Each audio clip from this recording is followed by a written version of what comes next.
Made to Kill. By Zekamp. Chapter 51 Elegant Tea Party. The skill rippled out, a wave of power marking the area. The miss looked at the bandits calmly, then spoke, eyes locked on the leader. It is rude to intrude on our gathering without introducing yourselves. The bandit leader responded with a knife. It was fast, flying much faster than Fayette could block, at least normally. However, almost on instinct, her cutlery control stopped it midair, and she slowly let it float into her hand. She felt a charge of power building. A capstone skill, fuck. What did that bitch do? The man muttered, slowly stepping back. He signaled his men to wait, and they all retreated back to their initial covered positions. Fayette felt exposed in the middle of all of them, but the lady's skill had done something. Cutlery control didn't usually work that well for her. Miss, what are we doing? For the moment, just sitting back and waiting. Be ready to block anything from them, Fayette, Martino. It should be easier. But it's not infallible. With that said, the lady flicked her wrist, and glowing green veins expanded out from under her sleeve, covering the rest of her hand. A block of stone began slowly rising up from the ground in front of her. Fayette's eyes widened. Spell casting? She can do that? Is that the plan? Make cover for us? The display of magic sent the bandits into a fluster. Nobody wanted to confront a mage who was aware of them. They were trying to stay silent, but Fayette found that she could hear them crystal clear even without her eavesdropping. She looked at the lady in front of her with a new measure of respect, but also curiosity. Control conversation again, I see. But what was the big skill? Spell casting. What did she say? My danger sense isn't ringing. There's some building energy. Boss, can I take the shot? As she heard that last phrase, Fayette took a step forward, looking at the bowman who had said it. The lady nodded as Fayette stepped in, looking in the same direction. The miss words were simple. Fayette, please punish them appropriately if they're being rude. Fayette kept her eyes locked on the man, waiting for him to make a move. The lady meanwhile finished with her magic construct. Not a wall or cover of any sort, but a simple stone chair. At least outwardly calm, she sat down on it, then began conjuring another next to it. The bandits reacted, poorly. A chair. Is she mocking us? I'm taking the shot. As soon as she saw the man jerk his bow up, Fayette threw the knife she had been holding at him with the full power of her cutlery control. She felt power flowing from the lady's direction into her, and the knife flew with more strength than usual. Faster than an arrow, it struck the man's arm, then punched right through, all the way to the other side where it lodged into the tree behind. Fayette smiled as the man fell down, clasping his injury, and the others took cover. That felt good. The lady finished conjuring a second block of stone, then gestured for Martino to sit onto it. Would you sit here? Thanks. She then started conjuring up another block in front, this time a larger one. A table. Fayette stepped back, eyeing her. Was the miss really? At least her face really was calm, but she thought there was a subtle tenseness underneath. Are her hands shaking just a bit? The maid took another step back, so she stood side by side with the lady. Miss, how does this ability of yours work? Should I go attack them? That power boost was no joke. The miss shook her head. No, it's better to be reactive here. We just have to be on our best behavior. Etiquette is key. If they make a big error or lots of little ones, punish them. On my authority. Peeping at a lady from behind a tree counts as an error, right? With so many of them doing that. Fayette followed her hunch, drew a knife of her own from her apron of holding, then threw it at one of the men.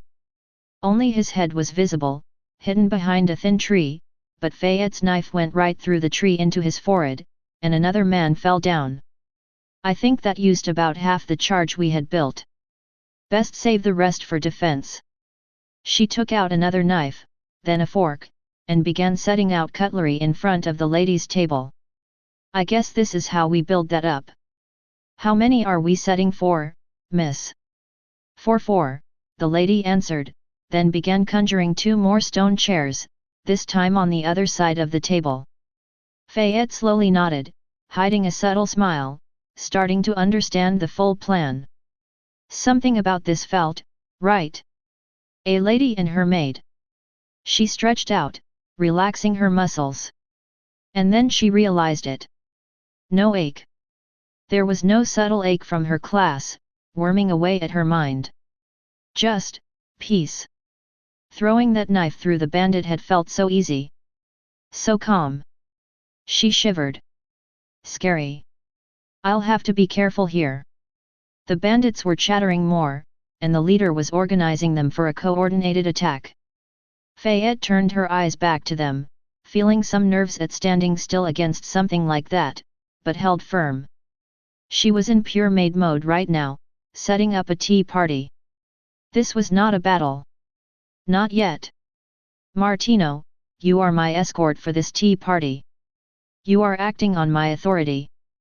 Be ready on my signal, the lady said, carefully not looking at the bandits. Just then, Fayette heard the bandit leader give out a signal.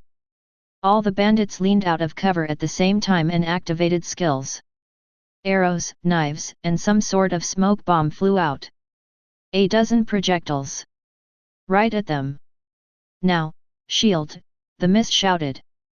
Martino was almost shaking from his nerves, but managed to spread out his hand, and a clear shield was projected all around them, completely blocking all their view.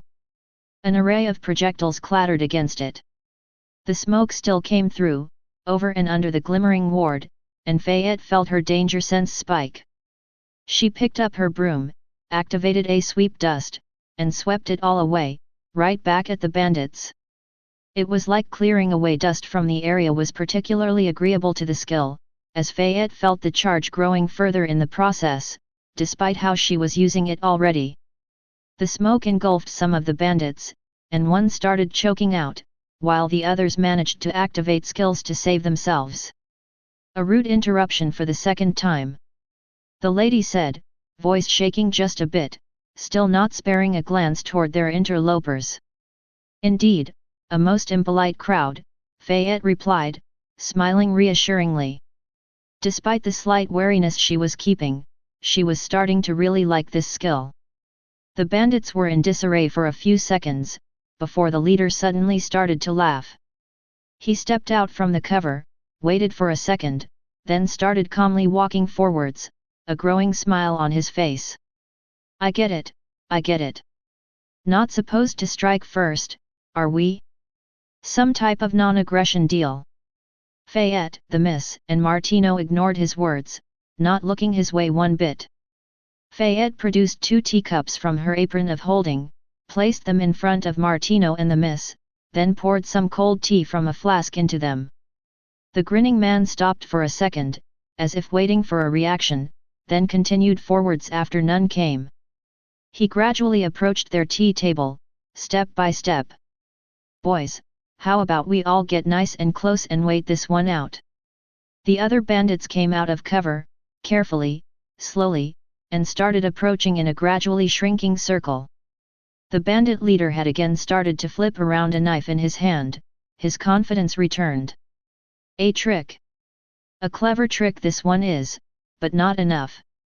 How long can you maintain that effect? Not long, Fayette knew instinctively. Effects like these.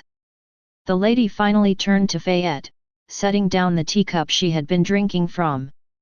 Fayette, would you say our uninvited guests have been following proper decorum? Fayette turned to look the bandit leader in the eyes, then shook her head. No, ma'am. Not counting their intrusion, attire, and language, just the fact they've yet to introduce themselves is quite enough. The man sneered. What are you gonna do about it, wench? We're not attacking you, just sitting calmly and waiting this one out. You'll get your due. Fayette smirked. The man was wrong. She could still feel the charge of energy building up from the skill. It wasn't about aggression per se, but about adhering to proper etiquette.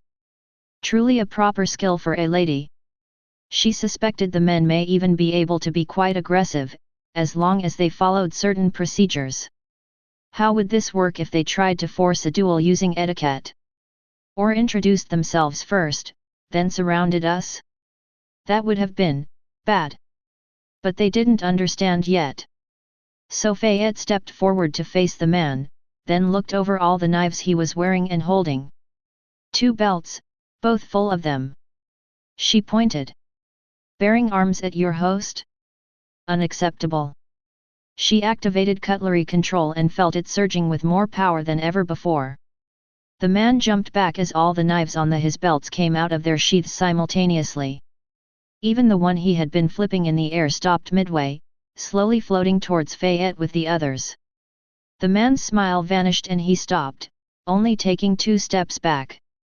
I wouldn't try that, miss. I've got 9 lives, so your attack won't do much. We still have you outnumbered 3 to 1. We can take a step back further to wait if you want, or you can come along now. It won't make a difference.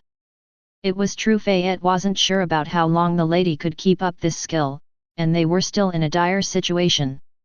What could they do if the men just walked a ways off, and waited to ambush them again after the skill ran out? Still. She glanced at the miss. If it was as she suspected, they would be fine with waiting a bit more. I think we're fine to wait here, right miss? The lady took a long sip from her teacup, then smiled, eyes closed. Indeed, I'm very fine with waiting for a bit yet. She opened her eyes, then finally locked gazes with the bandit leader. Not all our guests are here after all. Because, this tea party was a reunion of sorts. There had already been one. The miss indicated the 2 other seats on the other side of the table. Our tea party only has half attendance, and my invites are sent. Realization passed through the bandit leader's face, and he turned to run right away. Fuck, fall back. Back up. Fayette, now. The lady shouted. Then the elegant tea party ended. Fayette felt all the remaining energy from it flow to her, a well ready to empower her skills. A simple choice. The knives were hovering right in front. She aimed them all at the man, who was dodging away. Then a set of needles flew out from the trilene and stabbed into his leg, interrupting his dodge. The wound made him miss a step, but then he blurred for a moment, and the wound was gone. A moment, however, was all Fayette needed. She silently thanked Mireille, then sent the knives out, putting all the rest of the dwindling power in them. Thunk thunk thunk. One by one, the knives struck him, playing a simple melody of blood. 16 knives embedded themselves in the man's body. 3 on each leg, 4 on the torso, then 3 again on each arm. They followed one after another, each successive impact pushing him forward half a step, until he finally slumped down onto the ground, a pool of blood forming under him. Then pandemonium erupted. Half the bandits tried to dash further into the woods, while the other half dashed at the tea table. Needles and thread hit those on the outskirts, while others received salt-laced daggers to their sides from the shadows. Fayette drew out her broom and sent out a wide spice-laced cloud around them, stalling approaches. She then stepped forward to guard the lady and Martino from anyone who got through. They had both gotten up now. They stood in a loose triangle, guarding each other's backs, waiting for the situation to calm down. Martino seemed to have recovered. Whenever anyone emerged close to them, he struck out with his sword, driving them away, often straight into a strategically placed pit. The lady wasn't hiding her magic any longer. It wasn't the most flashy, but she was slowly creating pits and bumps in the earth wherever she pointed, erecting a maze around them. Anyone who fell into the pits was soon enveloped in dirt, leaving only their head above ground. Fayette maced one bandit down but mostly focused on her knives. It was best to stay stationary. She trusted in Mireille's team. They could handle the main fighting. It was a proper counter-ambush.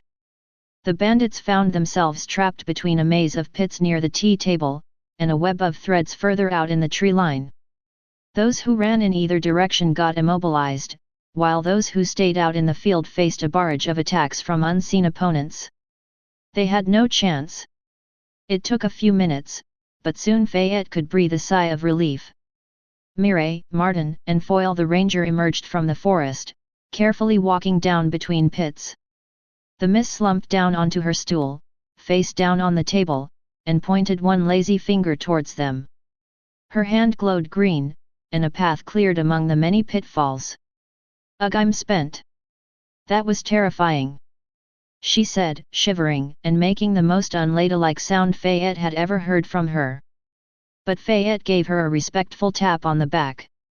She didn't seem used to battle, but she had done well. "I guess she has earned an indulgent groan."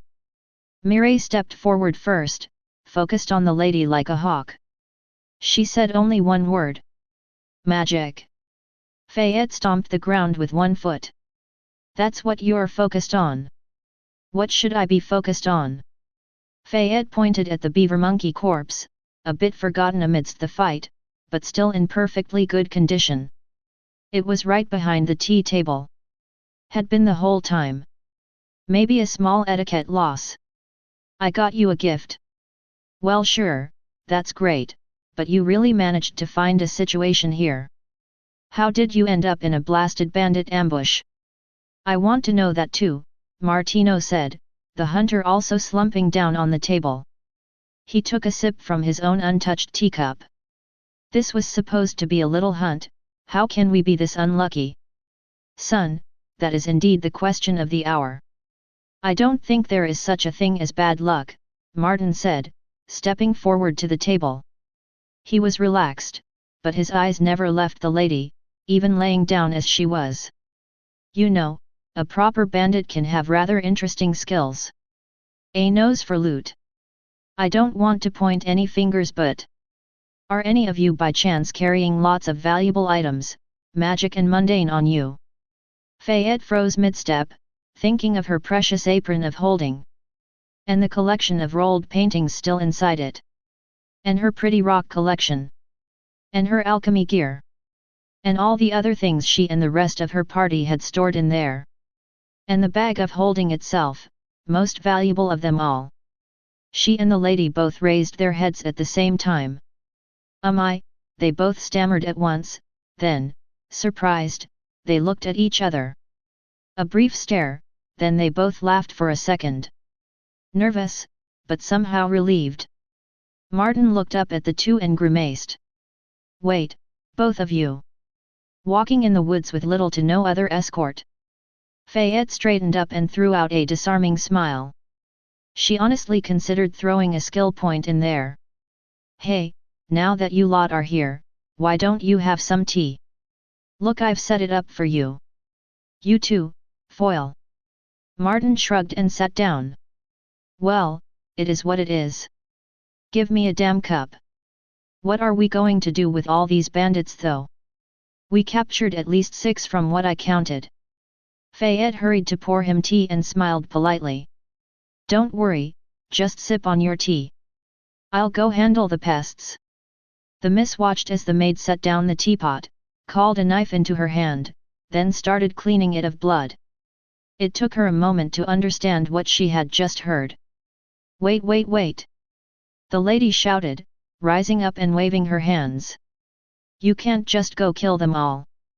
Fayette turned back and frowned, confused. "Why not? I'm a hunter. Don't I have permission to kill bad guys from the Queen now?" She started digging in her pouches. "I really do have the license, just a moment." The lady sat back down. "No, they're bandits, yes, but they're not all necessarily bandits, you know? We have to get them to the next city, where the church can look over their levels and judge things appropriately." "Justice?" Fayette frowned. "Judge?" She was a maid, she just did. "But," she looked over the group. The others seemed to be agreeing with the lady. "Wait," Fayette objected. "We have to dig them all back up, watch over them and escort them, all the way to the next town with a church." Martin nodded. "Well, yes. That is the duty of a hunter. And how bounties are calculated. Fayette groaned, then set down a cup of tea for herself. Get me one of those chairs. She wanted to slump down too. Then, as she sat down and let go of her duty as the tea party's host, something else let go. Great work removing the disturbances from the tea party. Progress towards next level, 60%. Her head whipped up, eyes open. The itch was back. Stronger than ever. Something was wrong. Fayette slumped down, head on the stone table. No. I was supposed to solve this. She raised her face just a bit, glaring at the lady. Did I get too close? Chapter 52 Gathering Steam. A maid stepped into a dressing room, looked around, then nodded. It was up to her standards. Time to relax. Fayette slowly peeled her layers of clothing off, freeing herself from the grime of travel. Despite her best efforts, she hadn't quite managed to stay freshened up for the whole trip. During the latter part, she had felt like her maid armor was barely at 1/3 efficiency. At first, she had been able to maintain a balance. Find enough time here and there and she could keep herself up to a passable standard, but then that balance had been broken. The culprits? The bandits? Oh, how simple the first half of the journey seemed in retrospect. She had even had time to run around, plotting different ways to utilize the lady for her experience grinding, but throw a messy bunch of bandits into the mix? Disaster. Suddenly there were 6 prisoners who demanded a round-the-clock guard of at least 2 people on them, and they had to be fed, watered, and... Fayette ended the train of thought before it got a proper start. She closed her eyes and took a deep breath, imagining herself cutting the throats of each of the 6 bandits, personally. Relax, you're here to relax, Faye. She opened her eyes and tightened her fist. I swear, I'm never going to transport bandits again. They can't stop me if I'm like, sneaky enough, right? A lot can happen in battle. She continued peeling her clothes off. Yes, the bandits had finally been transported to their destination, and the handoff at the church had been handled a few hours earlier. Their caravan had been forced to make a slight detour, so they were still some days off from their destination. Fayette had slipped off at the earliest opportunity to relax, and where else would she go other than a sauna? They had booked rooms at an inn for the night, and Fayette had made sure the place came equipped well. She had suffered long enough. Already, the sauna's dressing room was promising. Wooden benches lined the walls, and the walls even had hooks drilled into the boards for towels and such. Fayette finished taking off her stockings, then stared at the pile of dirty clothes in despair. I got a dry laundry skill, yes, but where's my damn do laundry skill? Hello? Anybody listening? She shook her head, then opened the door further inside. Hot air hit her face, and she smiled. Finally. She stepped in, quickly securing the door behind her so no more hot air escaped. Fayette took one of the buckets of cold water she'd prepared from outside, lifted it above her head, and turned it bottoms up. Her whole body shivered as the icy water poured all over, wetting her completely from the top down. She spent a bit of time getting the worst of the grime off her, then headed up. Armed with a smaller bucket and the wooden ladle, Fayette sat down on the highest bench. The contact with hot wood stung her a bit, but she was dripping with cold water, so it all normalized pretty fast. Soon enough, a pleasant hot steam was wafting off her skin. She took out a proper ladleful of water and threw it on the hot stove. Hot steam poured forth, and she leaned back against the wall, closing her eyes. The hot steam mixed with the cold water on her bare skin, and gradually started to heat her up. Her legs quivered. Perfection. For a long moment, she just laid there, back against the wall, eyes closed. She listened to the drops of water dripping down from the stove, and the quiet bustle she heard through the wall. No energy to throw more water into the stove. She thought of that slime she had once given some of her all-purpose cleaner to, then let escape. I wonder how that fellow is doing. Right now, I want to become a slime too, just melt down, right here. Fayette's attempts to turn into a maid slime were interrupted as she heard a door creak open, and steps inside the dressing room. She opened her eyes, fixed them on the door, then slowly threw another ladle of water at the stove. The hiss of steam filled the room, but still, she heard an unmistakable sound rustling clothes. Someone else was coming. Don't the others still have to give statements to those officials for a while more? They can't have finished already. It can't be some other guest of the inn, can it? I booked this just for us. She waited with mounting anticipation, peering with anticipation at the door. There were no windows, so only the stove acted as the only light, drawing long shadows on all the walls. Then, finally, the rustling of clothing stopped. A few more steps. And then the door opened. It was the lady. Fayette saw a brief visage of a shadowed form framed against the brighter doorframe, then sighed and leaned back, closing her eyes. Of course. She would be able to escape some bureaucracy. Ah, hello Fayette. I heard you booked this for our party, so I came to partake. Fayette didn't have to open her eyes, she could picture the nervous smile framed by blonde hair well enough. One glance had been quite enough. Besides, it was rude to stare. Briefly, she opened her eyes and nodded at the newcomer. Well, welcome in, Miss Fayette said, then paused for a moment. They hadn't really brought up the subject while on the road, but maybe here. Or, well, should I say my lady now? The frozen face that answered her was quite amusing, so Fayette leaned back, satisfied. There was just something about teasing a fancy lady. It took a moment, but eventually, Fayette heard a sigh, and a few steps inside, then the door closing. I suppose it really is obvious by now. No point trying to hide it from you all anymore. Based on the sounds, she was now, wetting her hair? Hers is rather long. Fayette could imagine those soft fingers elegantly twirling hair out of knots. Or maybe, am I thinking too fancy? Maybe she is actually super clumsy. With the stealth of a Snoopy maid, she opened her eyelids just a tad, and watched the hands move, lit by a warm orange glow. Elegant it is then. It was rather hard to make out with the flickering flames, but still. Fayette found her gaze lingering. True, you weren't really supposed to stare in a sauna per se, but they were all girls here. And she would be careful to not be noticed. And well, it felt a bit unfair. Fayette hadn't managed to give the miss her trademark S-level service on the latter parts of the journey, busy as she was with everything else thanks to the bandits, but the lady didn't look like it.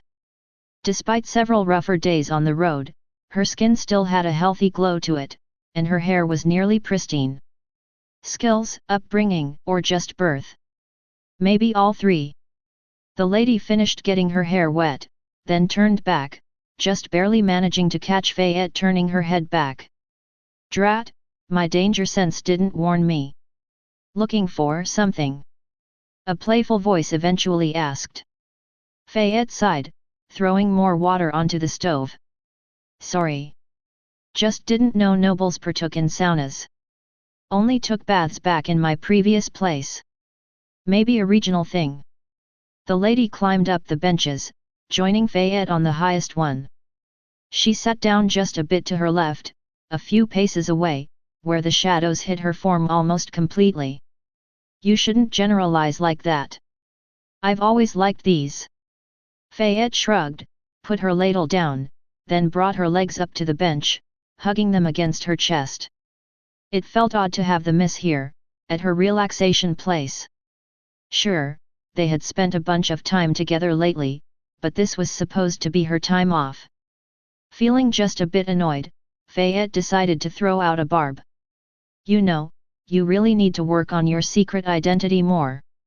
It was pretty obvious from the start. Wait, you knew it before? From how early on? Fayette smirked. From the very start, miss. It wasn't just me, we all knew right away. You made a lot of mistakes. Each sentence hammered at the not-so-undercover noble, until Fayette saw her shadow slump forward, dismayed. Her face was turned to look at the glowing stones on the stove, still with a hint of orange in them. "Was I really that bad?" she asked quietly. "Yes," Fayette answered, punctuating the word with more water on the stove. She was maybe overdoing it a little with the water, but she was harboring a small competitive streak right now. A little bit of her wanted to make the sauna hot enough to force the fancy lady to step down to a lower bench. Fayette began counting things out. "First of all, you rented out a suite in that inn. You were supposed to be a governess. One of those wouldn't have so much to spend. Maybe try to go for a merchant next time, or stick to humbler abodes. Second, you were dressed much too fine. Mireille saw it right away, and she wouldn't be the only one. Many professions pay a lot of attention to class.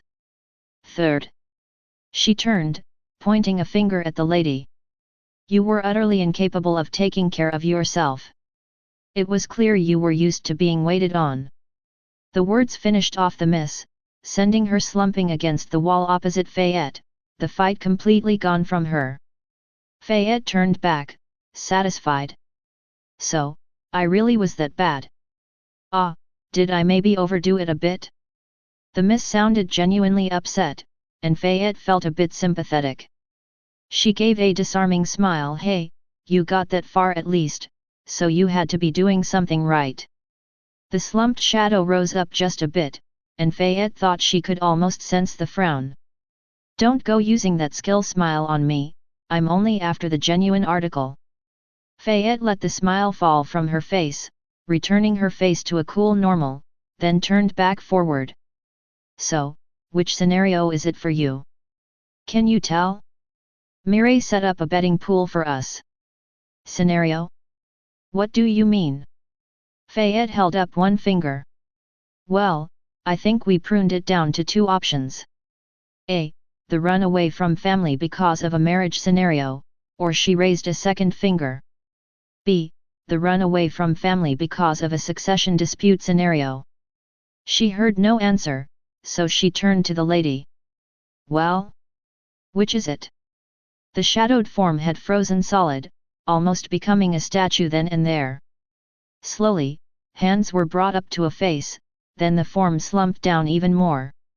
Her voice was a quiet whimper. "Am I really that predictable?"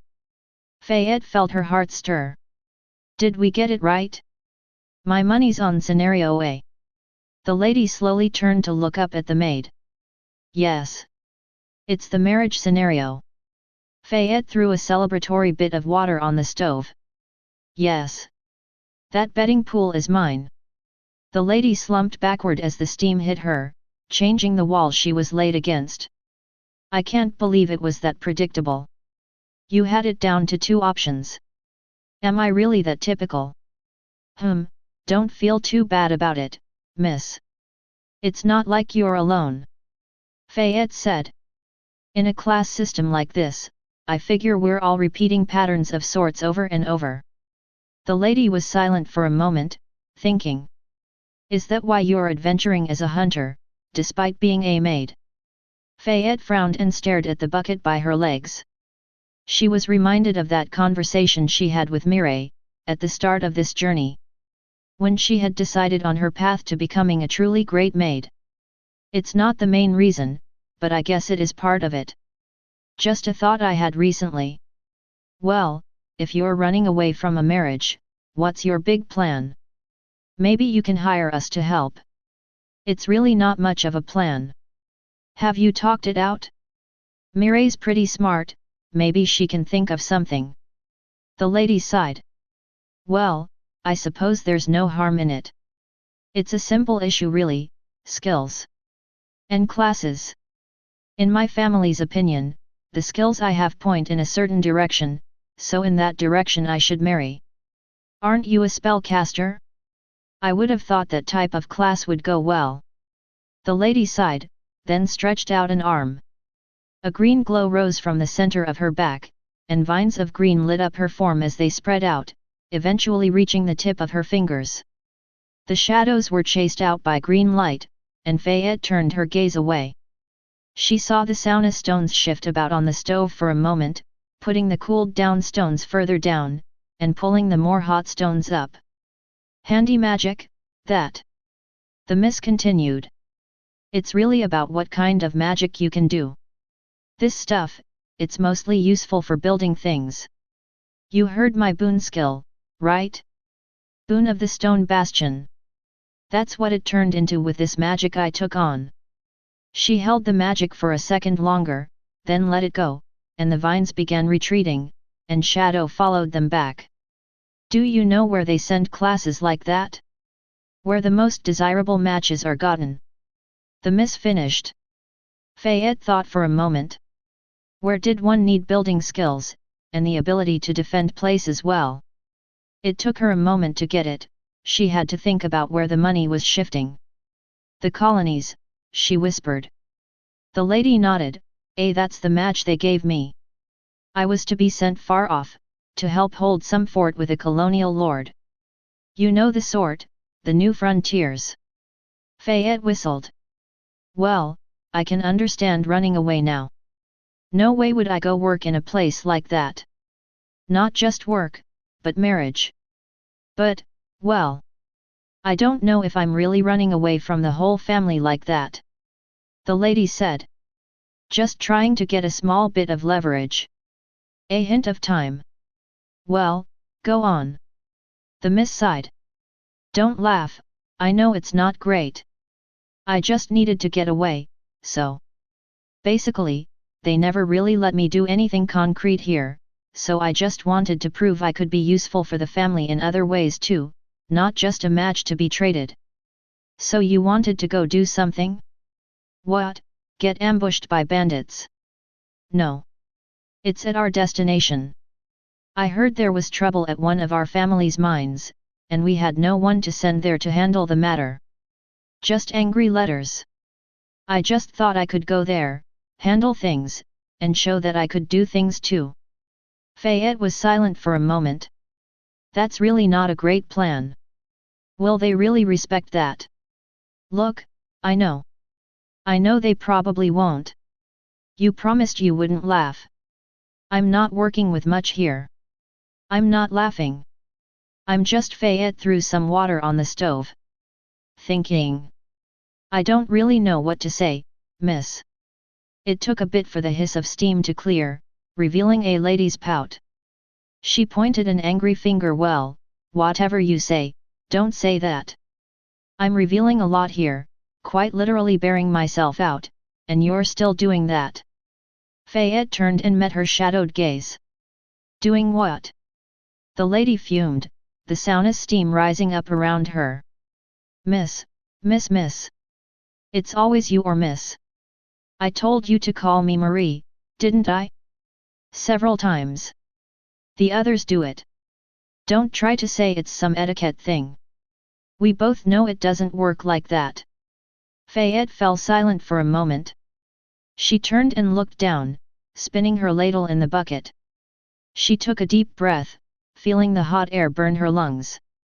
Ah, she noticed. Of course she did. Well, I guess it shouldn't hurt. Deserves that much. You're right. I'm intentionally keeping a certain distance from you, even now. Why? I don't think I've offended you, and you've been doing this from the start. Fayette took her ladle out, and watched how the water kept spinning inside the bucket for a moment longer before stopping. The water wouldn't spin around long without her using the ladle. How long could she be a maid with no master? Was that really the issue? She didn't feel like it was. My last master, I don't think he was a good man. I don't really have many good experiences with nobles. Fayette paused for a moment. Apart from you now, maybe. This time the lady's voice was softer. All right, I understand if it's a tough issue, but I promise I'm the woman you see here. If you think I'm all right so far, that's who I am.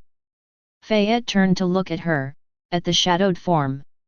The dim flickers of light mixed with shadow and the vision she had in her mind, forming a lady. A figure she knew quite well in many ways, but in other ways, not at all. Certainly an elegance, grace, even beauty she could admit. Somebody who liked to draw what she saw out in the world. Really nice drawings too. I didn't think I looked that nice. But still, there was that feeling. The sharpness after dealing with the bandits. It itched at her core still. She shook her head. It's not about that. I can believe you're a good person, but that doesn't matter. Right now, I'm a maid with no real master, and my class feels something is missing. I manage to ignore it these days, but even now it's throbbing, most when I'm near you. The maid paused for a moment, reminiscing, then continued. When we were ambushed by those bandits, you asked me to act as your maid, temporarily. There weren't many options, so I did it. There was meaning in that. Do you know what I felt back then, when I was acting as your maid?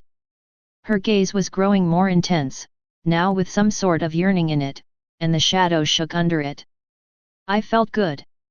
So good. Calm and easy, like things were right. There was a completeness in that. A lady and a maid. No itch. Fayette trembled for a moment, remembering that moment with the Lord and kobolds, then turned away, calming. Later on, when I thought about it, it scared me. That bond has power. My last master used it to override my will. Never again. She threw more water out, and the veil of steam drew out the silence, until the mist finally parted it. I don't have skills like that, she said after a moment. I know of those, I don't like them. I've never gotten them. Can you promise you will never be offered one? The lady fell silent for a long moment, then sighed. You know, it's all beside the point, really. I'm not asking for you to be my servant here. Enough of those at the estate. I just want to be a bit more friendly at least. Fayette chuckled, skeptical. Can a friendship between lady and maid ever be equal? You already asked me to act as your maid once. The miss leaned forward, and the stove's fire lit her pursed lips. You act as maid for your other friends, don't you? Can't this be the same? Fayette frowned. I don't know. There's just this feeling I have with you. I don't know. After humming for a moment in thought, the lady started nodding her head slowly. So, you need me to show decisively that I'm not a master here? Am I getting it right? Well, basically yes. Kind of difficult when you've hired us. The lady smiled and stood up. A customer is not a master. No, I've got an idea now. She stepped down the benches, going down all the way to the stone floor. She walked to the dressing room's door and went in. Fayette found herself following the small magical diagram on her back with her eyes. Now that she saw it, it felt like she couldn't stop focusing on it. Was I really missing that the whole time? Should I have seen it before? After a moment, the lady returned, carrying a small bag. Keeping her eyes on the bag, deep in thought, she beckoned Fayette down. Get down here. Fayette slowly stood up. What are you planning? The lady turned to her and grinned. You're worried about how you seem like a servant, and I like a master. Like it's a fundamental truth. Well, she opened the pouch and took out a bar of soap. Would a master wash their servant's hair? Fayette blinked blankly. Wouldn't you say, the lady continued, that servants washing their master's hair is a fundamental truth? You talked of patterns, right? It doesn't go the other way around, does it? Fayette could follow the logic. She started nodding slowly. I suppose that makes sense. The lady winked, then pointed the soap at Fayette. So, get down here, and let me wash your hair. Well, I guess there's no harm in trying this out. The maid carefully stepped down the benches, out of the upper bench's shadow, finally sitting down under the warm glow of the stove at the bottommost step. It was a bit cramped, 2 women in that small place, which felt strange to Fayette. She hurriedly turned around, back to the lady, giving her easy access to her hair. Fayette closed her eyes and leaned back. Her heartbeat was accelerating. Why is this making me nervous? It felt like an eternity, sitting there, under eyes she didn't really know, waiting for something. But what? Would something this silly really work? Fayette's nervousness built up, almost fearing the eventual touch she should feel, until soft, warm fingers touched her scalp, her heart skipped, and then she relaxed. The fingers ran down her head, gathering up wet hair and splitting tangles, and the touch felt good. Fayette hadn't ever really had her hair handled by others like this. She usually even cut it herself. It was a strange feeling. Almost surrendering to something intimate. Fayette squirmed a bit under it, feeling like a cat getting just the right itch out. If she were one, she might have purred. Focusing on the touch of those fingers. It was too distracting. Too many jitters. Don't make any strange sounds. How about, focus on what she's doing? Not how. The lady was gradually working the soap into her hair and massaging it to her scalp. She let it sit a bit while she worked on other areas, then came back to wash the soap away, leaving a clean result. Then it was back to the scalp. And the maid had to fight to keep herself from squirming under it. As she worked, the lady got into a rhythm and started humming a tune. Fayette found herself nodding with it, strangely familiar.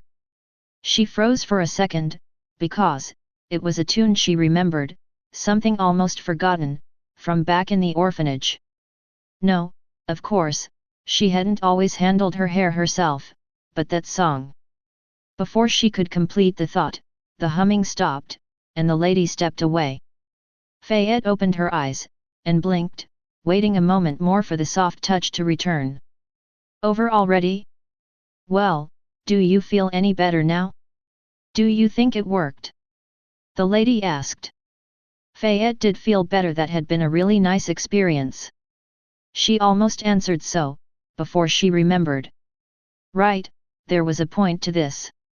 The maid focused on her class for a moment, searching for that distinct itch, and found it relaxed. It was still there, but it just wasn't as intense right now, as it had been around her. Not solved, but not really an issue. So not the lady's class, but something else. No, not the lady, not the miss. Fayette slowly opened her eyes, and turned her head, meeting expectant eyes. You know, I think that really did help, it feels better. Thanks. Marie. Marie smiled.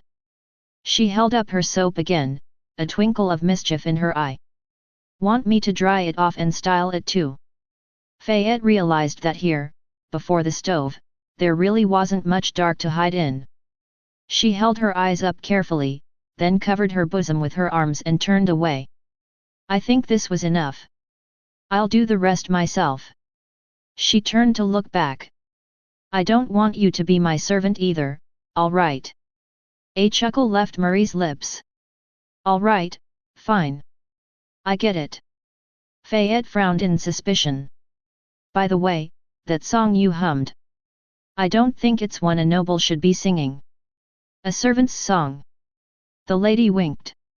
A girl's got to keep some secrets, right? Marie. Fayette tasted the name against her lips, letting the R roll over her tongue. Marie. Did it taste sweet, or spicy? She wasn't really sure. Feels strange to change it suddenly. Can't I keep calling you miss? Marie threw the soap at her, and Fayette dodged. She picked it back up, then got up and took a few cramped steps forward, to the shadows near the door. Marie hummed and got back up to higher benches. Fayette frowned at that and began washing herself off. Marie had already prepared a bucket of lukewarm water for her, so it was quick enough. She had really overdone it with throwing water. The sauna was feeling really hot right now. If she wasn't fast with washing, she would just get sweaty all over again. She finished, then stepped through to the dressing room. She looked behind, one more time, and saw that Marie had claimed the ladle and bucket, and was preparing to throw more water onto the stove. Fayette felt like she had lost somehow. By the way, Marie. What is it? Sorry for using you to farm experience. Wait, WH. Fayette slammed the door closed behind her, and began dressing into her spare uniform furiously. Have to get a bit away from here. Think. Marie. Had she really managed to solve this? Fayette smiled, the lady really was. Then she frowned. No, the wrongness, the imbalance, it was just subdued some. Still there. Waiting for her to face it. The maid grimaced, then kept on ignoring the real answer. Things were just much easier, much simpler this way. Chapter 53. A row in a row. Every journey had its end, and for escort quests in particular, that was often something to look forward to. Fayette was the first to spot their destination. She was standing on top of a wagon's roof as it crested the hill, and a hillside valley opened in front of her. A row. It was a place rather singular in focus, as mining towns tended to be. The buildings all gravitated to the hillside, gradually growing taller the nearer they were to it, giving off the impression of a ramp. Then, of course, the centerpiece of a mining town, the mines. Rather poor as centerpieces went, being as they were mostly hidden away. Still, Fayette could imagine it. Although the hill seemed solid enough from the outside, she could almost see the inside being dotted by a labyrinth of criss-crossing tunnels, delving ever deeper in search of the precious monorich stone that ran the kingdom's factories. But, something was off. There was a tension in the air. Fayette squinted her eyes, wishing she had enhanced vision, and she thought she saw barricades? Something of the sort, blocking the entrances to the mines. And the town's furnace complex was strangely silent, not one bit of smoke coming off from its many chimneys. Having seen enough, Fayette hopped down from the wagon's roof, landing next to her waiting party. Well, Marie, your information's not bad. There's definitely something off here. Of course there is, I wouldn't have come here otherwise, would I? The lady answered. Marie had a hawkish look on her face. What did you say it was? They had declared a. Marie looked forward as the rest of the view of town finally opened in front of them. Indeed, she said. It seems the miners have declared a strike. The caravan carried on towards the town, finally stopping at the gates. Merchants began unloading goods, but they would continue forward soon. This wasn't the caravan's final stop, and they had contracted the other hunter party for the whole trip. Fayette met Martin and the rest of his party at the gates. It was good working with you, she said, genuinely meaning it. She had come to respect the silver-mustached man in a way. Perhaps not all hunters were good-for-nothings after all? No, she wasn't quite willing to let go of her preconceptions yet. The rest of his party had been less agreeable. Mostly because she never let them join the tea parties due to their lack of etiquette. Ha! Good hunting to your lot too, the man responded. Can't say I've ever seen a crew like yours before. A learning experience for us both. Fayette gave the young Martino a nod. They had fought together, side by side, so she had a measure of respect for him too. The rest she left for Marie to handle, standing behind her with a disarming smile. It was a fast goodbye, as these sorts tended to be, and their party soon headed into town. Fayette looked over her group with a critical eye. Marie was nondescript enough. She had chosen rather plain clothes for today, the type an eye tended to gloss over. Olivia was gloomy as always, fading into the shadows as she walked, which worked fine for their purposes. No, the issue was. Miss, you are walking too confidently. A proper merchant is always wary. Humph, stop doing that. Is it really that bad? You hired us to continue helping you out here, so of course it is my duty as a proper maid to make sure you are acting properly. You wanted to start out undercover, didn't you? Marie sighed. She relaxed her posture just a bit, and brought her right hand down near her hip, guarding her pouch. Is that better? Yes, Well done, Marie. Are you doing that on purpose? Fayette hummed and didn't answer. She turned to Mireille. Where should we head to first? The seamstress thought for a moment. Maybe we should secure an inn? Lodgings are. The tavern, Olivia interrupted. The others looked at her, and she gestured at the town, eerily silent around them. There were few people on the streets, mostly the odd guard here and there, but many more eyes were following them from behind windows. There's a stench of plotting about this town, she continued, eyes darting around nervously. You want to find out what's going on? Head to the tavern. People talk. That's where we should start. What do you think? Fayette asked, turning to Marie. This is your operation we're doing here. The tavern, the lady decided with little hesitation. Information wins wars. Fayette took out a knife from her apron. Are we at war, then? Which side are we carving up? Marie missed a step. She turned to the maid, struggling for words. No, it's not. Not an actual war. It was a metaphor. Look, we're here, let's just head inside.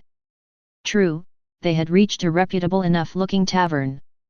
Towns like these really didn't have enough space to produce proper seedy ones. Fayette put her knife away, a bit disappointed, then eavesdropped inside. Hushed conversation played out in her ears, never more than 4 voices in one conversation. Have to do something. Don't have food for that long. But the explosives. Have to act before it comes to that. She could almost sense the tension radiating around inside. Fayette smiled, maybe she would get her war after all. They stepped inside the tavern. Small groups sat all around, sticking to tables at the very edges of the room. There was a divide, a line that seemed to separate them into 2 factions, and glares were being spread all around liberally. Marie took one quick look around, then chose a table in the middle for them. Fayette smirked, the attempt at symbolism was almost cute. Should I get an ale for all of us? Olivia asked as they sat down. No, Fayette answered. Mireille is still 70 weight. She turned to her friend. Your birthday is in 3 days, right? Mireille smiled. Ah, you remembered. You have drinking ages on this side of the channel? Olivia asked, frowning with disbelief. No, I'll just get us all an ale. The doctor walked off, and Fayette followed her with her eyes, but then decided to relent. Well, it's close enough, I guess. So, are we safe to talk? Mireille asked first. Marie nodded. I'm using control conversation. Is that too suspicious? Fayette shook her head. No, skills like that are common enough. The group behind me is using something similar, she said, nudging her head backward. She hadn't detected that lot with her eavesdrop. So, where do we begin? Mireille asked. Should we sneak and poke about for a bit first, see what comes up? If we find who's causing all this trouble, I can knock some sense into them, Fayette said, making a fist. Marie looked between the two, a bit exasperated. Are you two really raring to go that much? Do we really have to get started right away? I don't think we should do much before we get a better picture of things. Can we relax for a bit first? Mireille nodded and took out her needle and thread, and continued her work on a pair of mittens. They were almost done. Sure, I don't think we're in that much of a hurry, are we? Fayette frowned. Delaying work just makes it tougher. Best clean things out promptly before the grime manages to fester. Come on, it's not that urgent, Marie said, waving a hand. Surely we can relax for a moment. Fayette eventually nodded and leaned back in her seat. Taverns were always a bit of an odd experience for her. She was too used to her being the one who served the drinks, not the other way around. Though I guess I've now had a lady wash up my hair for me. Maybe I should indulge in things more? A good maid does take care of herself. Besides, Marie, are you really sure you want to do this whole thing? She asked, peering at the lady. I'm really not sure this will get the results you want. The lady grimaced, and looked down at the table, twirling her blonde drills about. I don't know what else I can really do either. This way, at least I can feel I've accomplished something. Maybe you could run away for real. Mireille offered, gesturing with the nearly finished mitts. Make it so they really won't ever find you. And be what? A lady on the run? Change classes to something else. Marie stretched out her right arm in front of her and gripped it into a fist. I do still want to be a lady, really. I don't want to waste this class. It is a tough thing, thinking about class stuff, Mireille said, nodding. I don't really know what I'll get at 15, and if things go right, I'll be there pretty soon. What about you, Faye? The maid smiled. I've been pretty satisfied lately, progressing well. Big 20 soon, I look forward to what capstone I'll get. I still can't believe you were just using me for leveling, Marie complained, pouting. I wouldn't say using like that, you got some good service, right? Didn't you like it? The lady flinched up a bit, then looked away. I guess it was worthwhile, she said quietly, then turned around, face controlled. Give me some more on the same level, and I might just forgive you. Mireille looked between the two, then snorted to herself, muttering something quietly. What was that? Fayette asked, turning to her. Oh, nothing, just got the finishing touches in there. Mireille hefted up the pair of mittens, now finished. She looked over them, face satisfied, then put them away into her pocket. Well, that's done. Faye, can I have the rest of the pelts? Fayette's heart stopped for a moment. The moment she had been dreading had finally come. The pelts. You know, the beaver monkey pelts. I left them into your bag of holding. Fayette plastered her best disarming smile on. What about the pelt I gave you? You know, from the hunt. The seamstress smiled. Ah, it was nice working with such fresh material, but it was only part of it. We had to share it with the salted knives, remember? She waved around the finished mitten in her hand. Already used it all up on these smaller pieces. Activating the full power of her mind, Fayette went into overdrive, trying to find a way out of this desperate situation. Are you sure? Do you really need it? How about, no, but... You've been working so hard, don't you deserve a small break from that? You and I both know that levels don't come to those who wait. Mireille was starting to look at Fayette with suspicion. What is it, Faye? What's bothering you? The maid's mind was running at 100 broom strokes a second, going through every fact related to seamstress work she could think of. Cloth, pelts, materials, what can I say? I need something to distract her, just for a bit more, until I find a solution to fix them up. Maybe dry laundry? Wait, right, dry laundry, that's the key. Fayette's eyes shone with realization. There was that thing I was sort of wondering about. Right. This will work. Are you sure you need to work on the beaver monkey pelts specifically? Well, yes. I am pretty sure. I have a whole thing planned out. What do you mean, Fayette? It's just... I was wondering if you could look into something for me. You know, alternate materials and all that. Mireille frowned. What material are you thinking of? We don't have much on hand. Fayette tried to sound nonchalant. Oh, I'm sure we could procure some. Have you considered making clothing from? She turned on her best disarming smile. Human skin? Like, just theoretically. A deep silence descended. Two sets of blank eyes focused on the maid. Fayette looked between them. What, is it that weird? Mireille was the first to recover. She stared at her friend, stiff and eyes wide. What the frick, Fayette? Fayette's disarming smile was outclassed, and she let it fall. Damn, should have put more skill points that. She stood up, waving her arms around, attempting to explain. No, not like that, I don't want to wear them. I just need to know how they would feel against my skin. She turned her eyes to the side, looking for support, but Marie was slowly backing up her chair with her mouth open in horror. Mireille took a deep breath. Faye, for your sake and mine, you'd better have a good explanation for this. A skill. Just for a skill. It would really make my dry laundry better in combat. The tension dissipated. Mireille let out her breath. Oh.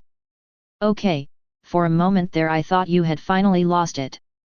Marie also relaxed, very relieved. She chuckled nervously. Ha, of course. For a skill. Dry laundry. She frowned. Wait, isn't that still pretty bad? While the lady's mind descended into doubt, Mireille was just getting impatient. Just give me the pelts already, the seamstress said, sighing deep. I don't think I could quite stomach something like that. Fayette stepped from side to side, nervously. Well, it's just. The pelts, those pelts, they may have gotten slightly. She paused for a moment, then looked at her friend, feeling very guilty. Damaged. Mireille raised her head up. What do you mean damaged? Fayette sighed. There was no helping it now. She reached into her apron of holding, took out one of the damaged pelts, and laid it flat on the table. One side looked fine, but the other was blackened with a chemical scent on it. Mireille's eyes widened.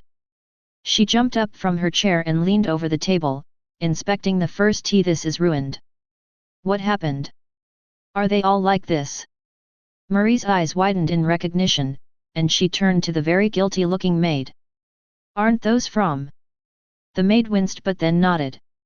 Sorry. Really, truly, sorry. It was my fault. I needed to use them as part of my leveling plan, but I didn't. Thi. Leveling plan? Mireille interrupted, looking up. She had tears in her eyes. For that? What about me? What about me, Faye? Fayette flinched back at the words, falling back down on her seat. She turned her eyes down.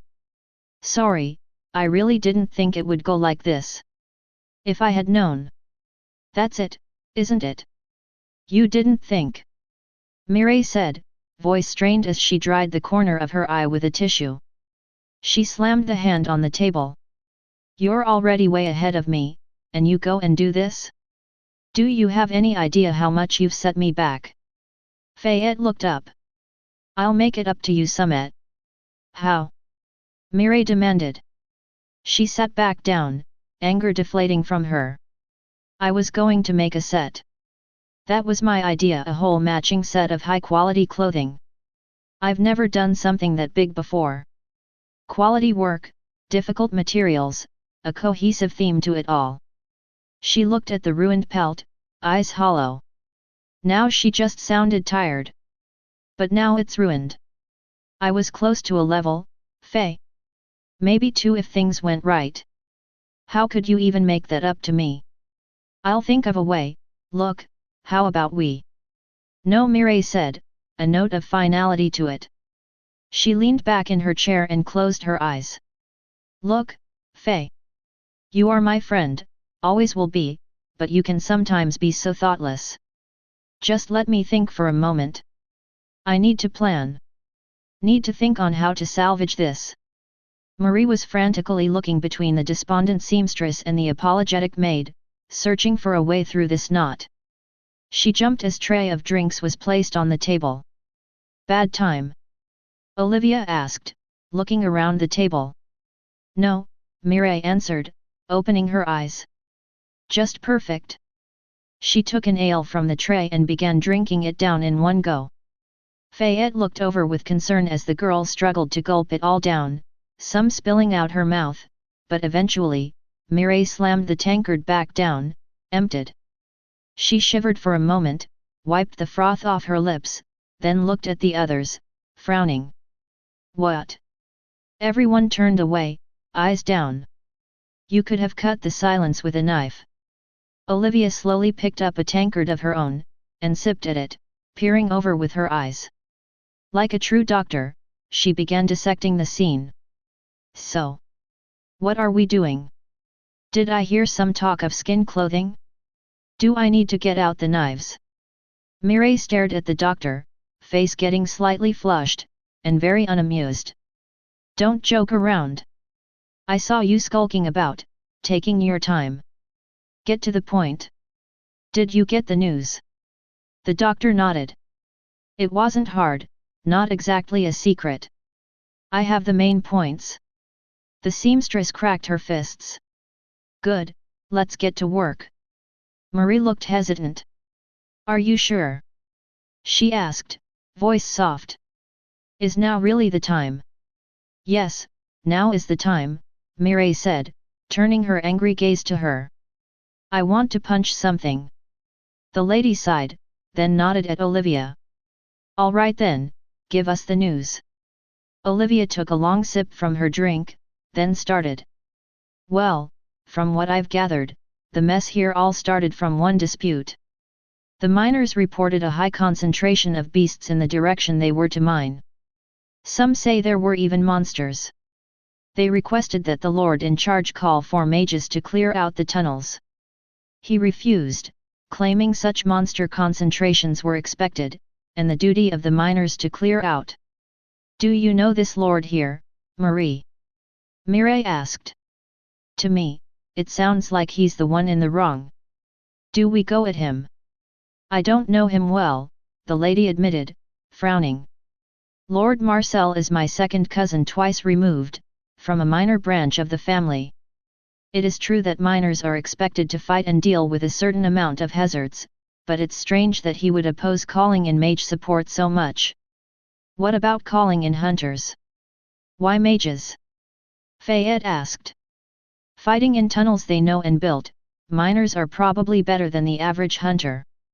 Mage coal mining is always dangerous, Marie answered. Mages are just more efficient for that sort of thing. Flood the tunnels with poison gas, or something of the sort. Quick and easy. Fayette perked up, getting some energy back. Poison gas. She shared a look with Olivia. I think we can do poison gas. Marie shook her head. No, the difference is that mages have a lot of control over that sort of thing. Alchemy always leads to some sort of accident eventually. It's happened a lot of times. Mireille leaned her head against her hand, eyes closed. So who do we believe then? Why would this lord here not call in mages? Are the miners really lying? Well, if so, Olivia interceded, they're pretty serious about the lie. How so? Marie asked. This disagreement was just the start. When things didn't proceed, the Lord threatened to lay off the miners, replace them with others. The miners responded by declaring a strike, then rigging explosives all over the mine. Say that if they go, the mine goes too. Fayette blinked her eyes, impressed. You can do that? What's a strike? Olivia frowned. I'm not sure really, it sounded like a pretty powerful skill. Had the supervisors helpless? Maybe a capstone of sorts? Now the Lord is trying to withhold food from the miners, starve them out, and the miners have barricaded up the mine in turn. A bit of a siege while the Lord is trying to get in support. Marie nodded. Sounds like we should start with meeting cousin dearest, he's definitely hiding something. I'll prepare the meeting request. She started to take out a pen and paper, but Olivia held up a hand, stopping her. Wait just a minute here, that won't do you any good. The lady stopped. What do you mean? Olivia snatched the pen from her hand, then twirled it around as she leaned back. You're thinking like a lady right now, polite meetings and such. That won't do you any good.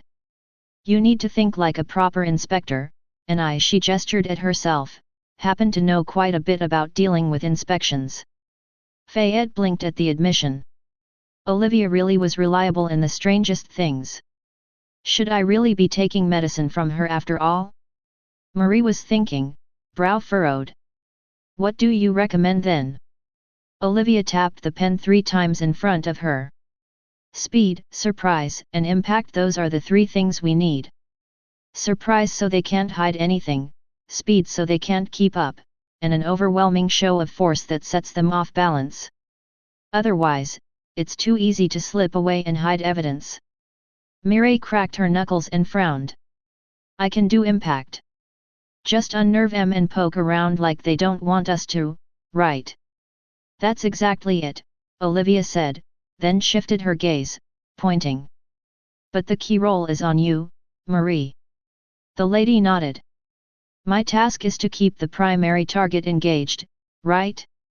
Barge in with my authority, appraise him, then start the questioning while the rest of you poke around to see what you can find. Wait, Fayette had to interject. You have appraise? Why did we have to transport those bandits all the way to the nearest church, then?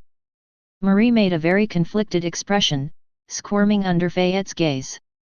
Well, I was trying to be undercover, and I didn't want all that on my conscience, all right.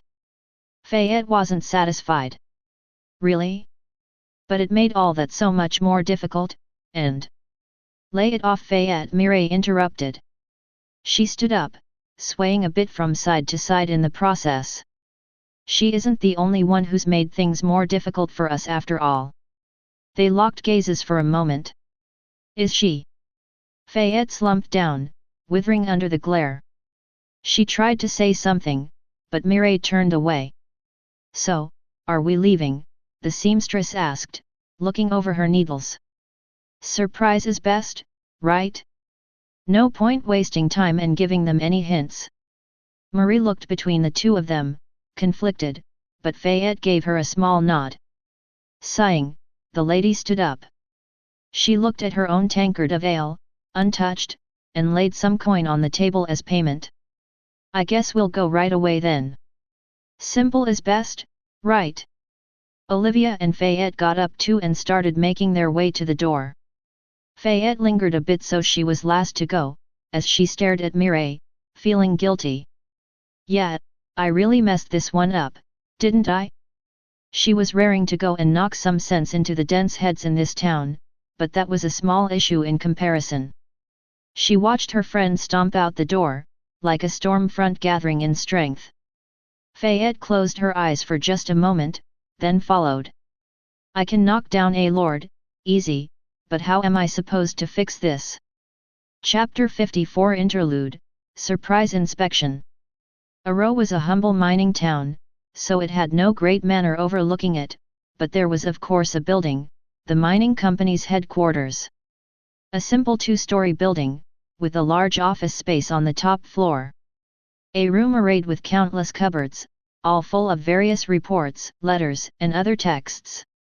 The room's only occupant, a gaunt, almost skeletal man who had little hair left despite only being at the age of 35, was pacing. As was usual for him these days. In fact, taking into account what he was dealing with, it was surprising he had any hair left at all, at least that was what he thought. Marcel du Noël was not having a good day. He paced in his office, walking in an ever-enclosing circle, darkly looking out of the window every time he passed it. The barricade by the mine's entrance had grown larger since yesterday, and the miners hadn't seemed to suffer at all from his withholding of supplies. And the supervisor's skills were still failing. And with this timing too. I'm so close to it. Why did those pests have to barge in and cause all this sabotage? He stopped as the door opened and his secretary stepped inside, a neat woman with a proper manager's countenance. Isabelle was a reliable sort, but Marcel didn't jump at her entry. He had his dignity to maintain. The Lord calmly sat down at his table, leaned back, and started getting his papers in order. He had been looking over the mine shaft's maps, trying to estimate how close they were to his target. He opened a drawer in his table, then stored each map in its appropriate place, careful to keep to his personal library classification. By storing his files according to it, he could always find everything at a moment's notice. Isabelle stood patiently at attention the whole time, not making one errant motion. Marcel kept an eye on her from the edge of his vision, then finally finished putting the last paper in. Good, she always does know the proper order of things. Still, the tests were necessary. Power not used did not exist. Marcel straightened up, then gestured at the bespectacled woman. Report. Isabel bowed. My lord, the morale of the miners doesn't appear to be breaking, and they seem to have smuggled food supplies inside, somehow. I haven't found their supplier yet. No changes with any skills. The lord grimaced. It's that damned skill at work, I bet. A strike. He spat. Have you found more information on the user? Whose it is? The secretary straightened from her bow and nodded. I have finally managed to get the names of the two strangers. A Monsieur Pierre and a Monsieur Marat. The strike was activated soon after they arrived in town, and the supervisors were kicked out of the mine immediately afterward. The two men were seen entering the mines. No word that they ever came out. Marcel drummed his fingers against the table, irritated. Finally, he had a name to attach to the pests, but who were they? Who were they working for? He could have gotten the information faster, and easier, but that would have required using some of the few pawns he had in play. And he needed to save as many as he could for the final push. Did he have to hurry? If he assumed the worst-case scenario, could someone else have found the records? But who would bother to look into that? His skill made looking through histories and other old records a lot easier, and nobody else had touched those files in years. Or maybe he had acted suspiciously, and people were now looking in? Or it could just be bad luck. A test, as the heavens were fond of sending him. Marcel felt his pulse quickening, and he turned his seat around so the secretary wouldn't see his intensifying face. He stared out of the window for a long minute, brooding. He had been sent to this backwater shithole, no chances of advancement, doomed to wither away in irrelevancy. But then, a glimmer of hope, a portent from the saints that fate may have greater things in store for him after all. But if someone were to ruin me, now would be the most opportune time. Is this a trap? Coincidence? Who are those two? Why did they come here? He ground his teeth. His damn thoughts were going around in circles now. No, it didn't matter who they were. They were opposing him at this critical time, so he would take proper measures. He turned back around on his chair, face back to normal. Isabel hadn't shifted an inch, still standing at proper attention. Marcel nodded to himself. Everything in this world has its proper place. This is a trial. Once I overcome it, I'll reach mine. Interlopers cannot be tolerated. He held his hand out, and Isabel deposited the papers she was holding there in one smooth motion, then stepped back. 2 pages, one for each of the strangers, with information carefully categorized. A brief sketch of their appearances, then a list of all information available, including potential classes and skills. Sadly, the list mostly consisted of everything they didn't know. Very little substance. Which one of them activated the strike? Miners or rabble, cut off the head, and the rest will fall in line. His eyes bore into the pages, trying to decipher any secrets the drawings held. 2 men, who both looked very different from each other. A wild beast, and a clever manipulator. He could tell. It was a dangerous combination. The reports were appropriate, so Marcel gestured with his hand, and the secretary left without another word, closing the door behind her. He stood up, walked to his larger filing cabinet, then started carefully filing the 2 papers away, enjoying the feeling of personal library classification slotting into place. I have the resources to deal with this. An assassination. Normally, 2 at once would be difficult, especially if they have higher levels, but these 2. He thought of the barricades arranged in front of the mines and smiled. They have already signed their death warrants. By their own actions no less. He liked the irony. He could spare 1 pawn.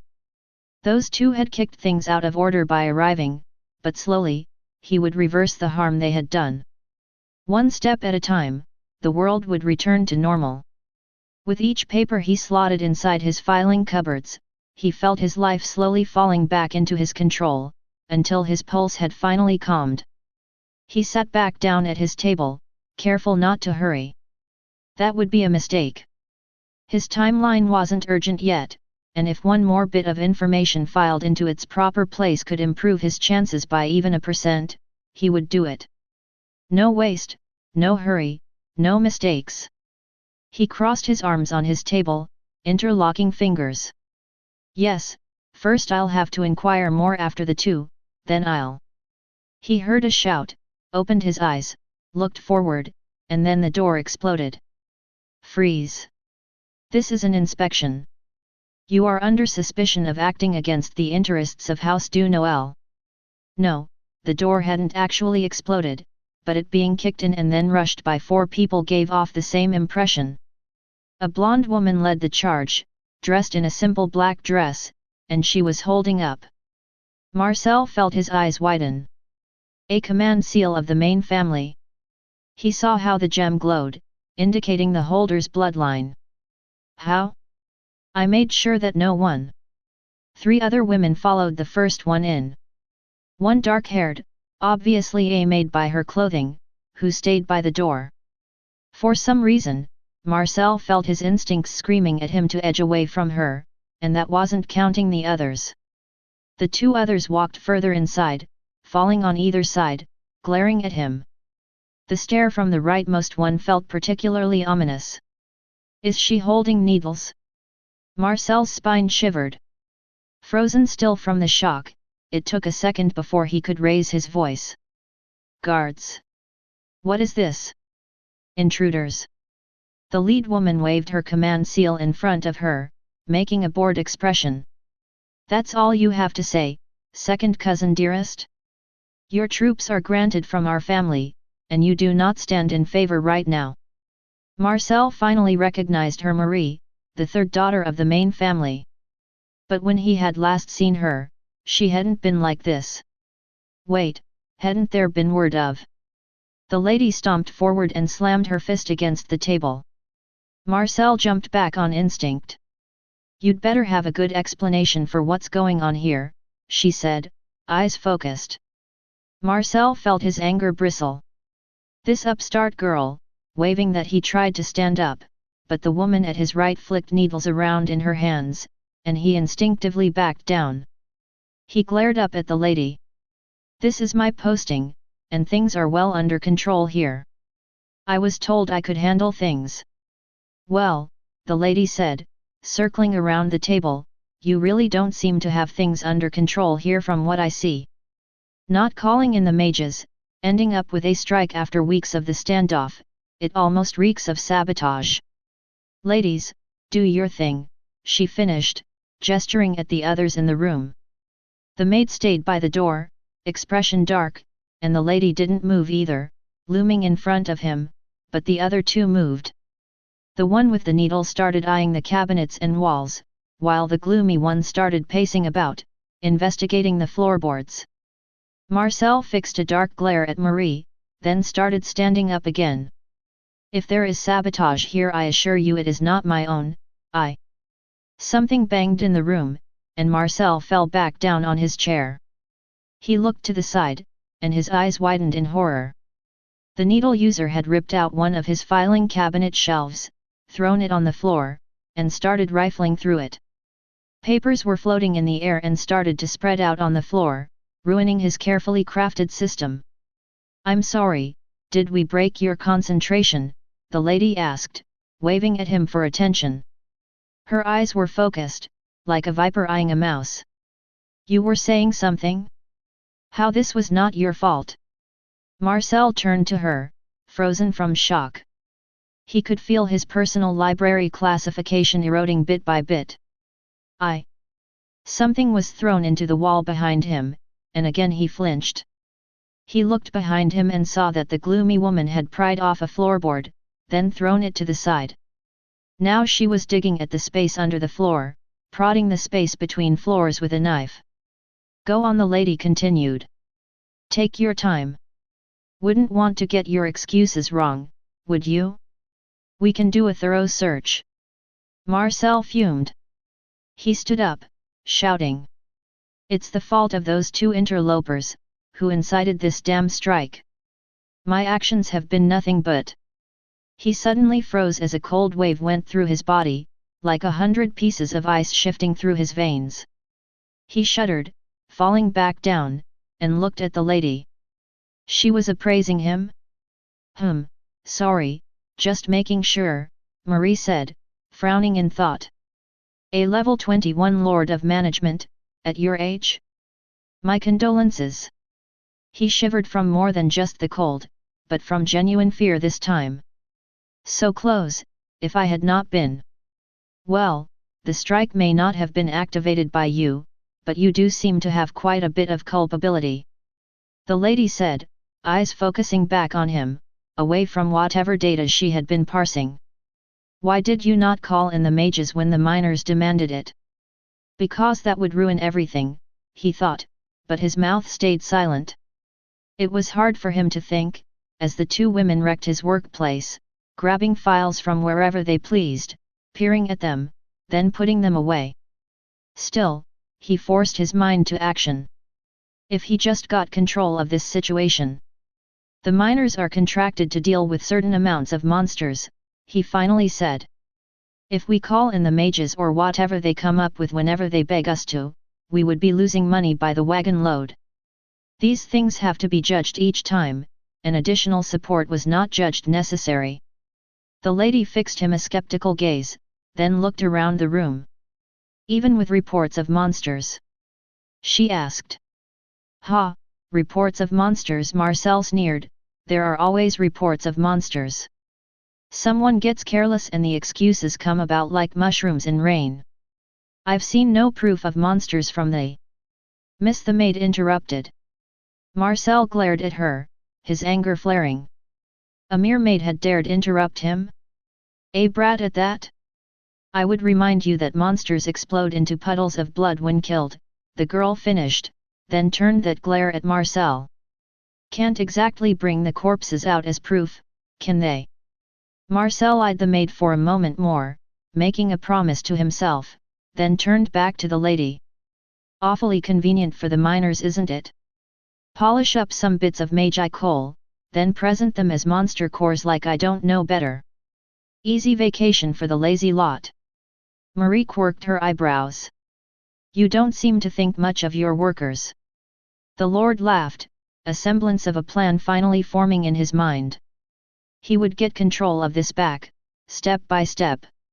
He sneered at the lady, taking the first step, and stood up, no interruptions this time. He walked to the window, gesturing at the barricades outside. I'd like to see you deal with their lot and maintain a high opinion. See if you can knock sense into those two insiders. They won't be satisfied with just mages after this, you'll see. It'll be pay raises next time. And there will be a next time. The lady frowned, looking around the room. I'll be the final judge of that. Why didn't you relent when a strike was called? Is it the place of a lord to relent against demands? He asked, making his best effort at the tone. He tried to recall his father, giving him those tiresome lessons, with that tone of talking to an imbecile. A lord who loses their respect is no lord at all, you should know that. Fold once, and you become the lord who folds. You will never stand again. The lady looked at him for a long time, silent and measuring. Eventually, she spoke, voice cold. Yet even the likes of you manage to stand back up eventually. Marcel felt his fury bristle, but Marie just turned away, looking over the room. You too, did you get everything you need? The two nodded, the needle user grabbing a few more papers into her hands, then standing up. Marie gathered her party around her once more, then took a last look at the Lord, locking eyes. We'll meet again, Marcel, soon enough. I intend to have this matter settled within the week. Ha! Good luck with that, little lady, see if you can negotiate with that lot better than I, Marcel said, then turned around, to look at the window. He said no more and waited as the footsteps filtered out of his room, and gradually receded. Once he saw the girls from the window, heading toward the mine, he finally turned around. Isabel was standing at the open door, waiting for attention. As he knew she was.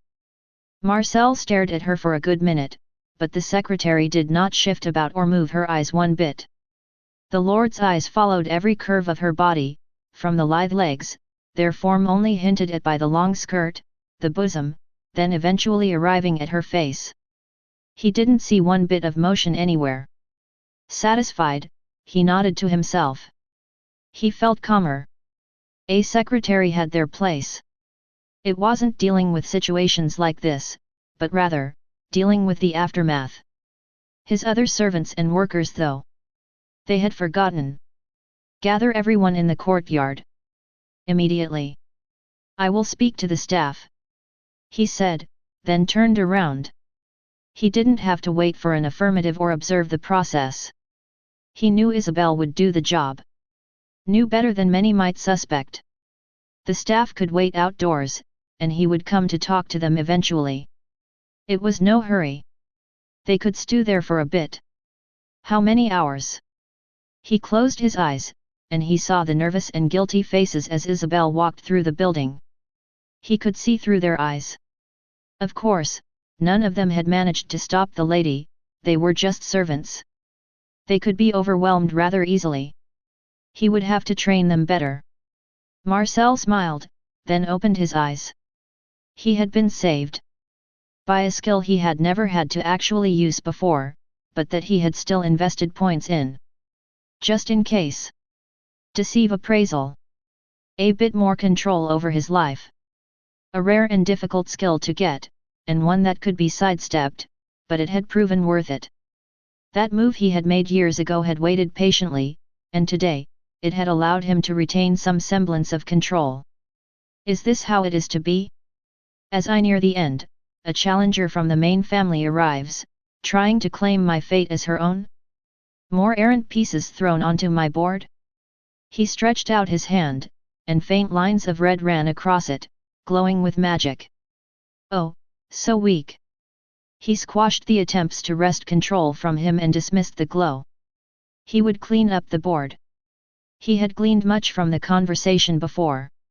The level 28 Lord of Suppression smiled. He walked back to his cupboard, looking for a specific piece of paper in the wreckage. Sense disorder had given him a hint, and eventually, after sifting through the papers enough, he found it. Among the files on family correspondence, a letter. One inquiring after a certain Marie-Adrienne du Noël, who had run away from home, escaping an engagement. The lady was not in her rightful place. Disorder. And now he knew. She doesn't have the family's backing. And the family does not know where she is. Not at all. Was that it, then? Did she know? Had she somehow sniffed his attempt out, then come here looking, grasping for a chance to raise her relevancy? To struggle against her engagement, leave her place? If so, he had to accelerate timetables. Use some pawns. Necessary sacrifices. Dealing with the interlopers may end up more difficult, as would the final step, but he would manage. He had to remove the most dangerous factors first. Somebody with the right knowledge, getting the wrong hint. It could all crash down if word got out. A lady from the main family, she would be able to figure it out. Eventually. She had to disappear before that could happen. Nobody knew that the third daughter du Noël was in a row, playing at being a lord. If she were to just vanish, who would find out? He could handle the people in this town, and it wouldn't matter for long, anyways. And she was traveling with 3 other women, no fighters among them, he could tell. There was a natural order to things. And he had succeeded at his first step, the most important. He had gotten the girls to head out, to go inside the mines. That blonde upstart had seemed the virtuous sort, wanting to prove herself. A fool who thought she had the right. Getting her moving in that direction had been simple. He chuckled softly to himself. Then Marcel activated his contracted servant. The time has come. Thousands of feet away from him, a man stopped in his place inside the mines, remembering promises and pacts made before. He stood still for a moment, listening to instructions, nodded, then forgot what had just happened. Marcel cut the link, then sat down, on the floor this time. After he completed his orders, the man would have no memory of them, and he wouldn't be usable again. But it would be enough. One pawn used, one threat gone. Easy. He eyed the papers strewn about the room, his heart heavy. In an instant, everything had been thrown into disarray. No warning. No chance to prepare. Everything out of his control. Like the skies raining down heavenly punishment upon his arrogance. He gently placed the detached plank into its slot. But things would return to their places, in time. He was the third son of a branch family. If he wanted a chance at greatness, fighting against fate was the least he had to do. Marcel looked at the papers around him and began sorting. Chapter 55.1 A Strike in the Mine, 1/2. The party walked off from the headquarters in silence. Mireille was leading, Olivia by her side, followed by a thoughtful Marie. Fayette was last, keeping a watchful eye until they were well out of the building's sight. She had felt eyes on her as they left, and she thought she had spotted the Lord, watching by the window. "Did we maybe go too far?" Marie eventually asked, looking troubled.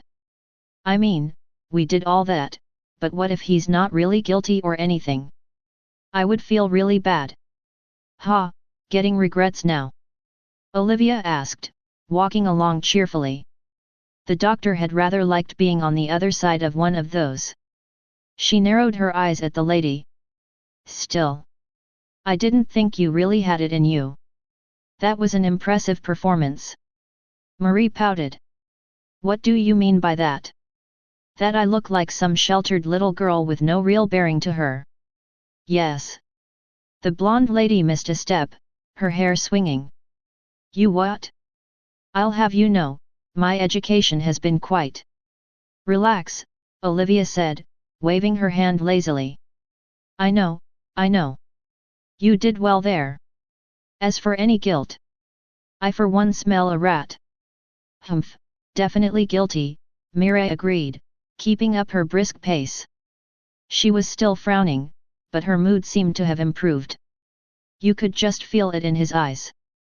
"Did you hear how he talked of the miners?" "No way, that's not our guy." "But it still doesn't make sense," Marie said, going through their interrogation.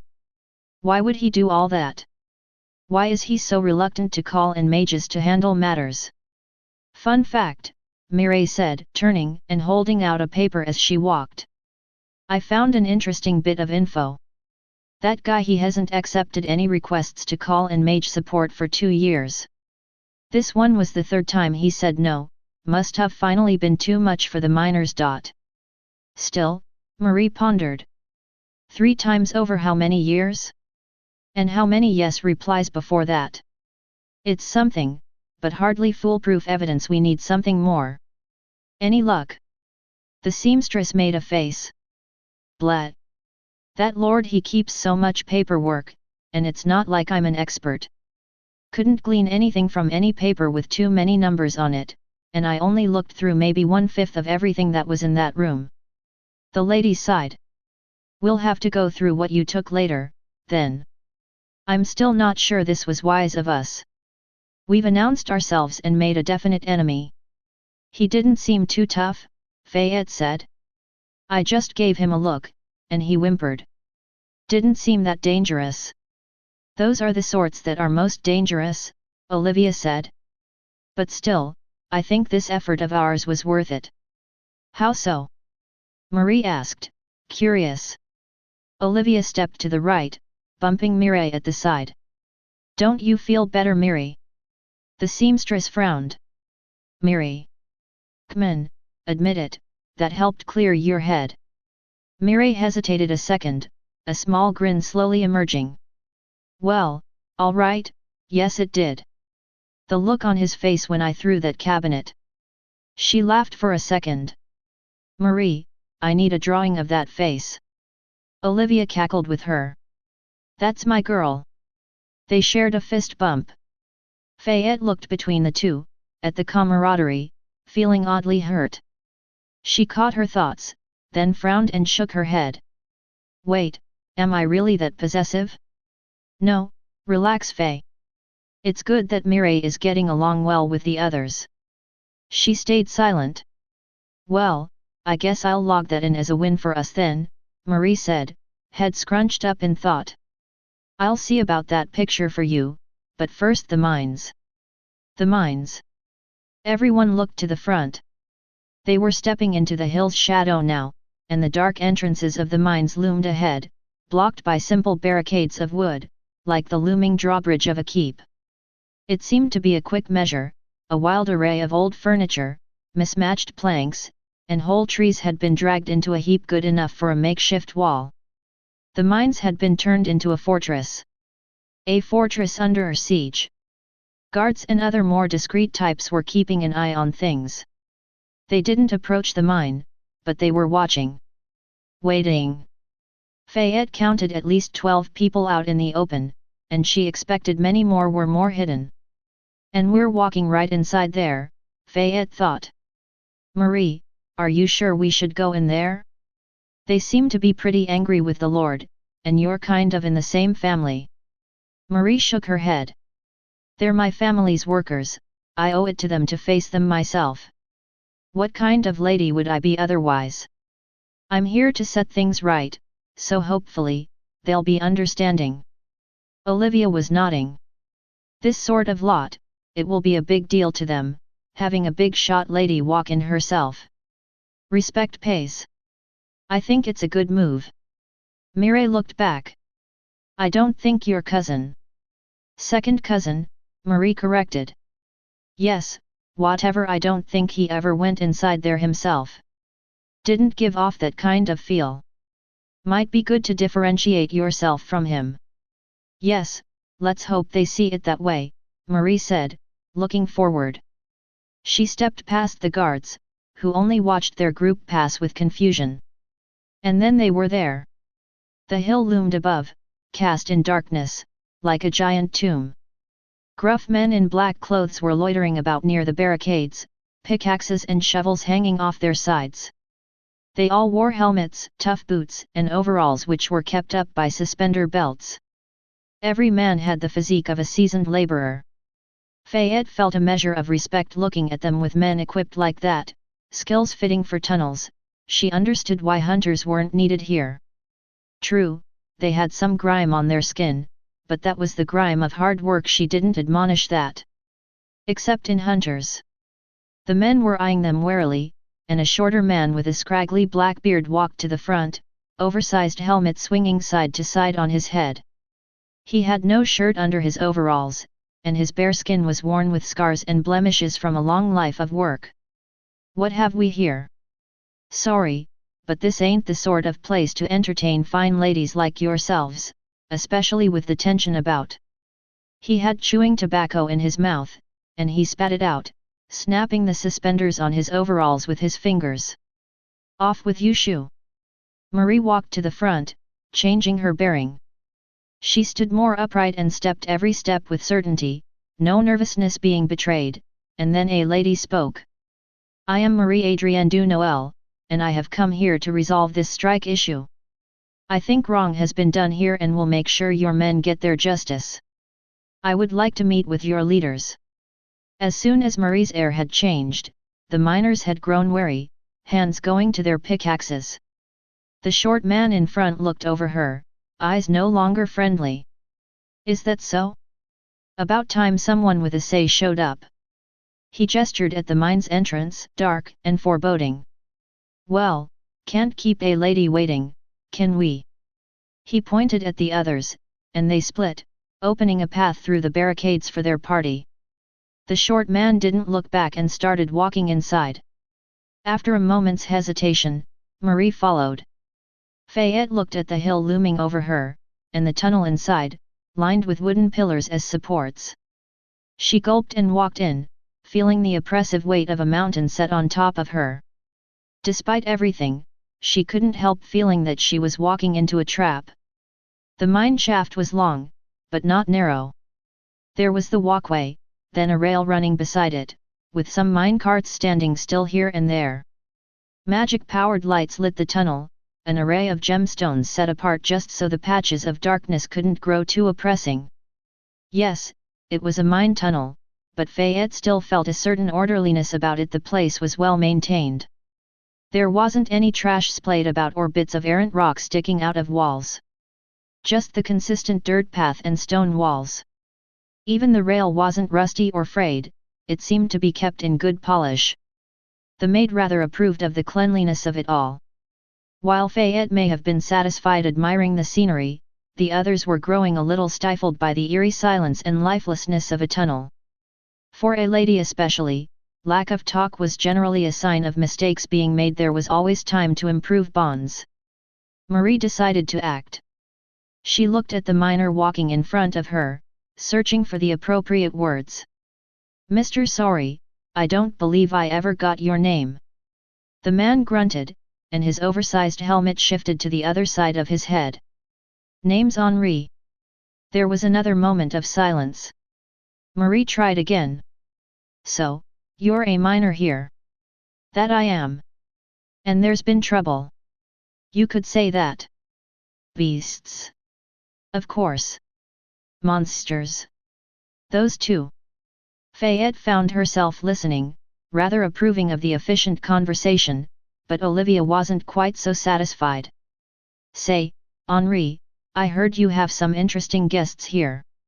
The man looked back, gaze darkening. "You could say that. You'll meet them, I expect." "Did this idea of a strike come from these guests?" Marie asked, picking up the subject. The man grunted, and shook his head, helmet swishing back and forth. "Save the words, lady, ask the lot yourself. I've got a hint of dwarf blood in me, I know what friendly talk gets you." Even Fayette felt her mood die down at that. They passed the rest of the trip in silence, but it wasn't much longer. Soon a bustle could be heard, the sound of laughter and light conversation. It felt incongruous with the silent, smooth tunnel, but soon the scenery opened up, brightened, and they entered a larger chamber. A mess hall. Only about a third of the tables were in use, but those that were full. Miners sat around, chatting, drinking, eating and playing cards. But despite the crowd, Fayette didn't have trouble finding their target, the leader. Mostly because he was sitting in very strange company. The lead table where the tall man sat hosted 3 people, 2 of very different dispositions. The leader of the miners looked as you might have expected, tall, sturdily built, and skin parched by ever-present stone dust. But the 2 other men, they didn't fit this company. One was a gangly sort, dressed in bright blue finery, a man with curly blonde hair and a friendly disposition. He was laughing as he played cards, jesting, and at the same time keeping a wary eye on the surroundings. He was first to notice their entry but didn't make much of a show of it. Just a quick nod in their direction, then he was laughing again, patting the next man on the shoulder. The man beside him was almost his complete opposite, a figure almost feral.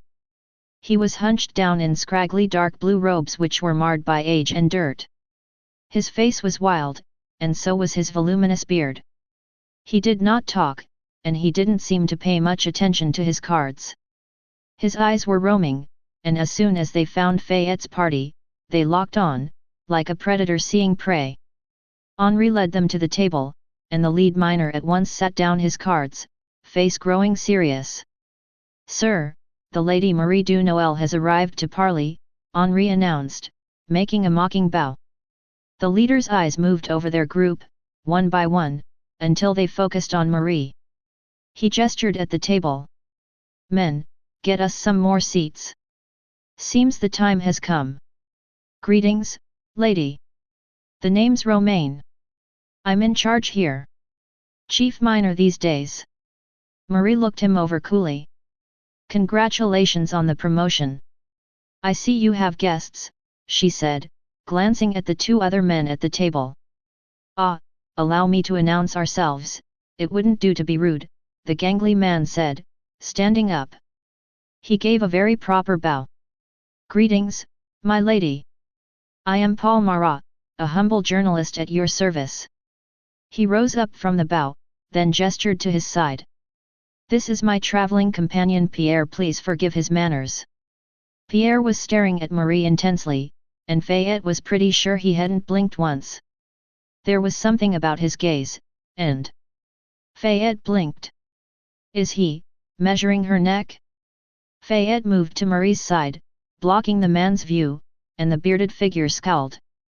The maid glared at him, then admonished Paul. "Your friend is truly lacking in manners, Monsieur Paul."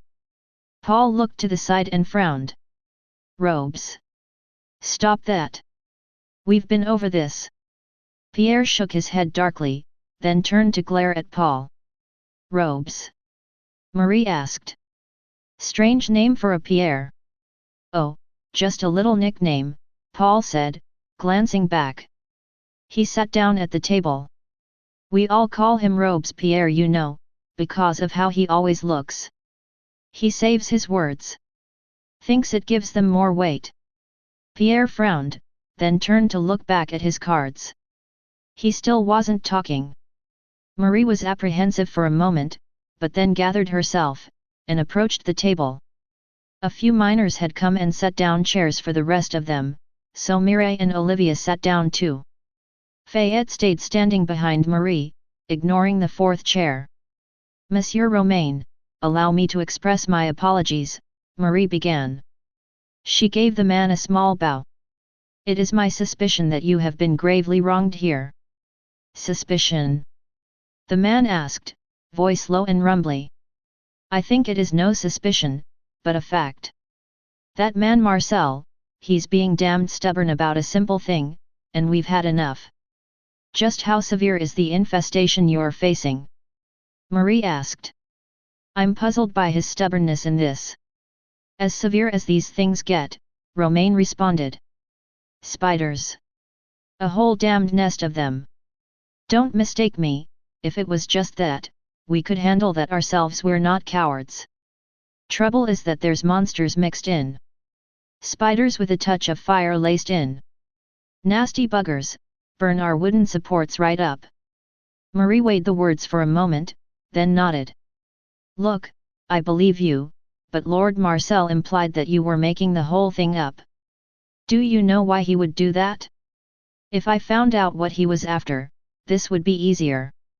"A tale as old as time," Paul sang out from the side, smiling as if he were a sage parsing out wisdom.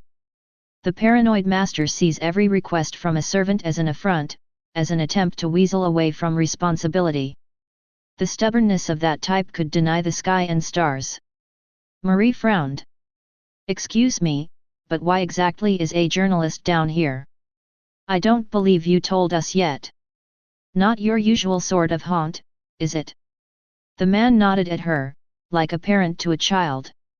"Good lady, I am simply doing what my class does best, gathering stories." He gestured around him, at the mess hall lit by mage light, many now silent tables full of watching eyes. "It is places like these that hold the best stories man has to offer." "Like stories of?" Marie gave the man a measuring look. "Strikes?"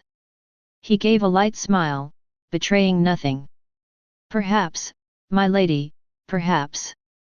But that is not a skill of writers. Consider me an amateur historian of sorts, I know of many things." A new voice spoke up. "Things like what?" Fayette asked, intrigued. She had been running out of books to read, and the man seemed to have a way with words. For just a split second, Paul looked surprised, caught off guard by the maid speaking out of turn. Then his smile returned to normal. He looked between Marie and Fayette, calculating something, then continued. "Ah, miss, recently I have been writing on." He gave Fayette a conspiratorial wink. "Classes. And their relationships. A precious topic to many." Chapter 55.2 A strike in the mine, two halves. Fayette felt a shudder go through her as she heard the journalist's words. Classes, and that wink? Does he know? The journalist saw Fayette's eyes light up with interest and nodded at her. He bent down, reaching a hand inside the bag by his seat. Just a moment, just for you, miss. He took his hand out, holding a book. A gift. Fayette hesitated a moment, looked at Marie, but the lady nodded. She approached the gangly man, then took the book in hand. It was a thin thing, more pamphlet than book. Fayette ran her fingers along the pages, just a dozen or so of them, then looked at the cover. It had no pictures, just a simple text over blue fabric: friend of the people. Fayette gave the journalist a small bow. Thank you, I'll be sure to read it. Paul smiled amiably. Make sure to tell me what you think of it later. Fayette nodded, then walked back behind Marie, pocketing the book inside her apron of holding. She would read it later. Pierre's gaze lingered on her for a second, before returning to his playing cards. Romain coughed loudly, looking annoyed. The chief miner was not amused. Enough of your games, Paul. I appreciate you, but important matters are at hand. He sighed. What were we even talking about? About Lord Marcel's odd behavior, Marie supplied. Do you have any clues? Any other odd habits from him? The grizzled miner thought for a moment. Not much. It had just been the usual word from the supervisors: hurry up, dig there, new shaft here, and so on. Do you get the sense that the Lord is looking for something? Olivia asked, taking a sip from her. Fayette blinked for a moment. The doctor had somehow gotten a tankard of ale and was happily drinking from it. The maid hesitated for a moment, then set teacups in front of Mireille and Marie and started pouring some ice-cold tea into them. Marie nodded thanks at her, but Mireille did not, pointedly ignoring her. Still the silent treatment? Fayette grimaced, then noticed that Paul was gesturing at her. She glanced over, and the journalist silently mouthed the words "if you would," at her. She hesitated for a moment, then walked over, gave him a cup, and poured some tea in. The journalist lifted his cup up and nodded at her, smiling as he took a sip.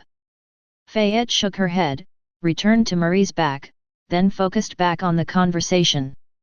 Romain was still speaking. Perhaps there is some indication, but we can't really be sure. The prospectors tend to have these things mapped out, then the instructions come to us. It's not really any different from normal. Marie set her cup down, frowning. Well, thanks for the insight. Now on to this matter of the rigged explosives and the strike. I'll try and get things handled, and once they are, be sure to remove the explosives. We all want things back to normal, right?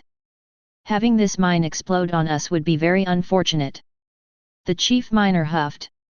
It's our livelihood too, we don't want it gone either. But what's to say we won't be kicked out once we do that? Uprisings like ours don't tend to be looked on kindly afterward. Paul smiled especially wide at that but didn't comment. The journalist just kept drinking his tea quietly. He finished the cup and gestured for a refill. Fayette ignored him. Marie was thinking. We can negotiate on that more later. For now, I can only provide my guarantee that I'll see your places secure. Do you have the authority to grant that sort of guarantee? Forgive me, but I don't really know you.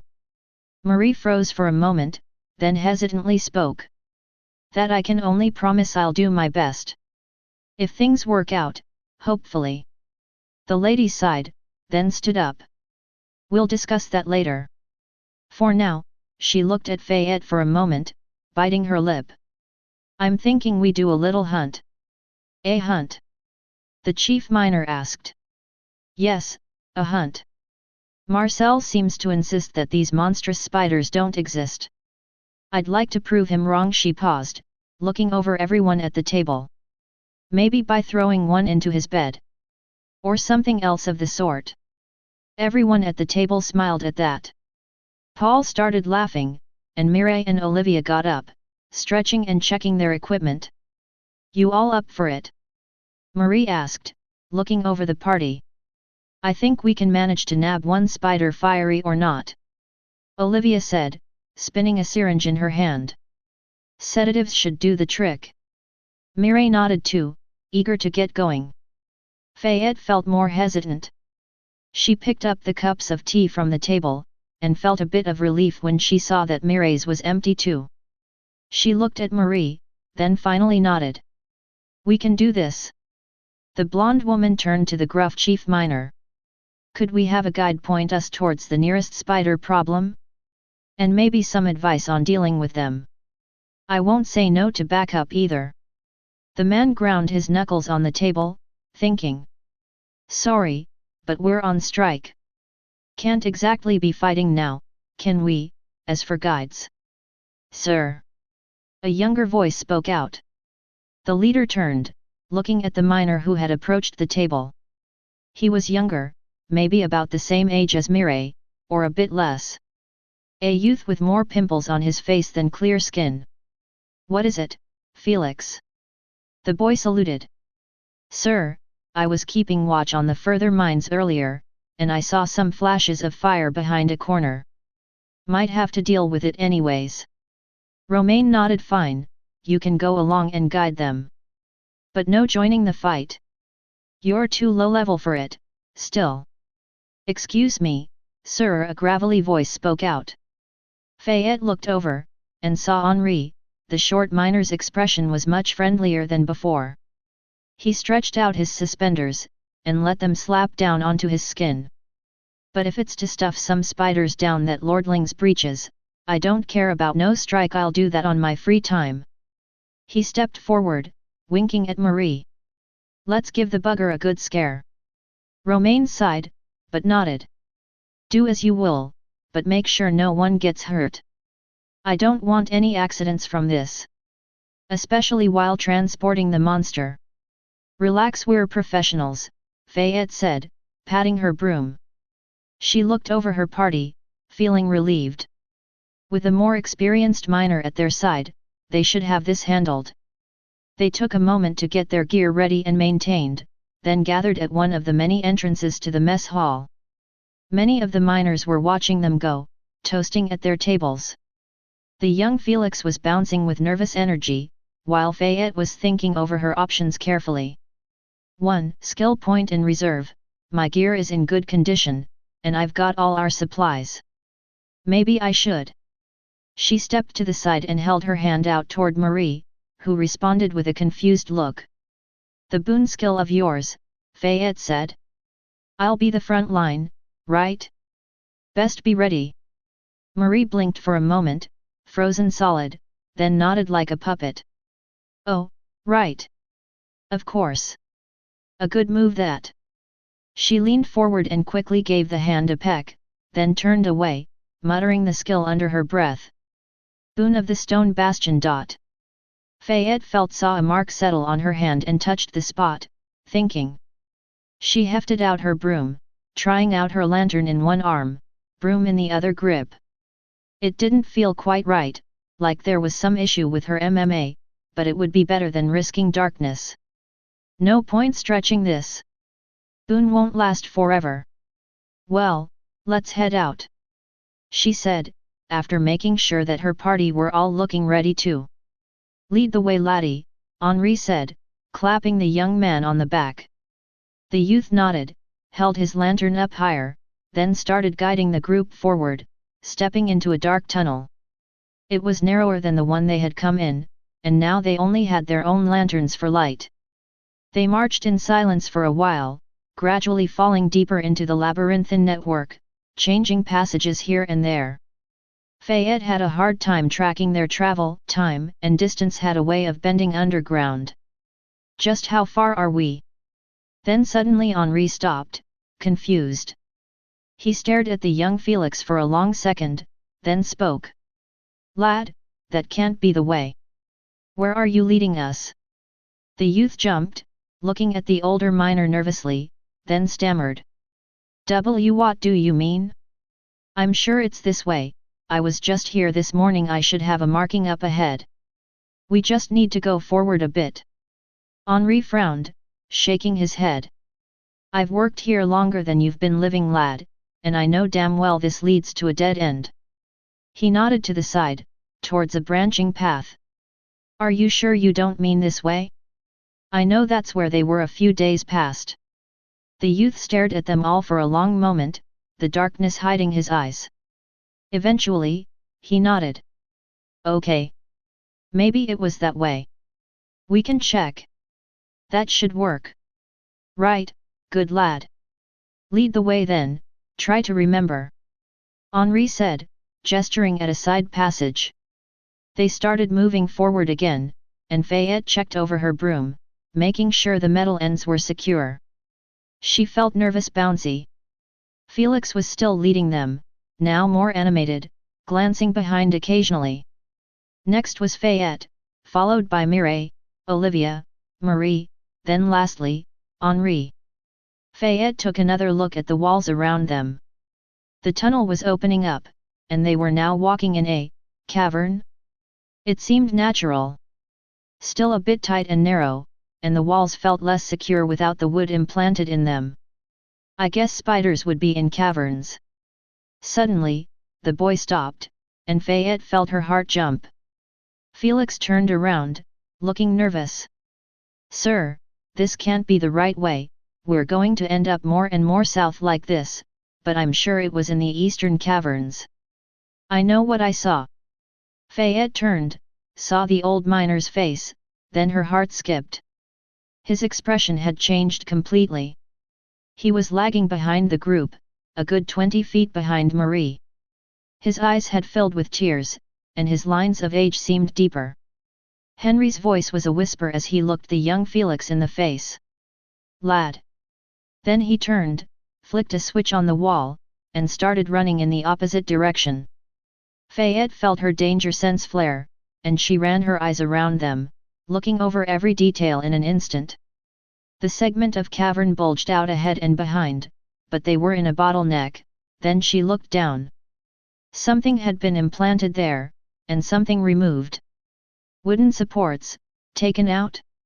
Something in its place? And she saw a receding fuse, spreading on the side of the wall. No, she shouted, and shoved Mireille back, as far as she could, giving the girl a running start. The others were backing away, but Fayette jumped forward, at the wall, whacking the fuse with her broom. She hit it, saw the spark fade at her swat, and breathed a sigh of relief. Then she heard the sound. Sizzling. She looked to the left and saw that a point the fuse had passed was smoking, with growing intensity. She only had a second to jump away, ducking her hands and face down, taking cover inside her maid armor. Skill up, maid armor has reached rank 3. Then the world exploded around her. First it was one explosion, then soon followed by more. She felt rock shards hitting her all over, jabbing, but not penetrating her boon-boosted maid armor. She had a brief glimpse of the young man being shredded into pieces by shrapnel, and a view of her friends, mostly out of the explosion, rocks falling all around them. Marie's hands were aglow with veins of green.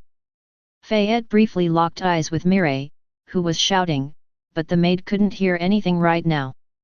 Sorry. Then the floor crumbled under her, and she was falling.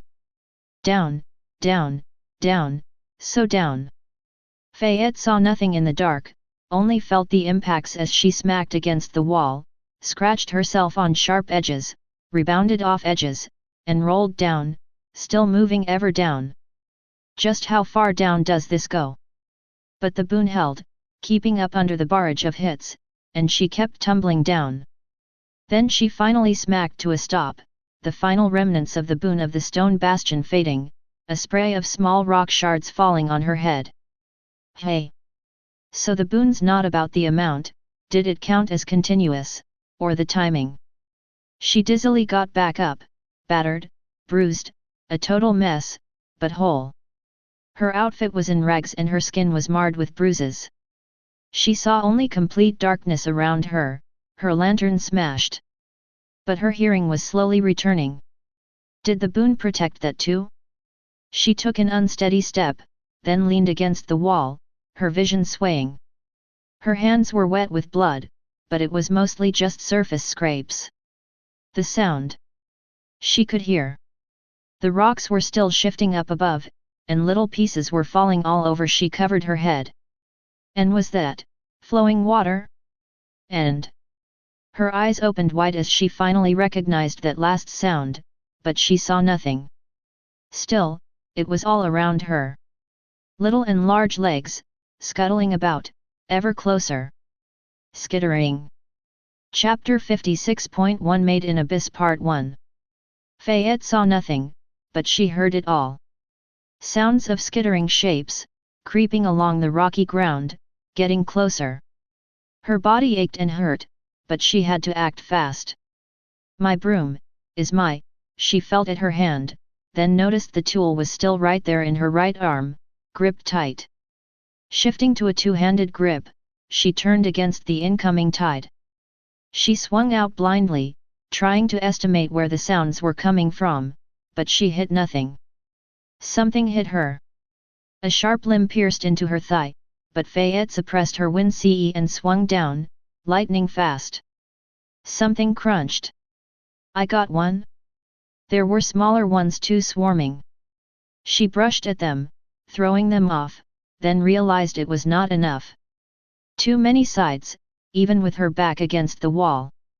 With no vision, she could not handle it all. Or could she? Time, I need time. Fayette used sweep dust, gathering crumbled bits of stone dust and grime into a swirl in front of her, then used spicy cooking to summon red-hot powder into her left hand.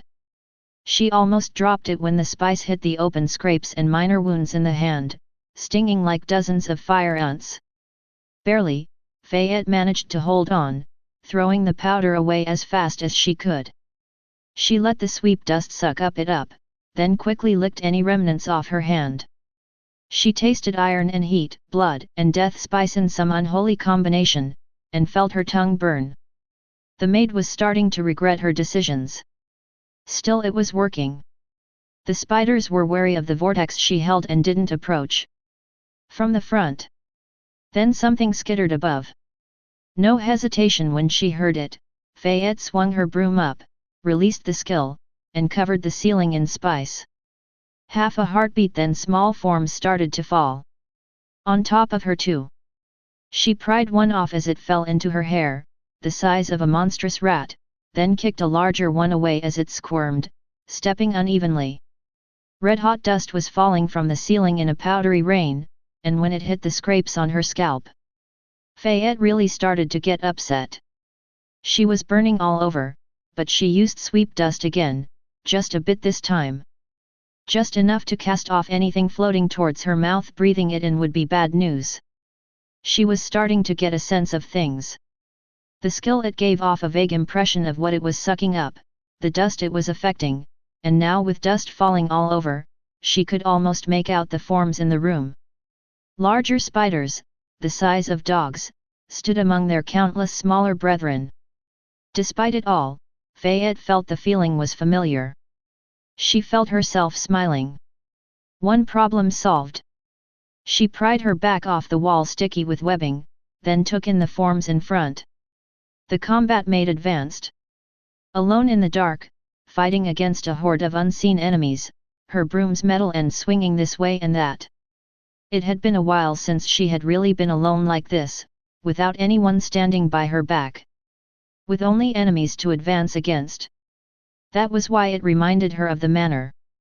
Enemies were popping out of nooks and crannies, and Fayette had to rely on her eavesdrop to divine where the more distant ones were approaching from.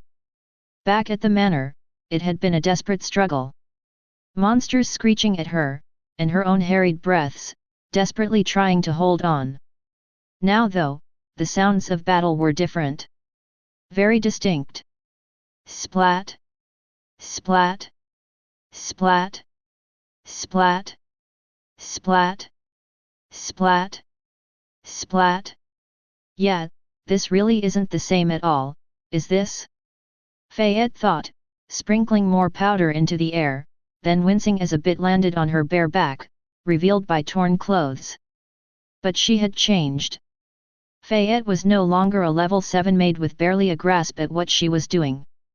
A level 17 combat maid against a horde of spiders the size of hounds, it wasn't really an even match. Fayette finished crunching one spider under her broom, then took a step back, focusing on her proto-dust sense. There were so many of them. As she hit one, another scurried under, brushing against her left leg. She smashed out with her broom, again feeling the crunch of thin exoskeleton under the metal of her broom. Then she felt another bite, on a different leg, and kicked it against the wall, pinning that spider in place. For a second she felt panic. So many bites, poison? No, the other bites.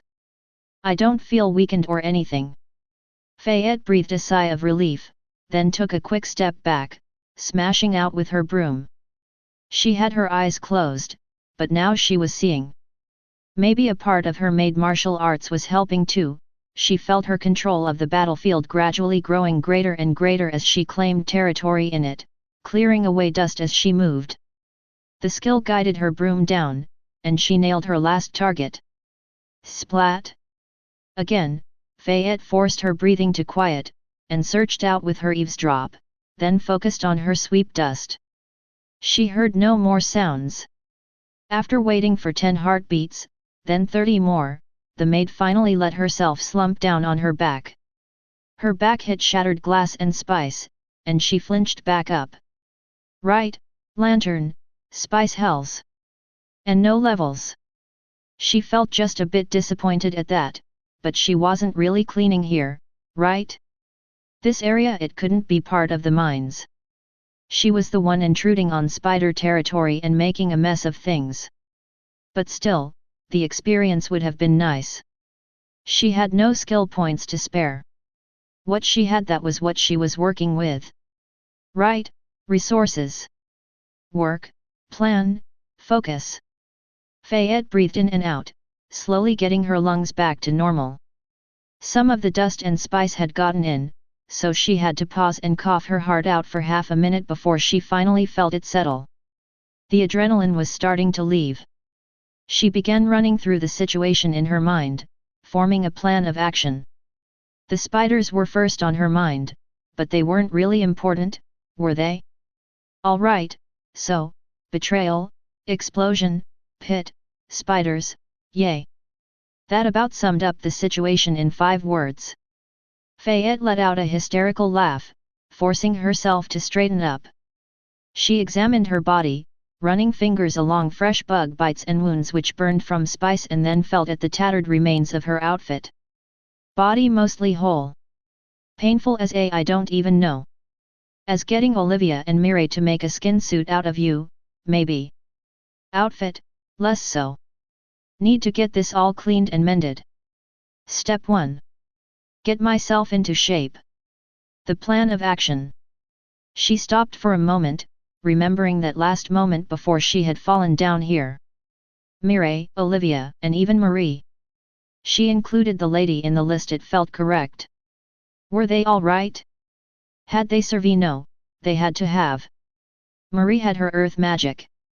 I remember, she was using that magic, but rocks were falling all around them, and they were on that side of the cavern.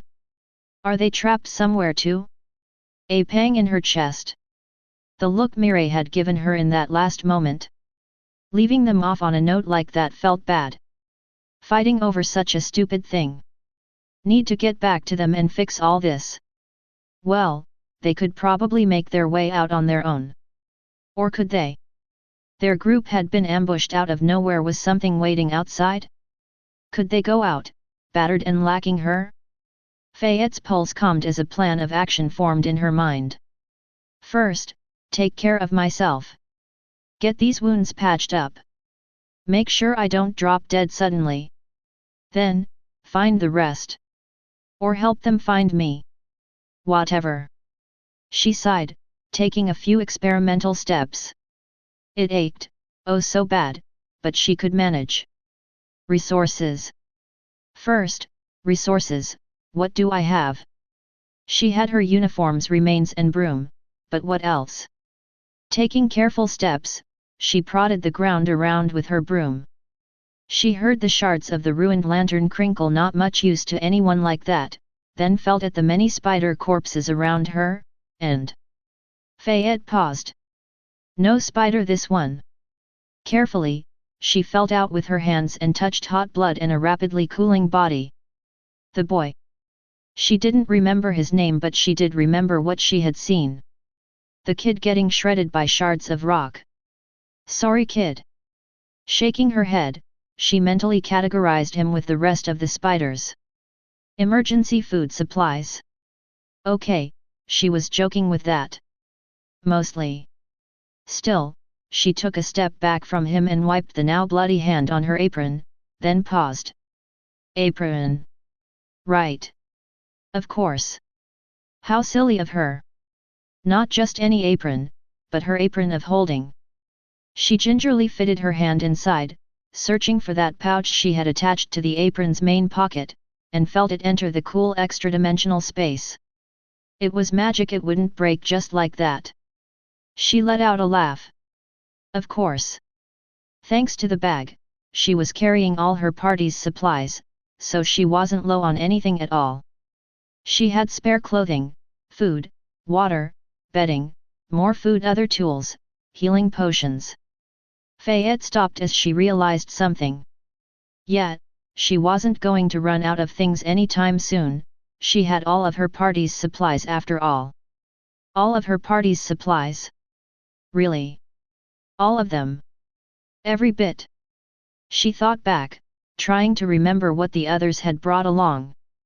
Mireille always has her sewing supplies in hand, Olivia has her kit, mostly booze. What does Marie have? That little bag, I think. Drawing supplies? Notes? Gradually, the party's official leader, at least on paper, was starting to realize that their policy of having her carry all their stuff just might have some drawbacks. Especially when they had just lightened up in preparation for a monster hunt. Fayette sighed. Well, can't help it. If they're trapped here, I'm sure they'll manage somehow. She could trust them. The bloodied and spiced up maid reached into her apron of holding, searching around. Then took out her spare lantern. One of them. Of course, they had a spare. What were they, amateurs? Well, all right, maybe it was an amateur move to have all their supplies on one person, but it was the thought that counted. Fayette lit the lantern, and a hellscape was revealed around her. A horde of massacred spiders, bodies black or white, limbs ripped off and shells smashed into bits. They were leaking black ichor onto the ground, and it was all covered in faintly red dust, making the whole scene seem like a picture out of hell. Veins of thick web spread all over, covering all the walls and the floor near the edges. It seemed sort of halfway done, forming traps and snags near corners, incomplete. The webbing on the ground had been ground down into mush in the brawl, but all the webs now shared a red tinge, making them seem like cracks into molten rock. Fayette bent down to examine the spiders. With a quick glance around, she confirmed their sizes. They were smaller than she had thought while fighting in the dark, or maybe that was just because they were now crushed and pulped into the ground, not skittering about on long legs. Their sizes ran from rats to small dogs, and Fayette felt a grim realization. These were not the biggest of them. Nor the monster types. The lack of fire made the latter obvious, but she had talked with the miners too, in preparation for the hunt. The largest ones in these caverns could stand up to her belly button. In a way she was looking forward to it. The panic, pain, and surprise had made the situation difficult, but once she had gotten control of it, the spiders had not been much of a threat, clumsy and weak as they were. Now, if she had gotten tangled up in webs on the other hand. She flinched, wounds still aching from spice with every beat of her heart, like hellish pitchforks prodding her to move, to act. She shook her head, looking away from the hellscape. Time to fix this whole situation. Looking around for a proper spot, Fayette set the lantern down on top of the young boy's shattered skull, as a sort of makeshift table. The ground was too nasty, so she wanted to keep it somewhat high up so she could work. She crouched, making sure to not lean onto the ground, then searched around in her apron for Olivia's medical supplies, some water, and her healing potions. She still had 2 of those. She quickly washed off her wounds with the water and felt the red-hot pain gradually recede. Then, Fayette debated drinking the potion for a moment if the bites were poisoned at all. She shook her head. Maybe just a little sip. Fayette drank a tiny drop, trying to monitor her body for any adverse effects. She felt none, only her wounds scabbing over a tad, and drank some more. The rest of the wounds closed. Putting the potion back, she began measuring things out. She didn't have all that much oil for her lantern, maybe a few days of use if she was really sparing with it. Food would not run out for a while either, and if it did, she looked at the corpses around her and nodded she could procure more. Maybe with her rank 3 spicy cooking, she could even make it taste bearable, or at least use the pain to sear all semblance of taste away. Her own water might not cover much, but she could hear some sounds of water somewhere nearby. Hopefully, it was clean. She knew there were some methods to purify it, but she really couldn't remember them. Her healing potions were mostly full. She had only had to drink 1/3 of one just now. She felt a lot better already, having a clear picture of the situation, but she still had one important task to handle. She peeled off her tattered rags of a uniform piece by piece, lamenting its loss. This one had really gone the distance for her sake. Saints bless Maid armor. Maybe I should arrange a burial for it. She took out a towel, wetted it, and cleaned the rest of the blood and grime off herself, then took out her spare uniform. Yes, of course, she had one, she was professional, then dressed in it quickly, eavesdrop activated. No skittering. It was a vulnerable feeling, swapping clothes in the middle of a hellscape like this, but it had to be done. Fayette really hoped the stares she thought she sensed on her bare skin were her imagination. She made record time in dressing up. Regardless, Fayette finished, felt her maid armor solidify, then hefted the broom in her hand up. Now, for the first time really looked at the caverns she was in. She had seen their look, but now she examined their shape. Where exactly was she? The entrance above her had shrunk down into a tiny hole, fallen boulders blocking most of it off. Could she crawl back up? Probably not. The chamber she was in was a decent size, around 20 paces across. A craggy, uneven roof and walls, it didn't mesh well with her orderly sensibilities. But worst of all was, of course, the webs. So damn many spider webs. Fayette had never liked clearing spider webs. They were one of those things that always crept back in. If a maid neglected the proper cleaning of an area of the manor for even a few weeks, they would inevitably sprout out like mushrooms in the rain never ending. She sighed and looked at the broom in her hand. The wood was battered and scratched, and the metal end had bits of sticky exoskeleton glued on. Fayette grimaced, then rubbed it against a piece of mostly clean rock, trying to get it off. Sure, it would last a while longer probably. But could she trust it? The wood was in truly dire straits. If her broom broke in the middle of battle, Fayette looked around the room. Besides, it wasn't really the proper tool for this job. She put it away, then reached into her apron of holding and took out 2 items. She hadn't used them for a while, but they would suit this task well. She held out her mop and applied a nice dose of all-purpose cleaner onto it. She had a few bottles of it.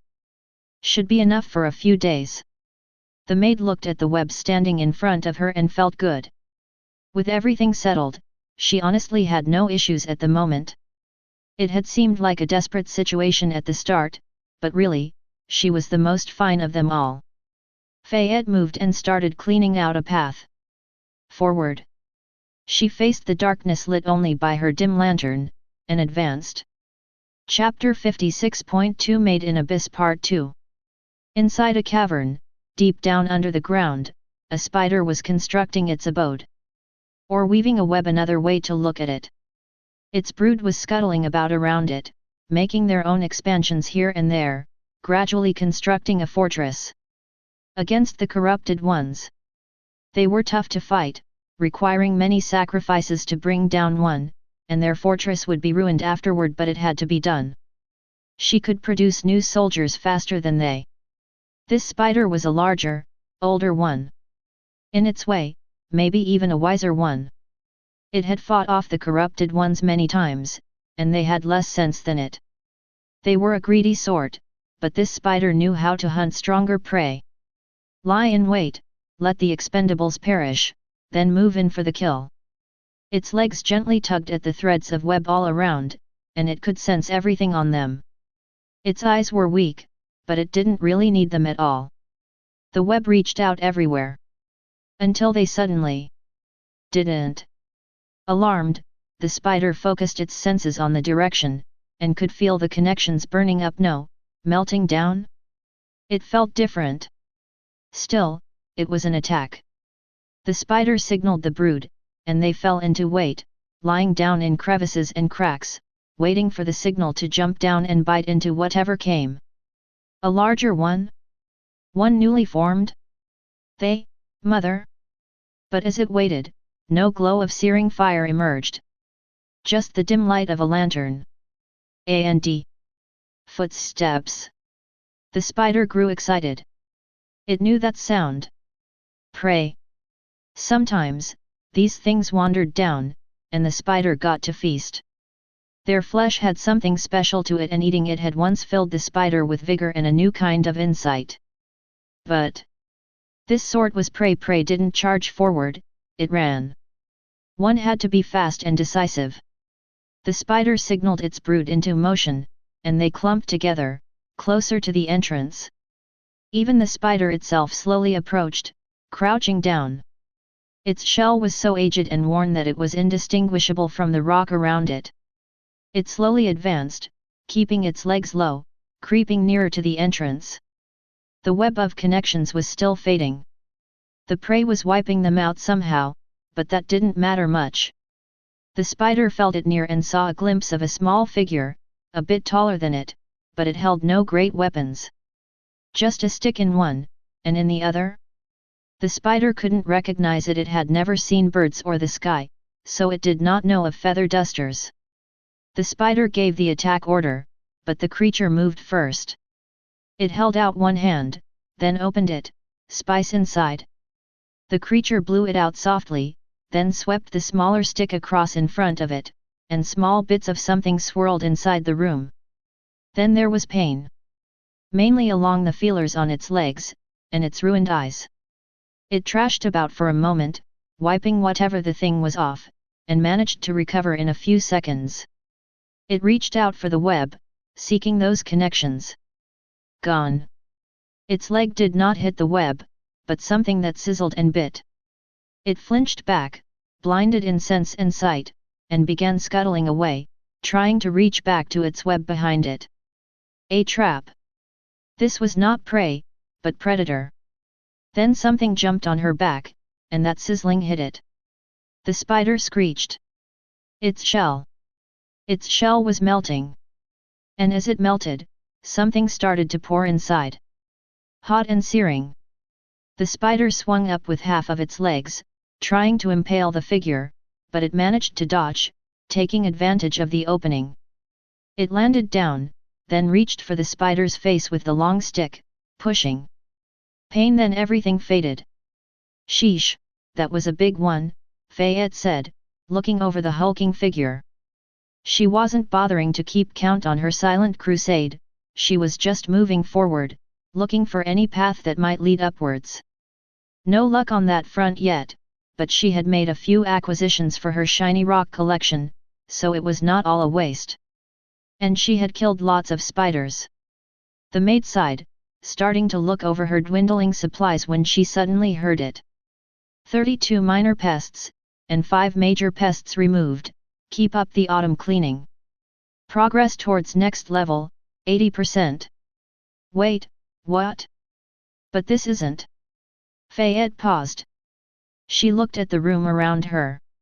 If she really tried to look past the webs and collapsed pieces of ceiling, and only took in the shape of it. It was a box. A very regular box. Growing excited, she got to work. She swished this way and that, brushing off age-old layers of dust, grime, and ichor with her mop, letting the all-purpose cleaner truly do its magic. She cleared out a small section, then let the cleaner sizzle into smoke as it slowly did over time, careful not to breathe it in. The maid bent down, finished with her cleaning and looked over her work. At what was revealed. Brick. Very old and crumbly brick, sure, but brick nonetheless. Ruins? Did I stumble into some ancient fortress or whatnot? Fayette took a long moment thinking the situation over, then finally grinned. This was perfect. Wandering around down here, the maid had come to a realization. This place was vast. If she just kept moving on, she might just get too far away, and get well and truly lost. She had done well in her fights so far, though there had been some scares. If she went on, she would not always win. Especially alone. Her best chance might just be to sit down somewhere where the others could find her and wait. But for that, she needed a base of operations down here, somewhere she could rest up and stick to, some place recognizable and interesting enough the others would be sure to find it. And maybe a place where she could earn lots and lots of experience. She inhaled deeply, tasting the air of her temporary home, then frowned. What was that taste? Brimstone? Something reminiscent of her spice hot. Then Fayette looked to the other side of the room, to the other entrance. Her lantern was rather dim, but that entrance was bright. In fact brighter than the spaces right next to her, and getting brighter. She backed away a tad and watched as slithering ropes of fire snaked out from behind a corner, followed soon by a small form. A web of fire. The spider itself was black and red, like an onyx stone with a fire core. It moved slowly, letting the web of fire do the exploring for it, like a countless mass of feelers. A monster. Fayette backed away. She did not want to get stuck in that. The maid moved back slow and silent, creeping back towards the original entrance. Is it blind? Does it not see me? Altering her trajectory, she began shifting to the right, and the creature made no move to follow. Slowly and quietly, Fayette reached into her apron, going for her knives. She got a set out, aimed, then began pelting the spider with knives using cutlery control. The web of fire instantly moved, searching around for the source, but it couldn't pinpoint her. It expanded outward, writhing like a fabric bursting out of its seams, but Fayette kept up the barrage, careful and silent. The knives bit into the spider, between the cracks in the black outer shell, getting at the core inside, and after only 3, the spider exploded into a spray of black blood. Fayette blinked. She had forgotten how satisfying that felt. She sighed, then slowly walked over to the remains, and picked up a monster core that felt hot. She really was making good progress on her pretty rock collection down here. Nodding, Fayette put it into her apron, then examined the entrance through which it had come. She froze, then walked through to the other side, and froze again. She laughed. It was a small room, just 5 paces across, but that wasn't the thing that had filled the maid with relief. 2 iron doors. Both stood ajar, letting monsters move as they liked through here, and they were covered in a thick mix of web and grime, but they looked mostly intact. And they had little hooks in them, useful for barring them in from the inside with a plank or something. Fayette settled down, then looked over her temporary home for the next while. She hated to admit it, but she was honestly enjoying all this a little. She really was pretty fine, not running low on supplies for at least a bit more. She took out her broom, mop, feather duster, and bucket, then got to work. If she was going to live down here for a while she would damn well enjoy it. She wondered how the others were doing, and how long it would take them to find her. I hope they're having fun too. A good start to house cleaning. Progress towards next level, 85%. A fine abode, free of pests. Progress towards next level, 95%. Level up, you have reached Maid level 18. Congratulations! 2. Skill points gained. You have gained a new skill, Dust Sense. Progress towards next level, 10%. A good expansion of the household. Progress towards next level, 25%. Great job with the major pest removal. Progress towards next level, 55%. It was taking a while.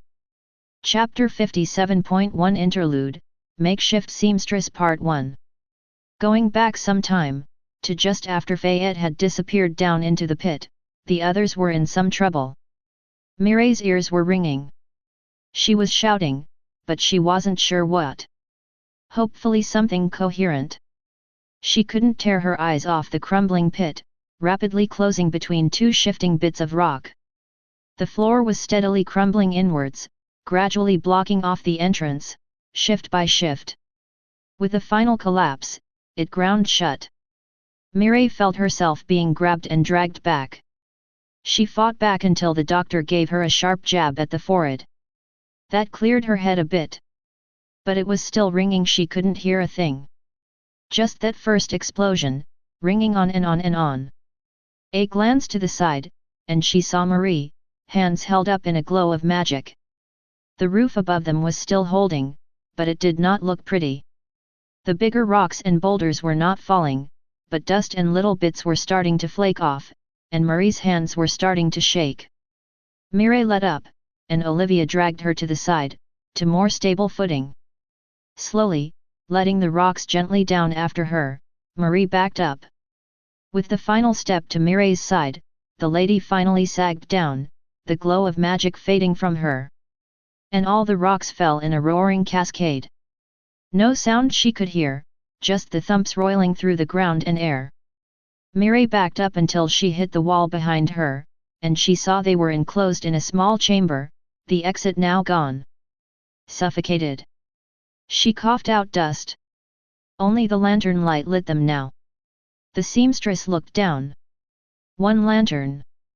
Well, that isn't good. Her mind was finally working again. Hey, we need to help Faye, she said, turning to the other two. She pointed at the collapsed rock behind. She's down there, somewhere, we have to hurry. Marie shook her head, mouthing something. Mireille almost felt outraged, until she saw the worry on her face, and then the lady shook her head again, pointing at her ears. Oh, right. Mireille waved her hands around, at the worried blonde and the frowning doctor, trying to communicate something. Olivia paused, then reached into a pocket. She took something out, then held it up, gesturing at her ears, and at the other two. A pill. Some sort of cure? The pill was dark like a cockroach's shell and smelled horrible. The doctor saw Mireille blanch at it and held it out. Marie snatched it out of the hand, gesturing something in her notebook to the doctor. Olivia wrote something in herself, showed it to the lady, then nodded. Mireille was looking between the two of them, heart rate climbing. What are they doing? We don't have time. Then Marie ate the pill. Her face colored instantly, and she seemed to almost retch, but she held it in and gulped. Mireille felt a pang in her core, watching that. What was in that? Crouching down, the lady held her stomach. Olivia mouthed something at her, and the suffering woman nodded. It worked? Marie can hear? Mireille perked up, but then the doctor approached and touched the lady on the forehead. Instantly, the woman rose back up, seemingly back to normal, and the doctor looked wretched in turn. Then Olivia turned to the seamstress, holding a hand out. Wait a minute, isn't this that skill of hers, transfer condition or whatever? Is she going to? Then the doctor touched her and the ringing in her ears ceased, replaced by eerie silence and an ominous shifting in the rocks above. And her stomach was roiling. She bent down, hands at her belly, cringing. What the frick did you put in these? She shouted at the doctor. Can you hear me? Olivia replied. Mireille looked up. Oh, right, she can't hear me. She nodded. Good, Olivia said, hand at her chin. I was wondering whether that would work. Seems Our Lady's skill is useful indeed. Makes the chance of healing a lot greater. Skill? And chance? Marie saw Mireille's questioning look and explained. I told her about my picture of health. Makes healing easier, she said, enunciating her words carefully. The lady still couldn't hear, which meant she'd have to eat one more of those. Mireille shivered, then looked at Marie with pity. The doctor took out another pill. These are the result of my new skill, she explained, her words slightly slurred. The gloomy woman smiled. It's better if you don't know how they work. Mireille shivered, then watched the doctor take out another pill and offer it to the lady. She carefully ate it, then crumpled down again. We don't have time for this. The seamstress noticed herself almost hopping in place, raring to dig into the rocks. The lady saw her anxiety, then slowly rose up, gathering herself. Marie met her eyes. Fayette is alive. I felt her with my boon. But she is far, far down. A weight left Mireille's chest. Fayette is alive. She breathed out. Do you know where? The lady grimaced. Not really, but there was some odd mana signature I felt from down there, for just a moment. I can feel it now too, weaker. Like a scent trail. Fire-tinged mana. The spiders, Mireille spoke, realizing. Can you find them? If Fayette is near their nest. Marie was frowning in thought. It was an odd signature for just spiders. There's something more. I think I can point the way. That filled Mireille with so much relief, that she sagged down, and finally took note of the doctor, who was glancing between the two, a bit out of it. Sorry you two, but my skill will be on cooldown for a bit, so I can't swap more right away, Olivia said, looking apologetic. I won't hear you for a bit yet. My pills aren't guaranteed for me, I'll have to swap with Marie. Oh, that's a shame, Mireille thought. She's willing to sacrifice and leave herself deaf. Or wait a minute. She raised her head up, narrowing her eyes. You clever F, you're letting us deal with this stomach pain, leaving yourself free. She said, rubbing at her stomach. It was still roiling, maybe just a bit calmer. The doctor shrugged her shoulders, confused. Mireille suspected she understood. Marie patted her on the shoulder. Now, she's still healing us. Mireille sighed. Guess that's true. She looked around her. They were backed away into a small nook, boulders blocking off the way they had come from. Seeing Fayette go back in for the fuse, their group had hesitated just a bit, and had not managed to get back to the entrance. Now they were stuck here. Can you get us out of here? She asked, eyeing Marie. Use that magic of yours to shuffle our way out, or down to Fayette. Not down. Too unstable. And getting out might take some time. But I do sense the trail, it's right. She spun around, pointing at a corner. There. Mireille crept closer, bringing their single lantern with her. Olivia followed, looking over their work. The doctor seemed distracted. Something about the pills? I don't even want to know. She shook her head, then bent down and spotted it.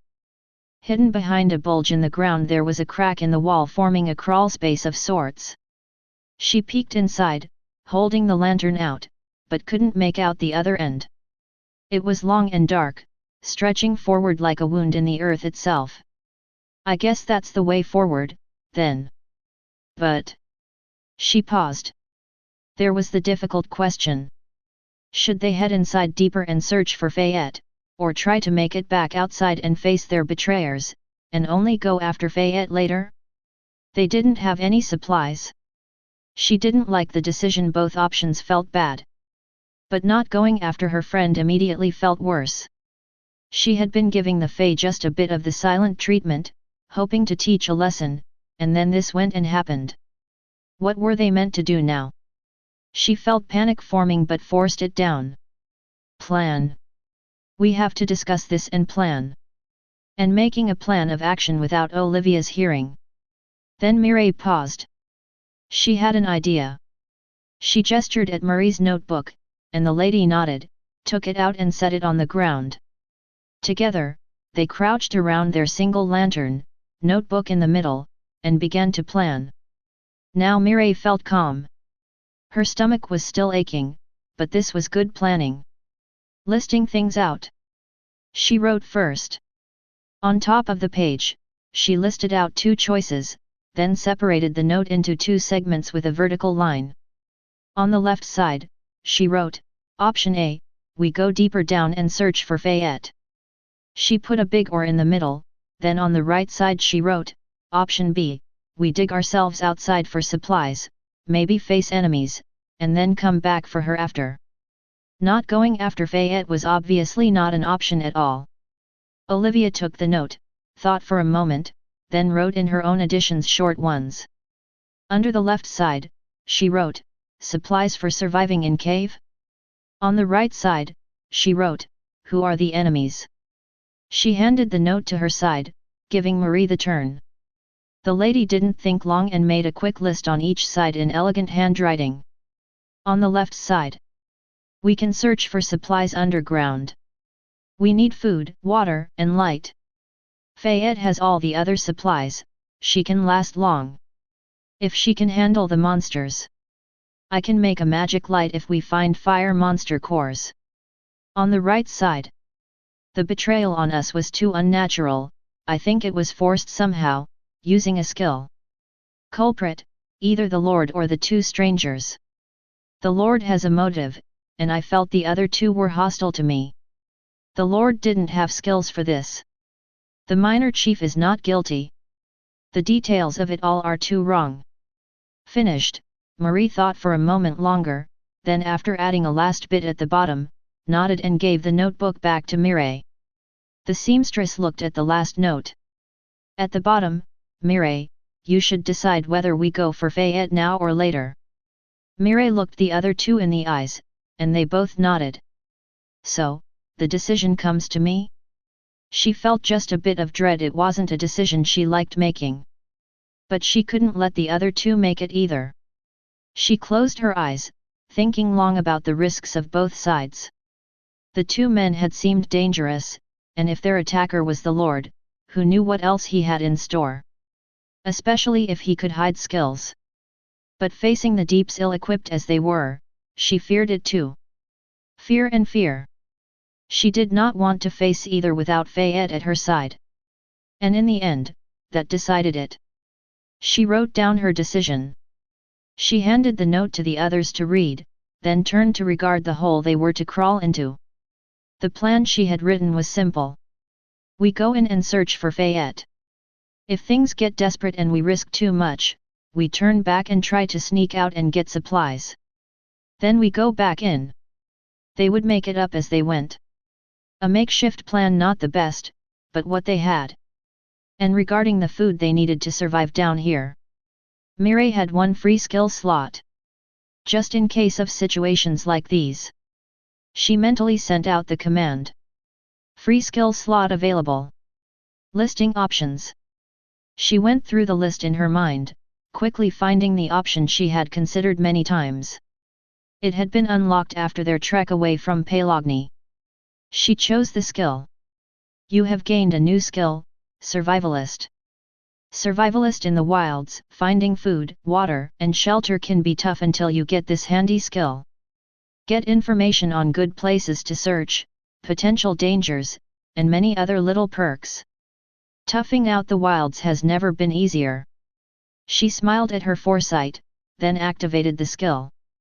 Hopefully I don't need to put points into this. Skill dearest, where can we get food and water down here? The skill provided the answer, information filling her mind, and the smile fell from her face. For the first time in her life, Mireille cursed. Fuck. She felt 2 reassuring pats on her back from Olivia, then Marie walked to her side. The lady nodded at her. We can do this, don't worry. Mireille shook her head, a headache forming. That's not it, I know we can, she answered. Need to move my thoughts away from that. She began considering a plan for going forward. I'll go in first. Then Olivia, then you. Marie, make sure this hole doesn't collapse on us. And give me that boon if you can. Marie blinked at her authoritative tone for a moment, then laid a hand on her head and spoke. Boon of the stone bastion. Mire blinked several times at that one. Interesting. Then she shook her head and faced the crack. She bent down and crawled inside. The seamstress and her friends delved deeper. Chapter 57.2 Interlude, Makeshift Seamstress Part 2. Mire breathed quietly, listening to the quiet flow of the little spring they had found. And the spiders. She closed her eyes and let her needle and thread snake down along the ground, slowly approaching the webbing on the walls. She let it bite in, and then her senses expanded. The thirst and hunger faded into the background. The seamstress got a sense of the myriad threads running throughout the cavern and mentally marked all the spiders she could find. Big ones, these. Bigger than the last lot. She didn't know how long it had taken them, traveling and crawling forward, before they found their first signs of skittering life. There were other things too, lizards and bats and bugs, but mainly spiders. This was their third lot. But third time was the charm. They had practiced. Mire signaled Marie and Olivia, then activated one of her newer skills, makeshift clothes. The webs formed into scarves of sorts, and as the spiders reacted, confused by their webs shifting suddenly, she moved them. Stitched them. Controlling two needles at once, she attacked forward with the scarves, winding them around the spiders, trapping the beasts inside their own webs, then stitching them shut. It was like rugs suddenly springing out from underneath, then wrapping the spiders within. She got two, then felt the earth shifting under the webs. Marie. The lady was casting quietly, trapping spiders in cracks that suddenly opened under them. Their legs fell in, then the crack closed, and they were trapped. The spiders began scuttling about in a panic, but both Marie and Mire were some distance away, crouched low to the ground hidden. Their first fight had been a mistake. Her legs still ached from the bites. Then the doctor moved in. One moment she wasn't there, then suddenly a shadow peeled open, a figure springing forth from within, scalpel and lantern in hand. Mire had been surprised that Olivia's sneak skill applied to the lantern too, but it was handy, no denying that. Olivia began surgically piercing the trapped spiders, one by one, and the remaining ones rushed her. And fell into traps, scarves, and pits, swallowing them up. Brilliant custom tailoring. Progress towards next level, 40%. Mire relaxed. Another set done, and just past level 13. She raised her head up and looked over the scenery, seeing it with her eyes for the first time. Fighting with low to no vision might be tough for most, but it was surprisingly easy for her and Marie. At least here. Marie could get a sense of the earth using her magic, while Mire could use the ever-present webbing as her own. She rather appreciated the spiders for providing it. She glanced down, taking in the spiders. They were sort of cute, in a twisted way. Fuzzy white fur and black patterns that sort of looked like eyes. She didn't like what her survivalist skill was saying. Then she walked to the small stream and looked it over. Good, no magi coal on the surface. The last one had been polluted. She had been really annoyed at that. She stepped back to the middle of their ambush, then nodded at Olivia. The doctor grimaced, lifting her lantern. We'll be out of oil very soon, I'm afraid. You two will have to guide me by hand. Mire sighed.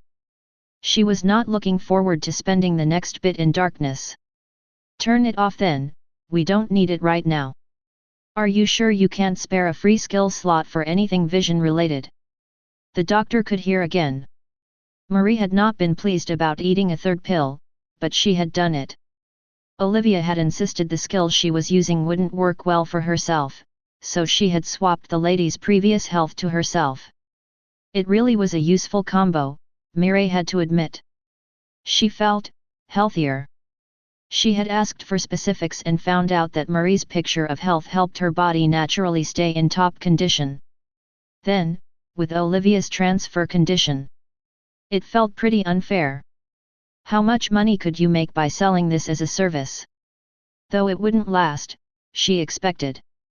Right now, she felt that all her little aches and ails were gone, but they were making an effort at a comeback. Maybe a day or so. Who knows, can't really tell the time here. Her thoughts were interrupted by everything falling into complete darkness. She flinched. Oh, Olivia put the lantern out.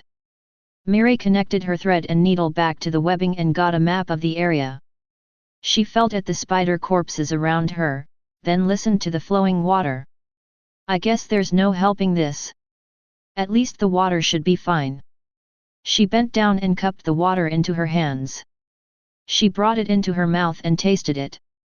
Survivalist told her it was safe, and she greedily gulped down more. Maybe now is the time. She stood up, facing the other two. All right, I think it's time we take our first break. Get some rest in, drink up this water, it's safe, and then she paused for a moment, feeling at the web around her, and the shapes trapped within it. The seamstress could feel the other two shudder. Or to be more precise, she could feel their clothes rustle about a bit. Yet, there really was only one source of food here. She sighed, then began giving out more instructions. Olivia, use your flasks to fill up on water. Give up the alcohol, no good drinking it down here. Can you purify our food somehow? We can't make a fire. No, but I can deal with any ill after effects, Olivia answered, carefully stepping forward into the dark. Marie was helping her forward, leading by hand. If you do get poisoned or a parasite or baby spiders in you, I'll purge them from you. Small comfort that. She sighed, and got to work, bending down over one of the bodies. Not a meal she was looking forward to.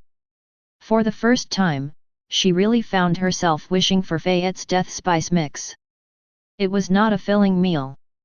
After the meal, the three of them settled into a covered nook, resting for a moment. There was still a long way to go if Marie's mana sense was right. They curled up together, braced against each other, sharing the body heat. It was unnaturally warm here, but still too chilly for comfort. It was only a scant few hours of sleep, but it was all they could take. Either Mireille or Marie had to keep watch the whole time, as only they could even somewhat perceive their surroundings. Mireille took the first shift. She felt cold, filthy, hungry, and scared. It was the darkness that was the worst of it really. Sure, she could perceive things with the webs, but it was a different kind of perceiving. One of twisting threads in ever-expanding patterns, shaped into traps covering every surface. Not a sight of light and warmth. She felt something touch her hand and almost jumped, before realizing the source. Marie, she spoke quietly. Hey, the lady said, sitting up from where she had been laying, then shifting next to Mireille. You all right there? The seamstress was silent for a moment. Not much point trying to lie to a lady, is there? A quiet hum. I don't have a skill for that. But doesn't the role come with some natural skill of its own? I've never really thought of it like that. The seamstress sighed. No, I really am not okay. She felt out with her cloth senses and got a hint of how Olivia's coat was moving back and forth. I don't know how Olivia manages to sleep like this. Don't think I'll be able to. Some talent of hers, I reckon. I can't sleep either, ground's too cold and hard for me. A princess wakes from a pea under the bed, but this is the level things must be to shake you? I'm impressed. A snort. You flatter me. Honestly, I wouldn't have managed in that wagon without Fayette's work. Mireille had to humph at that, but then she remembered and her face fell. Fayette. Sorry, the lady said, realizing. Don't be, I'm sure she's fine, Mireille said, leaning back against the hard wall. The darkness was oppressive, but the warm presence by her side was somewhat comforting at least. She tried opening and closing her eyes. No real effect, just more darkness. She cleared her throat. She can handle spiders, easy, she said, mostly to herself. She is fine, trust in it. Barely flinched at a dozen bandit, what are some spiders? Marie said. That did cheer her up a bit. Bet she's happily made a little spicy spider skewer for herself, Mireille said. We're getting closer to the place. Some vague shift in the air, a nod? The Mana signature, it's definitely there. And it's definitely more than just some monsters. Something more is down here. And Fayette is near it, Mireille finished the unspoken bit. She bit her lip. Fayette really had to be fine, she wouldn't think of other options. Not just a friend, more. Sisters. Long bonds from an orphanage childhood. She leaned to the side, towards Marie, and let her head rest on the lady's shoulder. Now that she thought about it, this was really her first time alone like this with Marie. Fayette was always bustling about. She spoke quietly. Hey, Marie, tell me something, will you? What's on your mind? What is up between you and Fayette? You're getting along fine now, I understand that, but when we first opened that door in the inn, and you saw us, you focused on her right away. The others might have missed it, but I didn't. It's not just that plan she pulled, or anything afterward, you were watching from the start. I saw. The lady froze still against her head, and Mireille felt a bit of satisfaction at that. Do I really have to say? Marie asked after a pause, quietly. She sounded sad. Mireille quirked an eyebrow. Curious reaction. Come, I promise I won't tell Faye. I think she likes you right now, in her own way. I just want to feel a bit smug when I see her again. She stole my furs, you know? For your sake and hers. Let me steal a little secret. She opened her eyes, but there was no shift in the darkness, really. She leaned back sideways, and fell into the lady's lap, back first. She tried to make eye contact but wasn't sure how well she was managing. Damned darkness. Come in, we've eaten spiders together. And those pills. Those damn pills.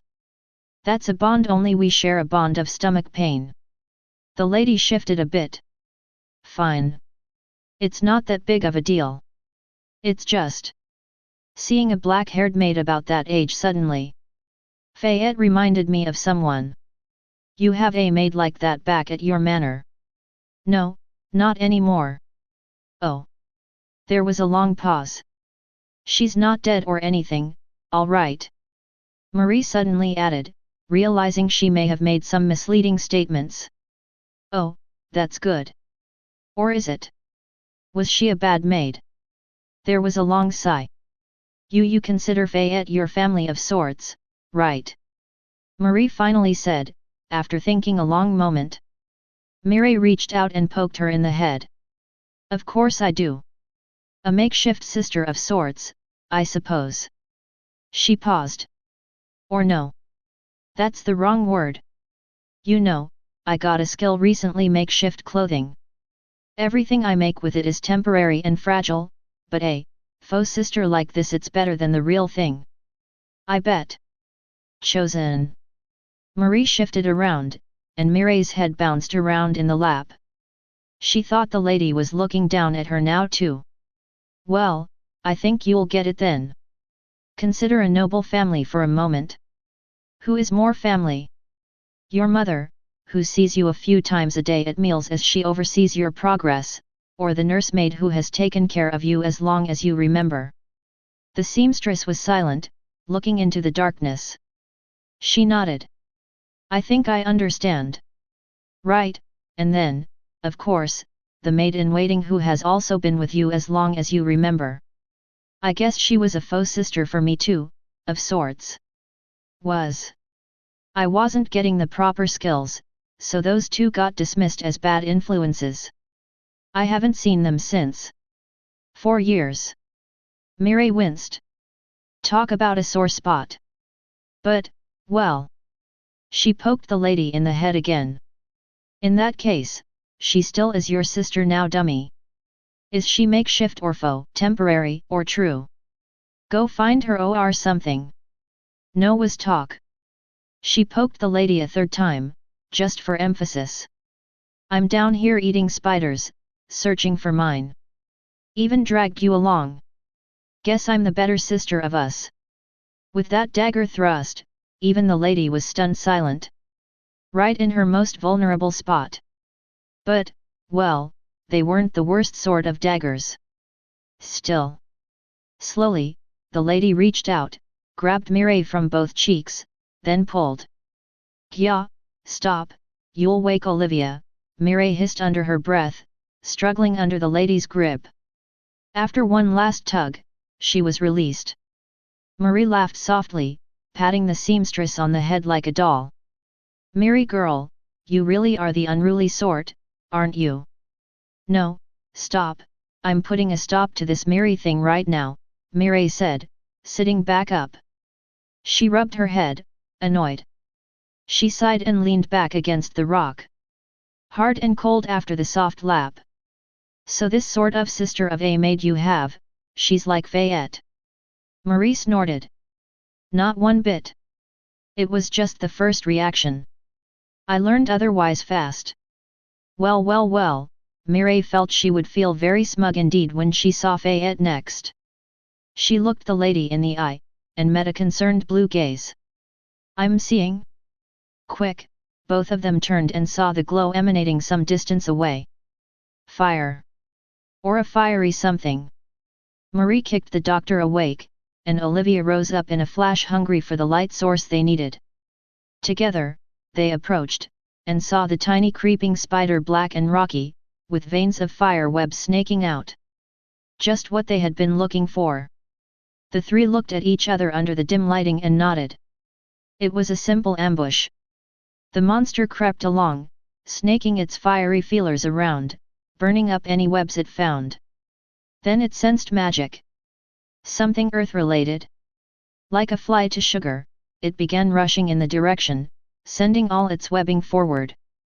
Then it stepped onto ground that felt different. The web was covered in mud and stone, and thus didn't burn up against the fire web, but as soon as the monster stepped onto it, the web crumpled down, and the monster fell into a pit. Then a needle bit into its web, and the fire net was thrust away. Then knives hit it from above. And a rock fell from the ceiling. Splat! Marie held up the red monster core in her hand, studying it with her full focus. You'll really be able to make a light out of that? Olivia asked, for the third time. She was really looking forward to it. Being the only one completely in the dark couldn't be fun. Just give me a moment, Marie said, taking out her drawing supplies. She began sketching on the core, making a diagram, and she was painting with magic. Mireille was holding her breath. She was both dreading it and hoping for the best. If the lady succeeded, that meant they had everything they needed. Replenishable sources of light, water, and food. Which meant they would be heading in even deeper. There would be no turning back for supplies. She still tasted the spiders. Suddenly, the seamstress was blinded. The core had flashed? This bright? Gah! Sorry. Wait, I'll adjust this. Just a second. The light slowly dimmed, and Mireille slowly felt her vision come back. Marie was holding the core, which now cast out a handy directed beam of light. Much brighter than the dimmed lantern. For the first time since she didn't know when everyone was cast fully into view. And Mireille saw their condition. They were filthy. It hadn't been so apparent in the darkness or dimness, so only now did she finally see their true state.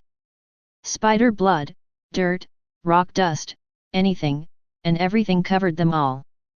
Nobody had a clean spot anywhere on their body. How long have we been down here? It's felt like just a day. Mireille looked at her hands and almost retched. I was eating with these? Everyone. Let's go get washed up before we go in deeper, she said, already walking back to the stream. She shivered, but she stayed determined. They would go on, and they would go deeper. Until they found Fayette. Because even if they were this miserable, at least they had each other. Company. Fayette was all alone down there, and Mireille shuddered to imagine it. Just how wretched must she be feeling right now? She had spoken lightly earlier, but she didn't really believe it. There was no way Fayette would be just fine. Chapter 58.1 Maid, Still, in Abyss Part 1. The others were worried, but Fayette was actually feeling fine. Very fine in fact. She walked in a circle inside one of her many caverns, around a bubbling pot of stew, having a jolly old time. The cave maid, the cave maid. The cave maid I shall be. Spiders, spiders, spiders. And pretty rocks for me to see. Nca item untain. There is a little me. La la la la la la. Dabba dabba dee. She paused, skipped 2 steps, then switched to a different melody, experimenting. My heart is not alone. When down here I roam. Can't find a single soul. No matter how much I comb. The cave is my hearth, the cave is my home. Down here I hope to find a gnome. Fayette paused. No, that last bit doesn't feel right. She turned to the others. It just really doesn't fit like that, does it, Mireille? Gnomes? What the heck? Mireille didn't respond. She didn't nod or move in any way at all, to be more precise. Olivia and Marie also stayed motionless. That was because they were little stones with some paint on them in a vague approximation of a face. The maid sighed, looking over her gallery. It just really isn't the same, is it? Yes, she was absolutely fine. She was coping with her loneliness, somehow. Sighing, Fayette bent down to the cooking pot and dipped a finger in the stew. She tasted it, nodded with satisfaction, then filled a plate for herself. She plopped herself down onto the rock, next to the gallery of rock heads, and began to eat. It was a small chamber of the ruins she had claimed for herself, far off from any entry points for enemies. The worn walls stood silent around her, and the darkness loomed. The only light came from under the cooking pot, from where a warm glow painted long shadows outwards. Fayette cheerfully sat on her chair-sized rock, then glanced at the other chair-sized rocks. 3 of them. The head approximations were sitting a bit too low for her to make proper eye contact. Food just tastes better with company, right, Mireille? She said, nudging the closest head. It rolled over, fell onto the ground, and cracked in half. The old broom bristles, which had been fashioned into a sort of hair, fluttered about in the air for a bit, then finally fell to the ground. Mireille, you've gone and done it again. This is the 3rd time. Fayette sighed and set her food down. She bent, picked up the head's scattered pieces, then threw them into the broken head pile. It cracked open more, falling apart into little pieces of rock, then joined its fallen brethren in the pile. The maid shook her head, then walked over to her non-broken rock pile, searching for a good replacement. Mireille, where are you? Ah, there you are. She found a rock, sort of shaped like a Mireille in her estimations, then carried it over to the painting station. She hummed happily as she painted in the features. On my next level up, I want to become a cavern maid. Become a cavern maid, become a cavern maid. On my next level up, I want to become a cavern maid. Become a Kaa Virn Ma Aaid, hooray! She could almost feel the singer subclass option coming. She put in the last spot of paint, finishing the sort of angry-looking Mireille, then brought it back. She continued eating. Lucky that Marie had all these handy paints, I wouldn't have gotten the makeup done otherwise. The maid glanced to the side. Sorry about that, really. And about the first 2. Will you forgive me? Mireille did not respond. Fayette sighed. Still giving me the silent treatment, are you? Mireille did not respond. Fayette closed her eyes. No, didn't help. Still no voices appearing in her head. She had been waiting for them to come around about now, but no matter what she did, things just stayed silent. Only the bubbling of the pot. She slumped. Bleh, I guess I still haven't gone crazy yet. Would be nice. About time, I think. The maid was slowly making a startling revelation about herself. She had always seen herself as one of those silent and lonely types, you know, cool people. But she was starting to suspect she was wrong. Am I perhaps a socialite? An outgoing person? Someone sociable? Deeply worrying. But this was really the first time she spent a lot of time alone. There had always been someone. Fayette hadn't hated all her coworkers, though she wasn't friends with that many. Like a proper maid, she liked a bit of gossip here and there. She didn't have eavesdrop for nothing's sake. What was a maid without anyone to maid around to? Fayette was also getting closer to understanding the essence of maidcraft. Key point 1, it really needed a target. What was the point of a maid alone? As a child, she had heard a horror story of the sort. The maid who just kept cleaning an abandoned mansion, never noticing that it now stood empty, endlessly preparing for visitors who never came. Forever. She looked at the steaming pot of stew, still very full, and the other prepared amenities, and shivered.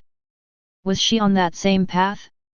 If I stay like this, she looked at the haunting and silent crypt she was in, peering for ethereal figures. Will I become a ghost maid? Was that better than a cavern maid? She really wasn't sure. Deeply troubled, Fayette finished her food, put the bowl away, and went to check on the stew again. She kept it on constantly, making sure that when her friends finally arrived, they would have hot and delicious food ready right away. She had even made sure to use spicy cooking so that it would be perfect to Mireille's tastes. Seeing that the stew was doing fine, she took 2 steps back and fell into her puffy mattress. She lounged on it, stretching like a cat, rolling in the stacks of pillows and sheets. So soft. So silent. Just the rustling of the sheets. Need a distraction. She rolled out from under the covers, sat up, and tried to adopt an intellectual pose. See, recently she had also taken up pursuits other than her rock painting. Of late, Fayette had become something of a philosopher. A philosopher trained in one book exactly, to be precise. She took out her copy of Friend of the People Volume 5, lit her lantern grimacing at the diminished oil, and began reading the book for the 21st time. Not that shocking of a number, it really wasn't a long book. She skipped the boring opening bits, getting to the juicy stuff. Then she began reading. Now, after considering the actions of the Church in the 5th century, then comparing them with behavior in the 7th, it is clear that some significant change has occurred in the practice. There are various notable sources, 5, 31, 33, which prove that originally, it was not the Church's role to guide class selections and advances. During the warlord period, many rulers arose from humble birth, like the peasant Attalus who conquered much of the continent. In fact, the Church of the time venerated him as a prime example of virtuous leveling. 23. Truly, might makes right was the philosophy of the period. It was only after the emergence of the hereditary lord class as the prominent ruling system that the Church started to adhere to its modern principles. Based on 5, I believe. Fayette leaned back into her pillow, laying off the book for the moment. The thing about books like these was that if you just read them over and over, you really started to believe them. But still, Fayette felt troubled. Was her whole life a lie? She liked her maid class, but she could also remember the day she had gotten it. The priest had been checking some sort of big book full of numbers, then turned to her, asked for her class options, then she had been told maid was the right option. She recited the next bit of the book from memory. The original creed of the Church was that it is virtue to find one's own class and trod your own path in the system. Was she making a misstep, going off from her true virtuous path? Was she meant to be something else? But what? Maybe the cave was my true destiny all along, and me ending up here is a correction of fate. What cavern-related classes were there? Fayette began making a list in her mind. Cave crawler, miner, dungeoneer, cave ranger, caver, were cave maids even a thing? None of them really struck a chord with her, so Fayette figured she was safe. Maybe it was that time in the sauna with Mireille, when I chose to walk my own maid path. Did that mean that her path of cleansing through murder was a virtuous path? I knew I should have just killed those bandits. That's when everything started to go wrong. Yes. I went against the sacred principles by not killing them. She was starting to get sleepy. Fayette blinked herself awake, then rose up and focused back on the book, skipping to the next interesting bit. The hereditary lord class is excellent at maintaining its position as the dominant ruling class system, which is why it beat out the warlords and conquerors, but it ultimately fails as a meritocracy. True, the competent lords will outlevel their competitors, but what of kings, and what of inherited wealth? In the scramble to secure a high-level heir, the average noble family's size has risen to 7 children, which has greatly increased the amount of conflict related to inheritances, as Graph 6 illustrates. The book talked a lot about how lords and kings were bad, but it didn't really mention ladies much at all. Did that mean they were all right, then? Was that why Marie was sort of nice, while all the 3 lords she knew were not? Besides, the dual monarchy had no king, but a queen. Was she all right too? She wanted to talk to someone about it all. Mireille had never really gotten into reading like her, so she might be a tough one. Marie, weren't ladies supposed to like books? Could she talk about the book with her? And the lady would be leaving eventually. That was why she was only reading this book. Her court dramas felt a bit sour when the stories echoed so much with reality. And they always ended with the lady getting married to some no-good fool. She glared at the book in her hand. Yet. I don't care, book, I think she's all right. She should stay. Stupid husbands. Right now, she would even take that suave journalist fellow as chatting company. He had written the damn book, so he might as well explain it. He seems smart, so why can't he explain things simply? Fayette shook her head and closed the book.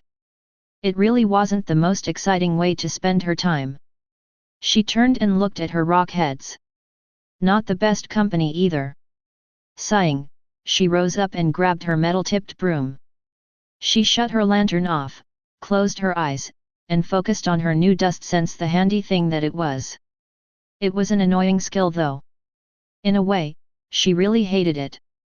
Because in order to see things with it, there had to be dust. Which meant that she had to leave dust around. She had to intentionally be aware of the dust and ignore it. She hurried out of her base, rushing away before her dusty living spaces annoyed her to death. With the more relaxing pursuits done, it was time for chores, then after that, exercise. First, she would go to a nearby stream, from where she filled buckets with water. Fayette walked past the few barricades she had arranged, and the long silent corridors and caverns.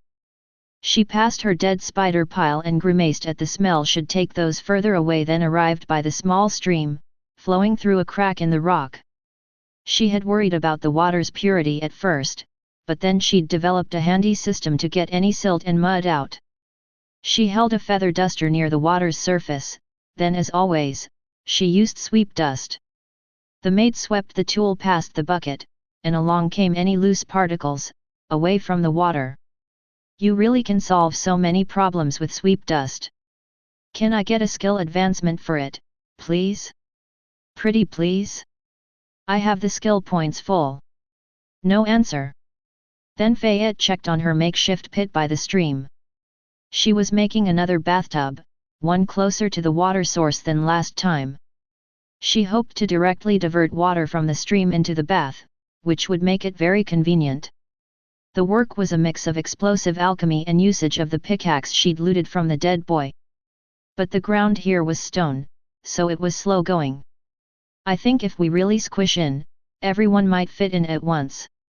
The maid carried the buckets back to her base and stared at the silent and dark walls around her, so uniform. She was really starting to miss the ostentatious designs of noble manners. She didn't know what to focus her eyes on here. For a long minute, she just stood there. There was always work to do, and she was leveling. A lot already past 19, hooray! A lone maid turning an underground ruin habitable seemed to count for a lot. But she couldn't look at the walls a minute longer. They were pressing in. Shadows lengthening. Again. Have to leave. She hefted her broom up, checked the fuel under the cooking pot, then went out. Walking past the barricades, collected resources, and half-finished projects, she arrived at a barred iron door. She took the bar off, stepped inside, and faced true darkness. This was where she felt most relaxed. In the dark, eavesdropping for sound, for noise. Because this section of the ruins it was not quiet. She almost flinched when she heard the first tiny noise coming off from far away. The maid smiled. At least here, she didn't have to be alone. It was time to delve deeper into the ruins and fight some giant fire spiders. Chapter 58.2 Maid, Still, in Abyss Part 2. The normal spiders, if one saw 2 foot tall as normal, were not that much of an issue. They had begun to learn. Do not approach the maid's lair. In that direction was a swift death, only worse if you tried to put any webbing down. However, the monster-type spiders were more stubborn. Not that smart, but twice as tough and annoying to deal with. And Fayette was facing a slight issue in dealing with them. Especially the larger ones. Her knives had been fine for the small ones, sort of weak as they were, but the larger ones were just so damn solid. An exoskeleton of solid, shifting rock, and no handy cracks to pry knives through. Cutlery control was a skill built for accuracy, not so much power. And her broom was made of wood. Fayette really didn't want to get her precious brooms all burned up in their fiery webbing, but the other options weren't good either. Spicy cooking did nothing, there was just no good spot to get it in. The things were built like fortresses. Giant, moving, fire-spewing, armored fortresses, in spider form. Which left only one option. She had to take some risks. Right now, Fayette was a few rooms deep inside the ruins, keeping her eyes closed, focusing on her dust sense. It wasn't that mighty of a skill, it could only cover about 15 feet around her at this rank. But it did let her sense the disturbance in the dust. A fiery tendril snaking. She opened her eyes and saw. The one good thing about fighting these things was that they emitted light by themselves. She could fight blind, but it was at least twice as difficult. And there was not that much leeway here. The maid was crawling right now, hidden behind fallen rubble. This section of the place was in bad repair, and the walls and ceiling were literally falling apart. Fayette had had to dodge a falling brick twice. But right now, she was waiting. Her eavesdrop had picked up on something, headed her way. She hefted her broom up, eyeing the burn marks along the shaft in the dim glow. Some minor damage, but it was still holding. And most importantly, the metal-tipped end was holding up better. In these fights, Fayette was really only relying on 2 skills. Maid martial arts and maid armor. Her 2 true fighting options, and both very useful. She silently stood up, then jumped over the rubble. To the monster shambling forward on the other side. It was big, well up to her neck in height. A craggy exterior of black rock, scuttling along on 8 rumbling legs. Not so nimble but fast and doubly strong. What need was there for nimbleness when 2 webs of fire trailed behind it, like the hems of a hellish wedding dress? They seemed to sense by using tremors in the ground, so as soon as Fayette landed, it shifted. The maid ran forward, broom ready. The monster began to turn, body slow and cumbersome, but the webs were fast. The first was already almost at her, spreading into a wide net, which blocked her advance. Have to get through. The maid feinted in one direction, then the other, and the second web of fire appeared there to block her. All sides covered, surrounded. Fayette held her broom forward. And she vaulted over the webs, using her broom as a pole. Her body coordination really was in top form, made martial arts making the broom act almost as a fifth limb. She landed, and then she was by the spider monster. She got one hit in, right at the head, and the broom's metal end rang. Then 2 limbs of spindling rock tried to impale her. So she went under it this time. Disoriented from the hit to the head, the monster lost track of her for a moment and stumbled in confusion. The webs headed towards the ceiling. And Fayette just stayed down there under the monster, taking a breather. That was too close. The maid waited, crawling under the rock spider's frame, taking care to stay clear of the limbs as it scuttled, trying to find her. These things really aren't smart. After a minute or so, the monster relaxed, and it started scuttling forward leisurely again, webs trailing behind it. Then a maid appeared out of nowhere and hit it on the head 5 times. Splat! That really was the word of the hour, whenever she fought these things. The rock melted down in an instant, devolving into a grey goop, and a glowing orange monster core appeared under it. Fayette shuddered as she imagined how dirty she would have gotten underneath. She pocketed the core, humming cheerfully. Another fine addition to her collection. She was making many. Another pest cleared, almost there. Progress towards next level, 30%. Then she strolled onwards, broom at her shoulder. That encounter really hadn't been all that special, just standard fare as far as these creatures went. Sometimes the hiding trick didn't work, and she had to run away. The things weren't that good at chasing her, so Fayette didn't consider the work that hazardous. As the maid walked, she swept the dust and grime away in a wave in front of her. She left every room she passed mostly clear, which meant her dust sense would be poorer in them, but it had to be done. So that she would get experience, not get annoyed, and not get lost. See, this place was pretty big, and the rooms didn't really differ that much from each other. Just the same, dull, crumbling walls of brick, scorched clear of anything interesting. Yet, no treasure in sight. Not one bit. She really cursed the monsters for that. There weren't supposed to be fire monsters of all things in ancient ruins. Why, they would ruin all the mysterious books and artifacts, wouldn't they? Yes, they would. There weren't even any piles of ash left, the years had mixed everything together into the same uniform dust. Fayette took a moment to stare at the dust she was sweeping in front of her. Was that bit of dust maybe once the ashes of a valuable book of secrets? Or was that other bit formerly some heirloom cupboard made from magical wood? That was the thing, wasn't it? Everything returned to dust someday.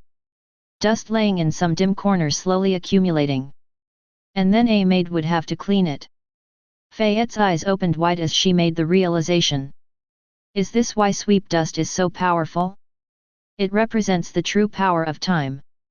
She waited for a second, holding her breath. No system notification. She had really hoped that one would have given her an upgrade to the skill. She shook her head. Reading that book over and over again was really getting to her. Fayette sighed. That's a bit of a reach, isn't it? Maybe clearing places like this of burnt artifacts is what they need cave maids for. She almost got lost in her train of thought again when she felt a shift. A rumble. First, Fayette sensed it in her dust, an almost imperceptible wave traveling at the speed of sound. Then she felt it in her legs and ears. Thump. The maid crouched down, dodging a loose rock that fell from above. How deep am I? If she thought about it, she was deeper in than she had ever been before, wasn't she? Had she finally found something of true note? Then she heard the second thump and knew what the sounds were. Something was moving. Something big and heavy. She flattened herself against the wall, then slowly shuffled forwards, following the sound. Moving in the darkness was tough, especially as her mental dust sense map of the area was distorted with each thump, like a paper being rustled around. She heard a rumble coming from ahead and paused. A monster? No monsters. A wave of them. Then she saw the glow coming ahead and jumped behind rubble for cover. A horde. They came, and Fayette held her breath, shuddering at the sheer number. But they were all small, smaller than the first one she had seen. Newborn? They were moving in a tide, spreading out at each intersection, splitting on their way further out. They didn't notice the maid creeping behind the rubble. Were they fleeing? Fayette waited, the monsters disappeared past her, and then she heard the thumping continue. Becoming more sporadic. She hurried towards it. She kept to a brisk jog, just slow enough to allow for care, but she wanted to see this, whatever it was. And then Fayette did. Peeking out of a doorway, she saw a lumbering form, 10 feet tall, with a width 3 times that. A huge stone spider, with the biggest web of fire she had seen so far. For a moment, she considered challenging it. Then she saw the web of fire move. More of a cage than a web really. One spread all the way around it, whole, no breaks in it. Too small for her to have any chance of getting through. And the giant spider was moving too. Not nimbly, but precisely. Every step was measured, and it was fast, those legs were just so long. It was moving like a cat getting up from a nap, stretching limbs, pacing about the giant chamber. And then it paused, seemingly satisfied. It got to work. The monster rumbled over to a corner, and began to dig, 6 huge shovel-point limbs cracking open the stone wall and prying bits off, then lugging them behind. The maid finally took in just how big this chamber was. The monster looked like it could just about fit into the other corridors but not snug. How long has it been digging here? Slowly, Fayette crept away from it, admitting her defeat. There was no way she was defeating that. At least yet. And so, soon Fayette found herself back at her base, troubled. She felt anxious and full of nervous energy, but had nowhere to put it in. Delving the ruins had felt good, but she couldn't do it all the time, and right now she felt danger in it. The titanic monster had been unsettling. So she had nothing to do but pace around her cooking pot. It was still boiling, still hot. Fayette looked over her head gallery, but they weren't reassuring her right now. Neither was the book. She wanted someone. She bent down, looking under the cooking pot. The glow had gotten weaker. A pile of monster cores laid below, emitting a steady stream of energy, which had kept the stew boiling hot for so long. Time for a refuel. Fayette had made a little discovery on the monster cores, become somewhat of a researcher too.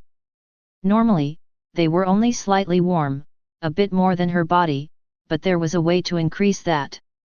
Is this how artificers do it? She laid her new monster core onto the ground, then hit it with a hammer 5 times. It began to heat up, cracks appearing on it. 4 was too little, and 6 usually ended badly. This was the sweet spot she had discovered. Good, that will last a bit longer. She threw it into the pile under the pot before it got too hot to touch, then got back up. She would have to go back to the ruins soon, for more had to keep the pot boiling. The maid had to be ready to serve her guests. If only they would come. And then Fayette had nothing to do again. The silent, dark walls were leaning against her now, or was she leaning against them? The shadows were crawling closer, and she could almost hear whispering, but no, it was just more silence. She fled to the pot, anchoring herself to the light and sound of boiling stew. She would need to add more water soon. Something to do. And maybe. Fayette took out her feather duster, then started using sweep dust on the sweet-smelling steam rising from the stew. She hoped it would travel farther, invite someone and guide them to her fire by the scent. And someone did come. Several someones, in fact. Fayette killed the spiders, went to her spider pile, and threw them on top. Then she just stood there, looking out into the darkness. Being the maid with no master had already felt weird, but the maid with nobody at all, she didn't begin singing that song. She just stared into the darkness, waiting for the glow of a lantern, or footsteps, or speech. And the walls began to loom again. She was seeing only with her dust sense, but was the dust moving closer? Or was that just from her movement? Yes, she was surviving here. Very well, in fact. Food, water, bedding, entertainment.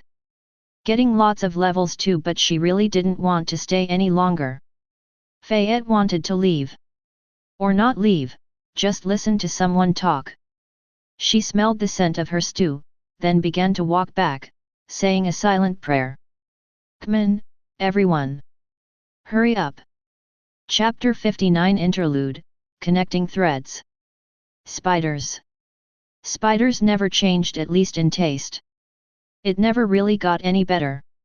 Spiders for breakfast, spiders for lunch, spiders for dinner. Everywhere they went, there were spiders.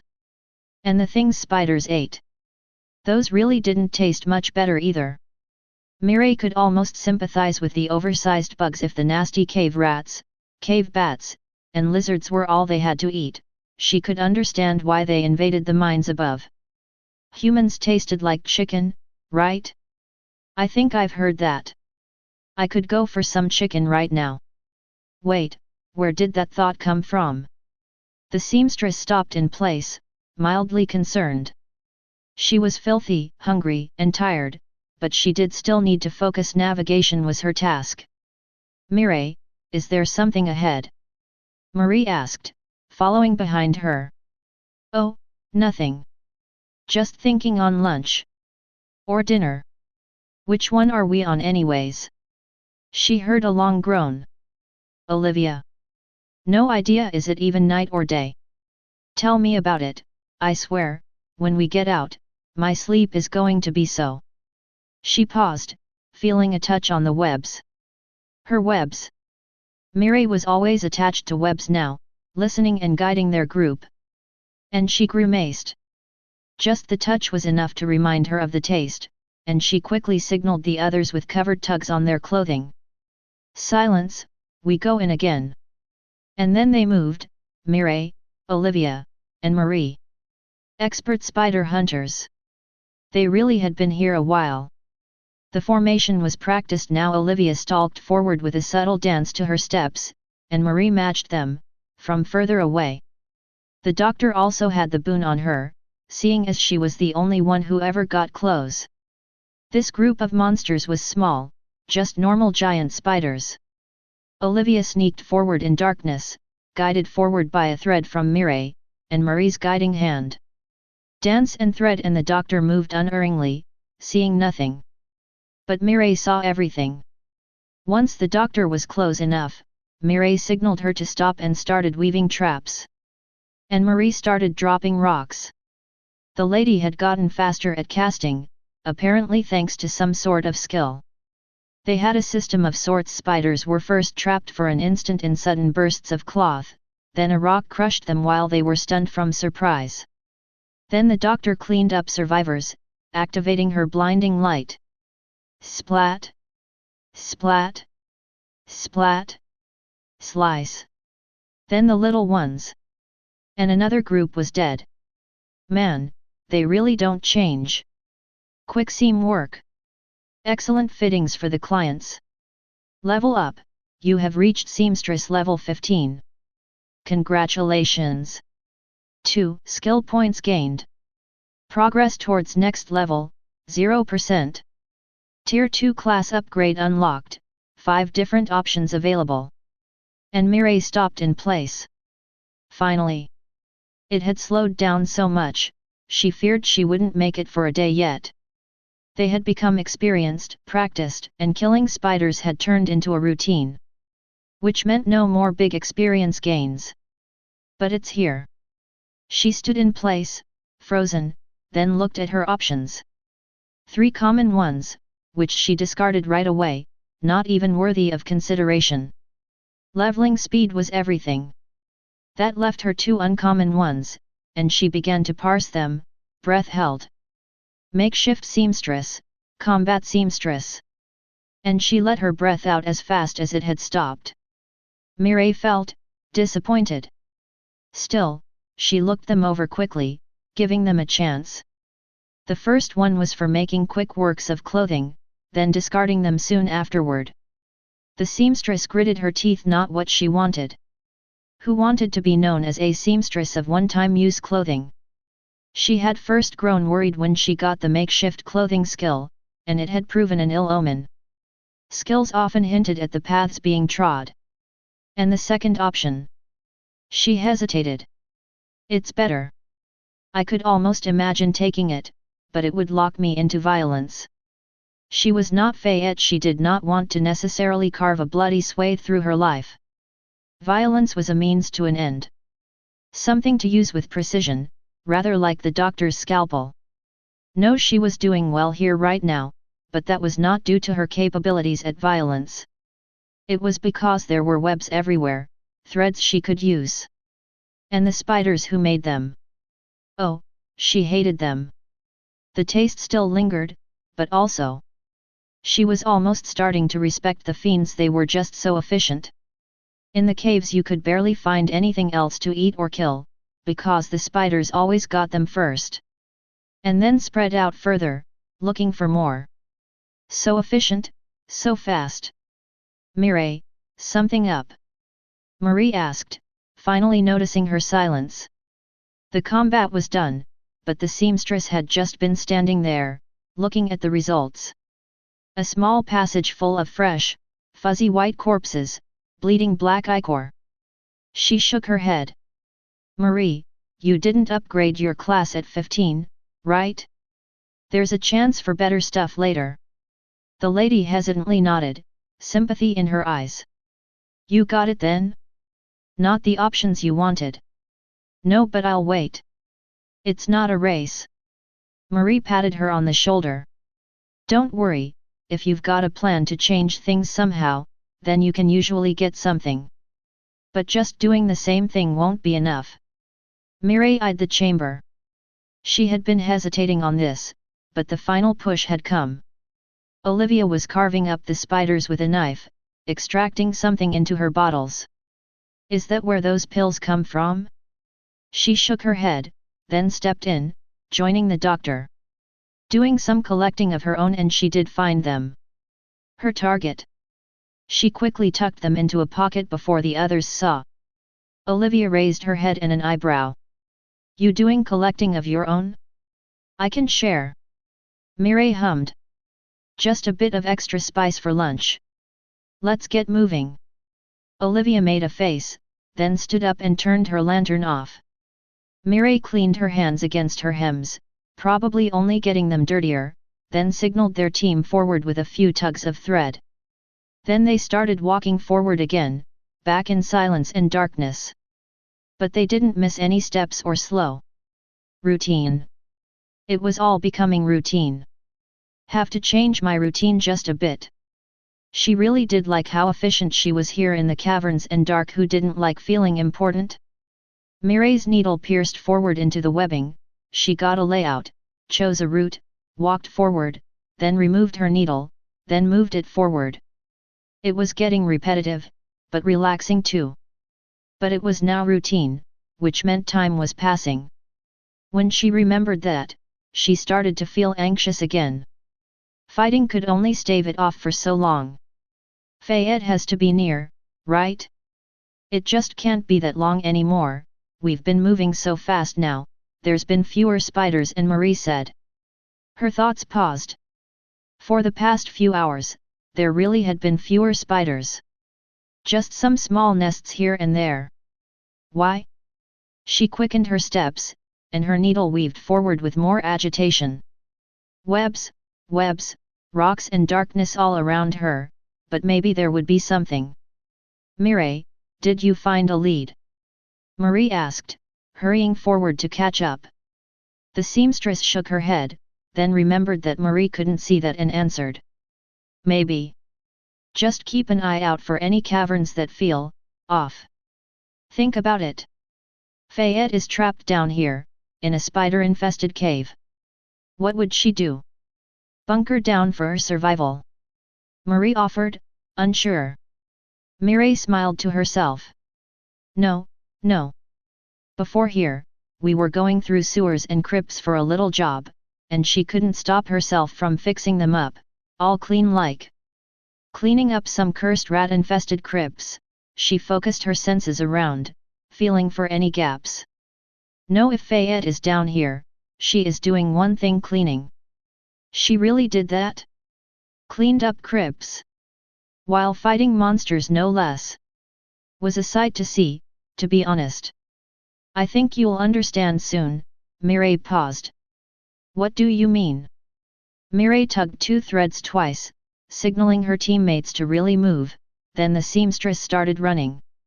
She had almost missed it, being too focused on what she saw, when she should have been focused on what she did not see.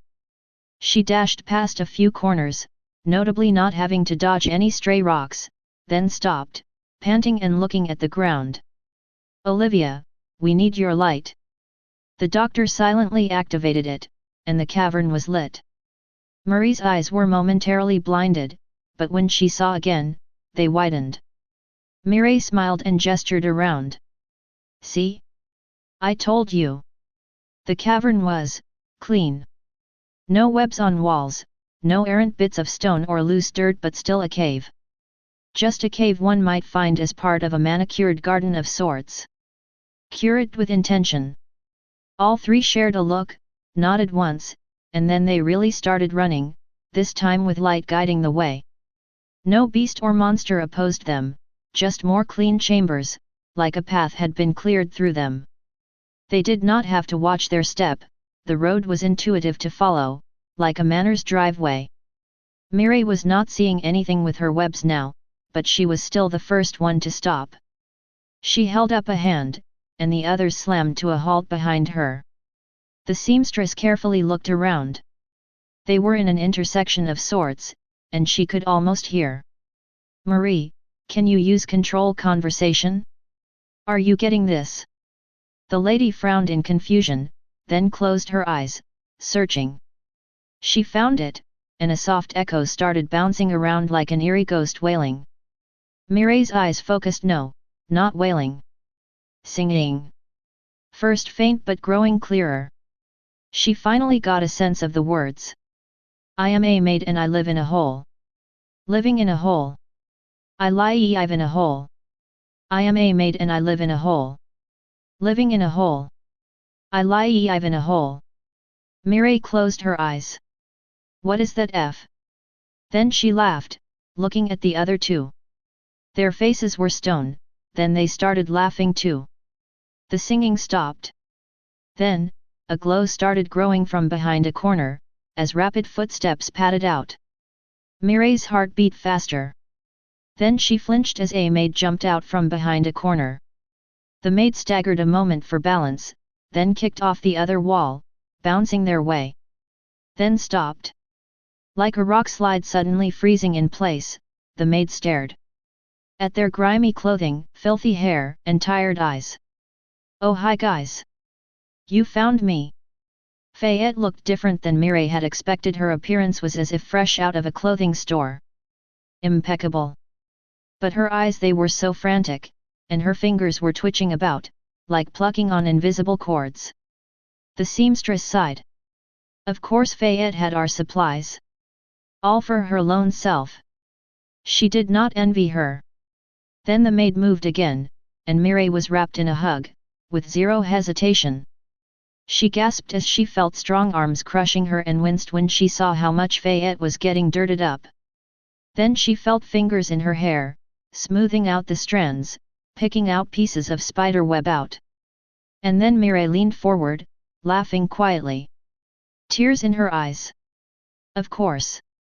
The brief moment lasted an eternity, and then she was released, and the maid took a step back. She surveyed their group, all three of them this time. Mireille recognized the change in posture, and the keen look in her eyes. Work mode. Now this is a complication, Fayette muttered, taking them in. What should the order be? Order? Marie asked, coughing into her hand. The maid turned, signaling them to follow. Dinner, bath, everything else. Which one is first? Which one is the most important? Mireille took a step forward and was about to ask the others when she smelled it. The scent of food. Her stomach rumbled. The three expert spider gourmets shared a look, a silent decision forming.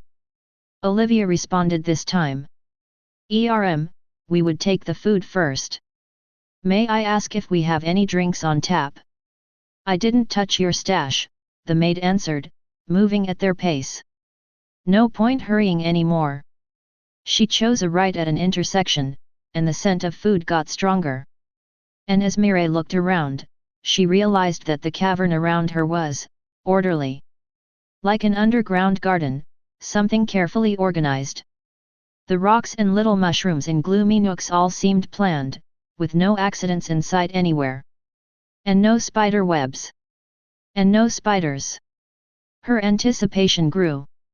Just a moment, wait here, Fayette suddenly said, as if remembering something. The maid looked back, signaled them to stop, then ran forward. Mireille was curious, but she obeyed. Then she flinched at the loud sound. 3 sounds of impacts and cracking rocks.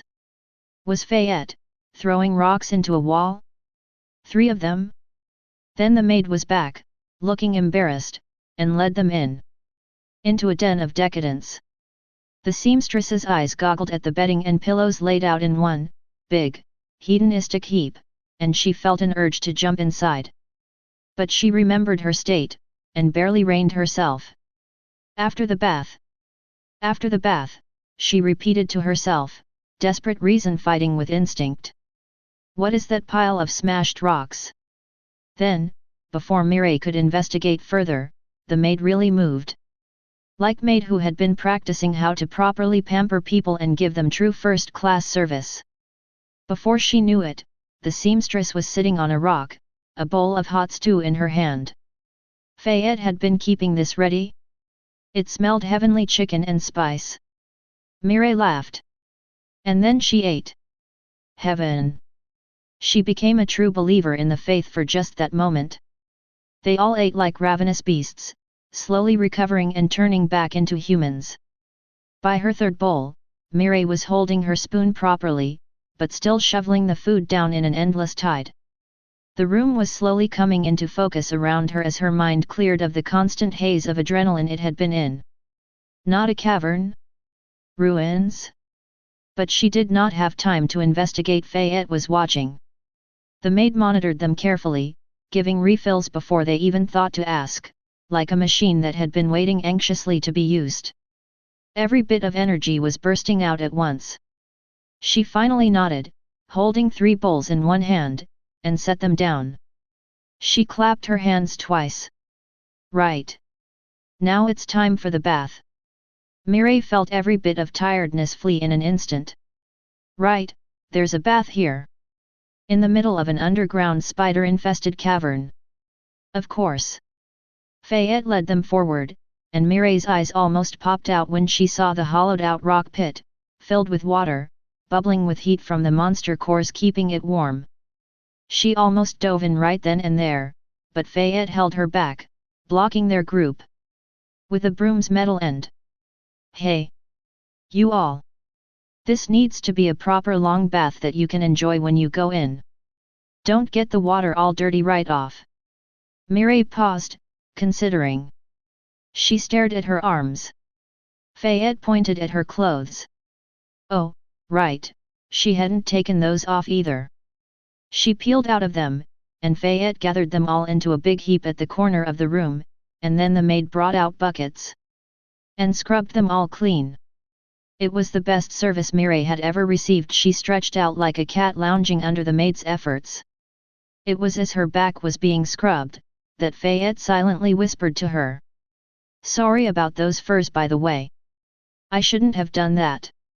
Mireille blinked those. She closed her eyes, feeling a small headache forming. After all this, that's what she's been worried about? She spoke slowly. Faye dearest, I have a slight quandary for you. Are you good at counting? Fayette's back scrubbing got more intense. What's this about? Are you still mad? You know I'm no good at that stuff. The seamstress was nodding. Right, well, make your best effort. Think how long exactly was I mad at you about that incident? Starting from the tavern, then we went to the manor, then to the mines, then we fell here. She turned her head, peeking at the maid's frozen face. Exactly how long was I giving you the silent treatment? What, 2-3 hours too much for you to handle? Fayette's face colored. Mireille turned back, satisfied. She really should be just a bit more smug with Fayette these days, the maid still babied her a bit too much. For this reason, and she glanced at Marie, who was getting a rougher treatment from Olivia others. Besides, she looked at the steaming bath in front of her and saw what the surfaces were covered in. Her furs are back in use again. She nodded. This might just be the best use for these. Mireille stood up, pointed Fayette at the others, then dove into the bath. There was a pause before she heard Fayette head to the others, and she enjoyed her head start in the bath fully, stretching out as much as possible. Hey, Marie! Your turn. Your back's still glowing with the magic I see. A panicked reply, Mireille could almost visualize the blush.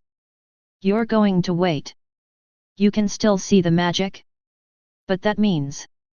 Then Mireille spotted the already prepared fresh change of clothing at the other corner of the cavern. She lowered her head down into the water and tried to turn into a slime. Say what you will about spiders, they had given Mireille a purpose. Down here, where practically all surfaces were covered in web, she had really been the most valuable part of their cave-delving lineup. It was not about combat sense, her end products, or even her skills, really. The key was the material. She almost felt regretful about heading back up. Almost. But, she had decided to make a small bet to try something out. An idea about where her class could be led. So, after they had all been piled up into the bedding of decadence and the others had fallen asleep, Mireille waited for the maid watching over it all to go make her rounds. She waited for her friend's footsteps to get just a bit more distant, then reluctantly snuggled out of the bedding, sitting up. She made her silent decision. Are you sure you want to remove the free skill, survivalist? Warning, removed skills cannot be regained. Yes, she silently thought. Survivalist removed. Yes, she was not going to eat any more spiders. She shivered as the skill was purged from her, like a cold and thin layer of stretchy fabric was pulled out, until it finally snapped, tearing apart in a flash.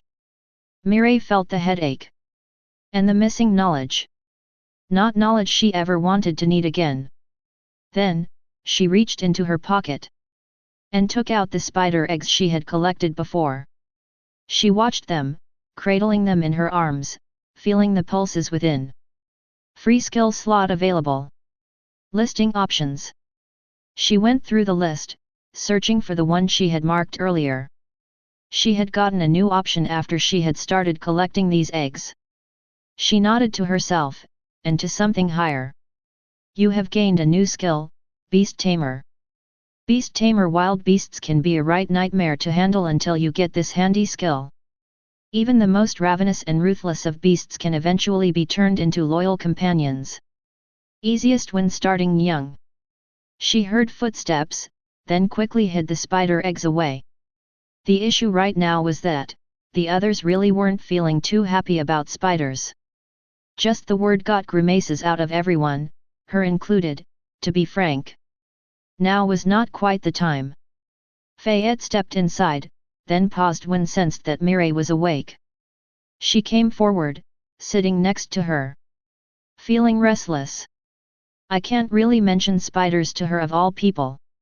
Just thinking, Mireille said. About what's going on up above. What the Lord is up to with all this. The mana signature you talked about finding? It's really strongest here. Maybe. Marie is pretty sure. Would explain the no hiring mages thing. Mireille felt Fayette's clothing fidget about as if the maid was hesitating. Wanting to approach some topic, but not quite doing it. She raised an eyebrow. What's up, Fayette? Why so restless? The maid turned to her, fidgeting more. About that mana signature. I might have an idea. Really? What kind? You know, we originally came down here to hunt one of these fire spiders, didn't we? Had enough of those for a while. What, do you want to still capture one? No, it's just. I found a really big one. Mireille shivered. If Fayette is hesitating. It was dark, but she could feel the maid's intense gaze. How do you feel about a final hunt to cap this all off? And so, the next morning, 4 hunters finally went to finish their hunt. Chapter 60.1 Molten Thread. The titanic spider monster was still there, inside its giant chamber, excavating. The lumbering giant was using its limbs to first crack open the rocky surfaces, then scoop the broken-up stone away afterward. It still had that web of fire rotating around it, a cage with no openings. It moved like a living rock slide, one with a beating heart of molten lava. Little veins ran around the body, converging on a glowing spot at its forehead, where the 7th eye of fire burned. Fayette backed away behind the corner, sharing a look with her party. So, what do you think? Can we take it on? Marie was rubbing her chin, still staring at the monster. This mana signature, it's definitely coming from it, but it's somehow distinct. There's the monster, then something else. She turned, looking at the maid. You said this thing was birthing all the other monsters. Fayette nodded. I think so, it's the only source I've found so far. The lady backed away from the doorway. So, if we do take it out, that would take care of any issues the miners are facing, and I think this is what the Lord is after too. Mireille crossed her arms, face doubtful. Really? A monster? Why would he want that? Marie bit her lip. It's a thing of mages.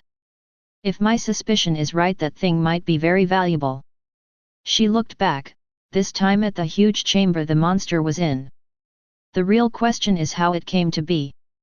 What was in this chamber originally, and how did this monster arise out of that? That's the key. Fayette peeked in again.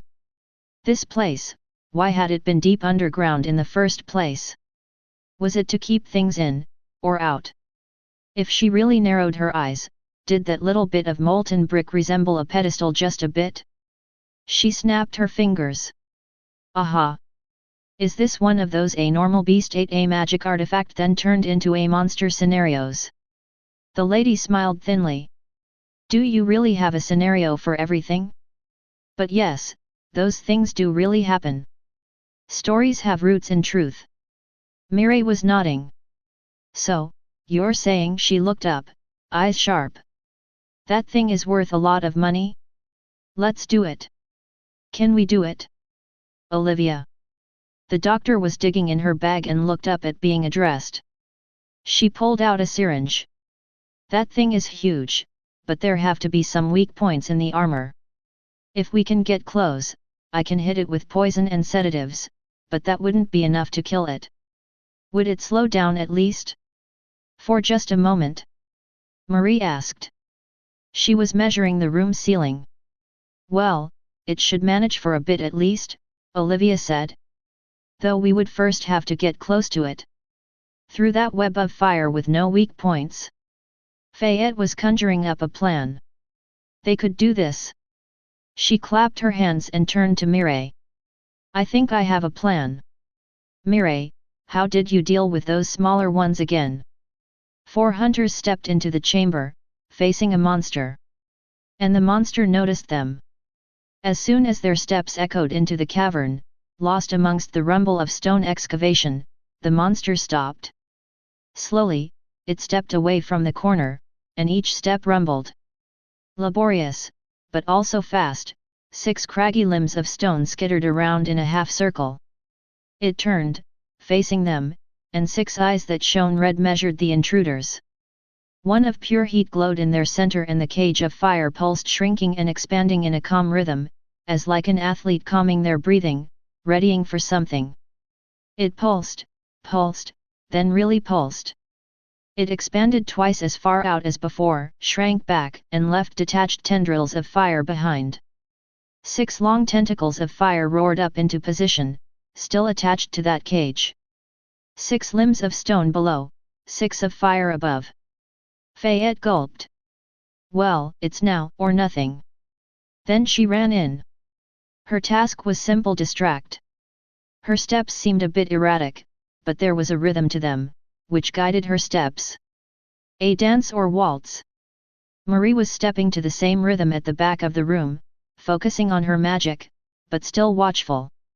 A rock dropped from the ceiling, and the monster blocked it with a limb, and the rock shattered into pieces. The limb was unharmed. Then it took a step forward, then another, and then it was on her. Fayette let herself get as close as she could to the fiery tendrils and cage, and stepped back at the last moment, throwing a flask at the monster. The flask held liquid inside and a fork. Cutlery control guided its path. It exploded against the cage.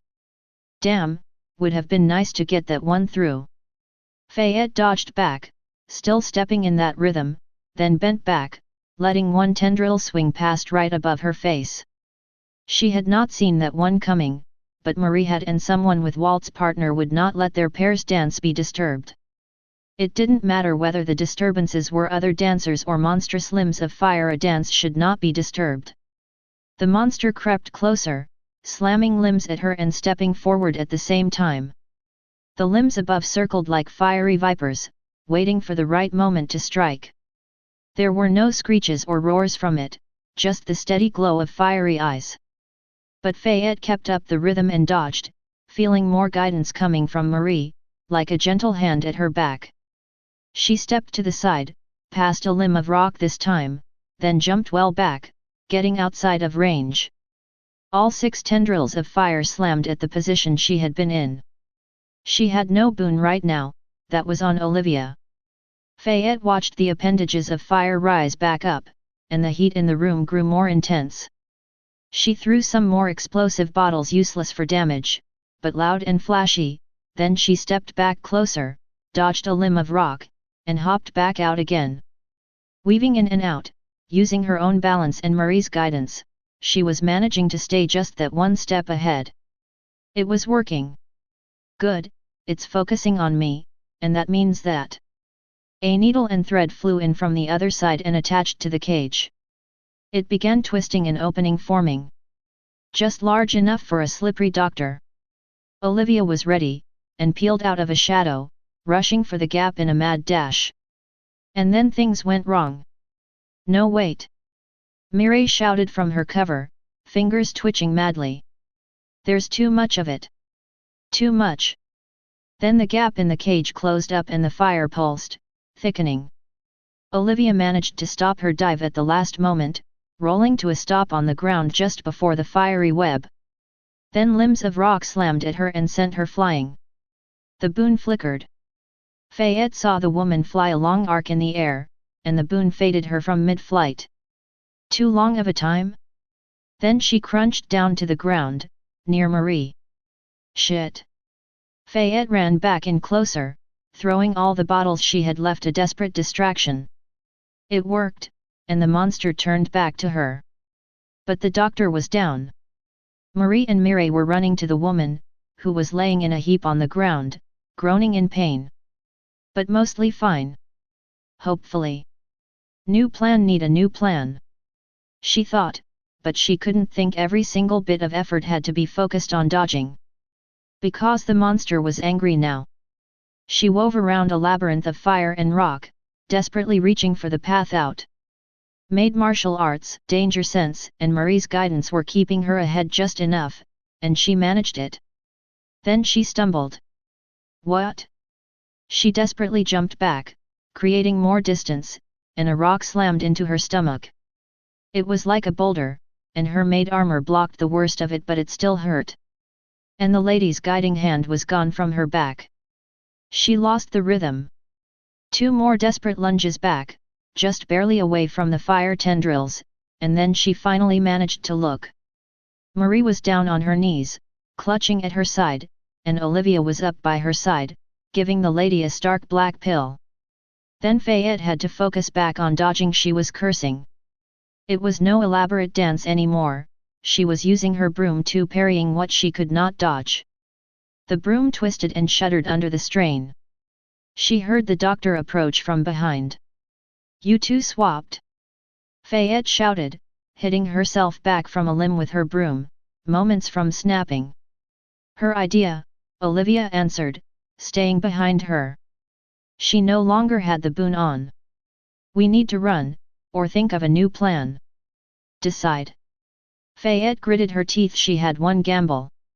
"Keep this thing occupied for just a minute," she said, then stepped back, leaving Olivia to handle things. One last glance at the lumbering giant. Then she ran back to Mireille. The seamstress was supporting Marie up, as the lady almost heaved out the pill she had just bit into. "What is in those?" The maid skidded to a stop before them. "Miri, how long can you hold that thing's web? Can you bundle it up into a clump, just for a second or two?" Mireille looked up, some panic on her face, but she answered after only a second. Yes. I can do that. For maybe like 5 seconds. That thing is strong." Fayette turned to Marie, who was looking up, gritting her teeth and clutching at her side. "Can you still do the final bit?" The lady let her magic glow and smiled, showing teeth. "I'm feeling very motivated for it right now." The maid nodded, turning back to the seamstress again. "Good, this can work then. Last thing, Mireille, do you still have those mittens you finished?" Fayette ran back in, broom in hand, just in time to relieve a harried doctor. She bobbed, weaved and blocked for a few seconds, giving her party just enough time to get into position. She was also wearing thick beaver monkey pelt mittens now. Every plan needed a key bit. She felt Mireille give the signal with her dust sense, then ran in closer, throwing her broom down and stepping past the roaring attacks of fire and stone. She got right to the cage and saw a needle fly in right before her. It bit in, and that segment of the web began to constrict, all collecting into one point. A second needle was flying around it, applying quick stitches, making the bundle of fire web bigger and bigger. The cage suddenly had a pillar of thick webbing in its center, from which hundreds of bits of web parted out at each end. And Fayette had beaver monkey pelt mittens. Tough, resistant, fireproof. She stepped forward and grabbed the thick webbing into her hands. It felt sticky and burning hot even through the mittens, and she was pretty sure they were melting, but for just a moment, she had a grip on hundreds of strands of fiery web at once.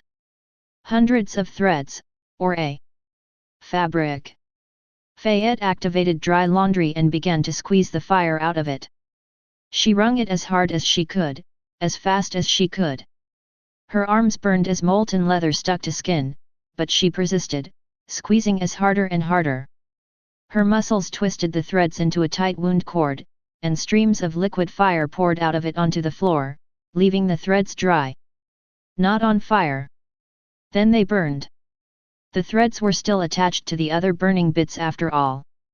And then there was a hole in the cage.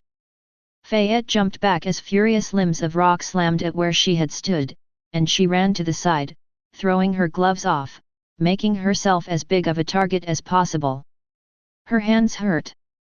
A doctor jumped through the hole, rushing under the monster. She jabbed syringes into the roots of each limb, pinpointing weak spots where they could pierce with surgical accuracy. The maid felt the limbs chasing her slow, and the monster began to grow sluggish. First, she was half a second ahead of the smashing rock, then 2 seconds ahead of the roaring fire. Then she was free of the chase, and the whole room shook. The monster's titanic limbs gave, too weakened to hold the body. Olivia jumped out right as heavy stones smashed to the ground and tendrils of fire fell down like soggy pasta. And Fayette followed the doctor, making as much distance as possible between her and the spider.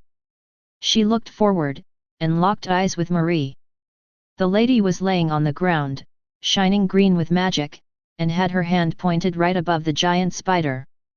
Fayette turned and saw the giant spike of stone being slowly shaped from the ceiling's stone, sharpening, lengthening, hardening. Then the ceiling cracked and the spike fell right on top of the monstrous spider's head. And Fayette watched. Cool mates did not look away from explosions. The spike first lodged through rocky carapace, not slowing one bit, then continued down and down, splitting the head.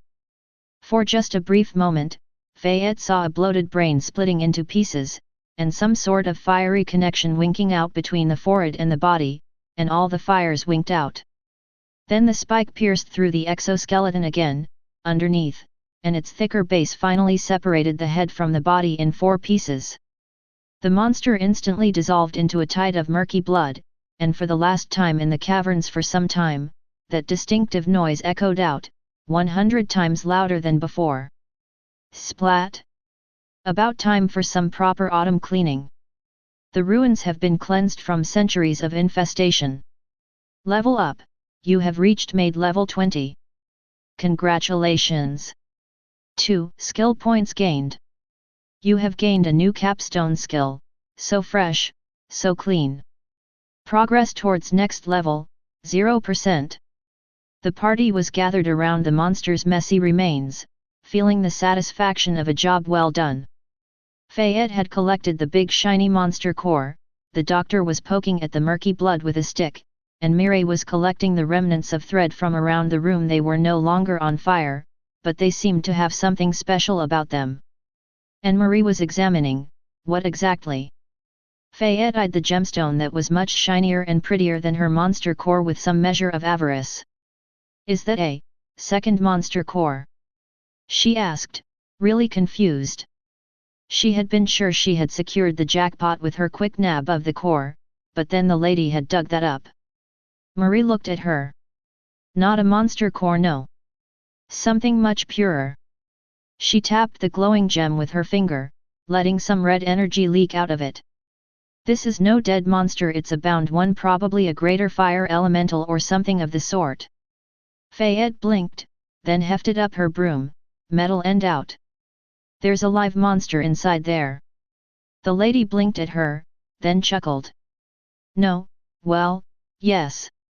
But it's quite secure enough in there. This is what mages like to do, it's a power source, you see. The maid was staring at the glimmering gemstone, not blinking. It was shiny and hot. Just how much stew could I? She didn't think before saying the words. Can I have it? I'll trade you the monster core. Marie froze, then stared at Fayette. Fayette still did not blink. The lady moved the gem, and the maid's head followed. She sighed. Well, you can look at it some, I suppose. I'll need it back for some testing eventually, though. Don't get too attached. Fayette accepted the gem, a beaming smile on her face. It felt so warm against her skin. I bet I could heat up baths and cook food so easily with this. She pocketed it, humming cheerfully, then grabbed hold of Marie's shoulder, helping her up. The lady was still injured. Olivia's pill, whatever it was, had helped, but she still had trouble standing up on her own. Well then, I think we're quite done with this place now. She helped Marie forward, and the pair approached the others. Mireille was still spooling up the thread for herself. Hey, are we good to leave? How are you two? Fayette asked. Mireille looked up, grimacing. I really didn't get as much as I should have from that. Guess the leveling penalty really hurts. Fayette nodded at her, still feeling slight guilt. The seamstress had reached level 15, but she seemed to have some specific class advancement she was looking for. Don't worry too much, Marie said, smiling at her. I only advanced my class at level 18. You have time. Mireille nodded, then went back to gathering the threads. Fayette turned to Olivia. The doctor poked the goopy spider blood mess one last time, then turned, motioning the two forward. Ready for another pill, Marie? Need more salve, Fayette? Both shuddered. Fayette had finally eaten one of those pills to help heal her burnt hands, but she still had salve and bandages on them. They would take a bit more to heal. Marie was turning green in the face. I think I'll wait some more time. I think I'll be able to walk on my own soon, it's really not that bad.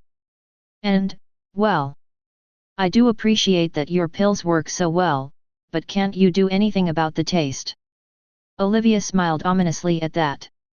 Trust me, it's better this way. You don't want to eat the better tasting ones. Fayette was burning with curiosity to know what skill exactly was making those pills, but the doctor was refusing to say. The maid shook her head. Fine, keep your secrets. Are you done? Yes. Then let's get out of this blasted place. And they did. Chapter 60.2 Out of the Frying Pan. The trip back was surprisingly easy. They had food, light, water, everything else they could need, and most importantly, a route. Mireille had been laying a thread down the whole way in, so to get back, they just had to follow it. And strangely, it was a peaceful trek. No spiders bothered them. It still took time. It was a constant, grueling march up the slope, and they had injured members. But they were getting better, and they had company, so it was a lively trip back. Mireille even managed to prod Fayette to share some of her songs, so they were all hollering along happily as they marched up. And oh, how up they marched! Fayette felt dizzy as she thought about how far down she had fallen because the trip back up was just that long. A day? 2? They stopped twice for a brief rest, but how long were they awake really? But their other breaks were little, just brief stops to eat and look over recovering injuries. Finally, they collapsed down into one heap as they reached the blocked-off exit, where a mountain of boulders still blocked off the exit. They decided to take a break there. And plan. This had only been a side distraction after all. The real enemies were still outside, up to who knows what. But they had leverage. Who would expect them to still be alive?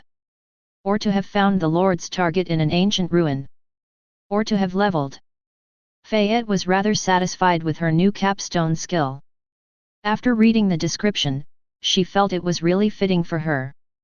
So, after resting and planning, they started excavating a way out, mainly with Marie's magic, but the others helped too. When the rest of the mines were asleep, 4 women crept through the corridors, avoiding any watchful eyes. And so it was that the chief miner received a rude awakening. The man, Romain, blinked in his bed, adjusting his eyes to the sudden flash of magical light in the room. Then he realized that there were 4 people standing above his bed. He jolted up and began to shout, but no sound left the room or even arrived in his own ears. He quieted as soon as he had begun. "Shush, we're not here to harm you," Marie said in a placating tone. She stood unsupported, exuding the calm confidence of a trained lady. "We've just come to get some explanations." The man gradually calmed down, recognition finally passing through his eyes.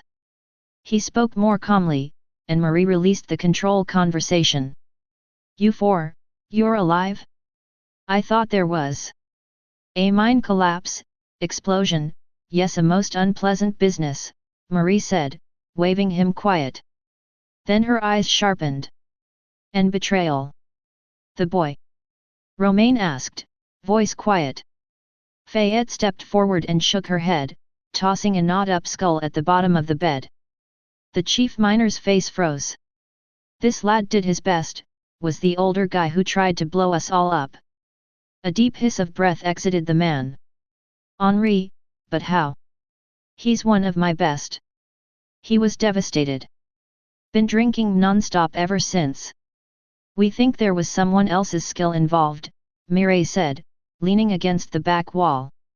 A subtle aura of danger hovered around her too, now. Like a patient observer, waiting for the right moment to strike. "You should still take him in for questioning. But later. We want to stay discreet a while longer." Marie took the turn, gazing sharply at the man.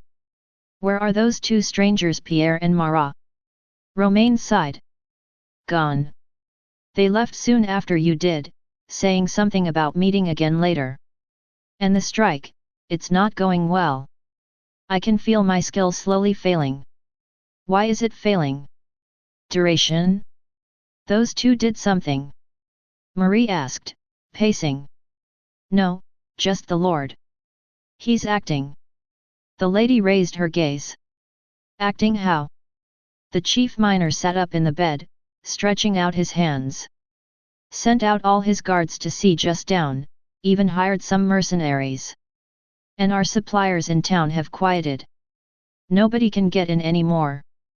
Mireille's eyes flashed, and she walked forward. The seamstress looked at her party. All his guards? He didn't have many at the manor before, did he? How empty is it now? He can't have that many men, Marie answered, thinking. He is minor, not that much money. No friends either. And he is not in favor, he can't have gotten much in the way of reinforcements. If everyone's staking out this place, then he's in his manor all alone, isn't he? Fayette finished, smiling. The maid turned to the miner. By the way, how long were we down there?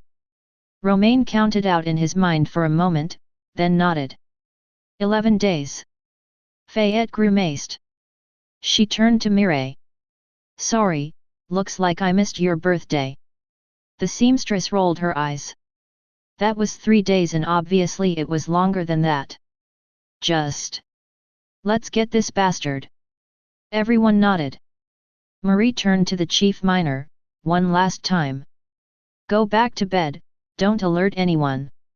The Lord may have more spies in here. We'll resolve this by morning. The man hesitated, then nodded. Don't know how I'll sleep knowing this, he muttered. The hunters left and went to hunt. It was night out in town, but the mines were still surrounded. Torches and fires, and guards sitting by them, a perimeter with no holes. The stars twinkled above, and Fayette felt like she was surrounded by waiting eyes. The cave's still lurking in my soul. Olivia was glaring at the perimeter, rapidly emptying a bottle of hard liquor. Are you sure about this? Marie asked for the third time, looking at the doctor's face with open horror.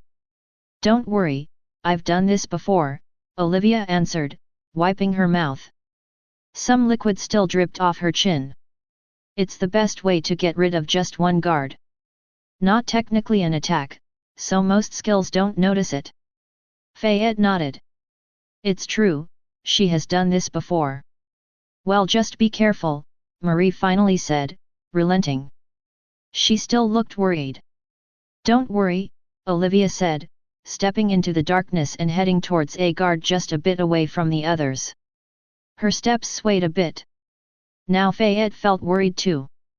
But as she followed the gloomy woman's progress, she saw her unerringly get near the nodding off guard, and tag the man, who slumped down against the building's wall.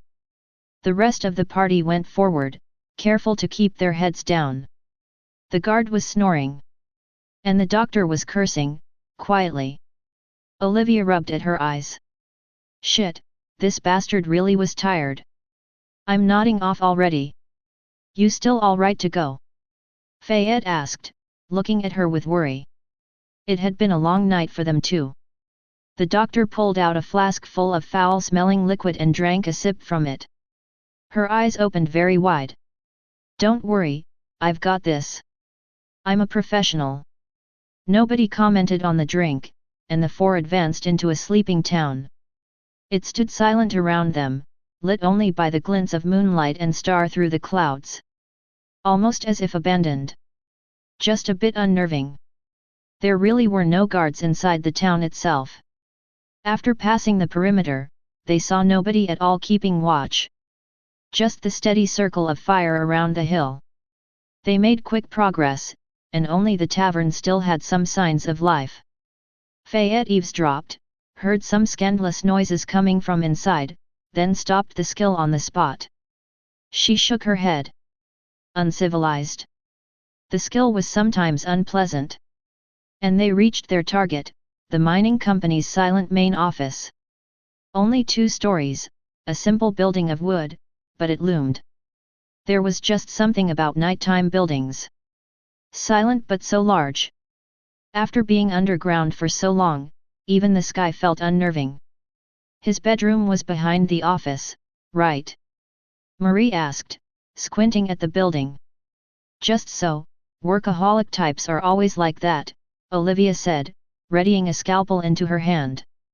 Fayette stepped forward and tried the front door. Locked. She hit the handle with her broom 3 times. Unlocked. The door opened, and nobody stood inside. Just a dark room. Are they really this careless? Mireille asked, staring suspiciously. Fayette stepped inside, and the floorboards creaked under her. Ominous. But there was nobody, just the simple room lit by moonlight. The clouds were clearing. Is this a trap? She asked, saying what everyone was thinking. Her voice echoed in the empty room, like a murmuring ghost. Marie stepped inside too, quiet. She thought long, then finally took a step in front of Fayette. We can hardly run away from an empty building. Maybe he's making a run for it. Whatever it is, we'll handle it. They had survived the abyss of the caverns and defeated a monstrous fire spider. What was one lord? Mireille and Olivia stepped inside too, and the 4 advanced up the central staircase silently. Figures in paintings stared at them, watching their advance inside. And they reached the office, and they opened the door. And the Lord was waiting at his desk. He smiled. The room was dark, lit only by moonlight, but Marcel was at ease and sat at his writing desk in the middle of the night as if it was the most natural thing to do. His secretary, a woman with thick glasses and hair in a neat bun, stood by his side, motionless, glasses gleaming like giant eyes. Fayette shivered, and Marie froze in the doorway. The Lord widened his smile, bony face like an ashen skull in the dim light, almost inhuman. Welcome, family dearest. I've been expecting you, the Lord said, gesturing them inside. What is the meaning of this? Marie asked, not stepping inside. Ah, tut-tut. Don't be impolite, I invited you in. The man said, again gesturing inside. His smile took on a mischievous tint. I've heard you've been a naughty girl indeed. Marie stared for a long second, measuring. So you've contacted the family? It doesn't matter. We know what you did. And I know what you did, Marcel answered, voice dripping with poison. Are you going to be impolite? Must I invite you again? Fayette frowned. Was this his gambit? A contest of etiquette skills and blackmail? They had defeated spiders. She had killed lords. It would not be the first. Fayette looked at Marie, and the lady nodded at her. His blackmail won't matter, she whispered, looking back at the man. Fayette stepped inside the room. Nothing happened. She glared at the Lord but saw no weapons. All his guards had been at the mine. The secretary? Fayette turned to stare at her, but the woman did not answer her gaze. Just stood there silent, like a puppet. No edge to her at all. Marie hesitated for a moment and stepped inside too. Mireille and Olivia followed, weapons out. What are you doing, Marcel? We've found out your plot. You have no leverage. Even if you know about my circumstances. I know what you've done. The man chuckled, twiddling an admonishing finger at Marie. Ironic words, sister dearest. Just the past few days, I happened to hear the most interesting story. You almost got me in trouble. Fayette and Marie advanced on the table, stepping in sync. They glared at him, and Marie spoke. Don't besmirch my name. Whatever you think you have on me, you don't have it. Is that what you resort to, blackmail? Pathetic. The Lord looked between Marie and Fayette, still openly amused. You think so? But really, just what plots have you gotten wrapped up in your despair? He looked up at the lady, no hints of unease on him. 2 dead lords? Something about a factory in Palogny of all places? Visitors coming here, trying to arrest me? They told the most interesting tale. Marie's face was blank with confusion, but Fayette shivered, suddenly feeling her danger sense blare out. She looked around wildly, holding her broom out, thoughts suddenly racing. No, have to. Ah well then. I guess it's time. Marcel said, then clapped his hands twice. Fayette began to jump at him. Marie began gathering magic around her, and Olivia and Mireille stepped forward, falling into formation. The maid was beginning her strike, ready to stop the Lord once and for all. Then all the closed doors in the room exploded. And the windows. Figures in heavy armor bashed the doors in, aiming swords and crossbows into the center. Cloaking skills were released, and suddenly 3 men in robes were in the room, readying glowing magic in their hands. Powerful auras blinked into being. Nimbler swords even jumped through the second-story windows, smashing them in and reaching the room. Shards of glass were thrown all over and papers strewn about, but even Fayette could ignore that now. She had an instinct about their classes. Knights, lords, and mages elites, all of them. So many? Fayette, Mireille, Marie, and Olivia had frozen solid at all the readied weapons, not moving an inch. Then, a figure in brilliant blue armor finally stepped inside. He walked in leisurely, last of all, from the main doorway.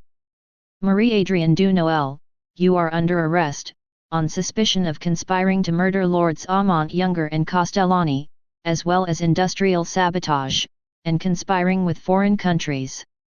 Fayette recognized one of those names and felt her blood running cold. These things have consequences? Calm eyes stared at the frozen solid lady, who had no idea what was going on. But she managed to utter a skill. Elegant tea party, voice like a mouse. But this. It would not save them here, Fayette knew. They were the guilty party, the invaders. Etiquette was not on their side. Lord Marcel smiled wide and gestured at his secretary. Isabelle, leave us and close the door behind you. Ready the men at the mines. He stared at Marie, like a jackal finding injured prey. This is a matter for nobility.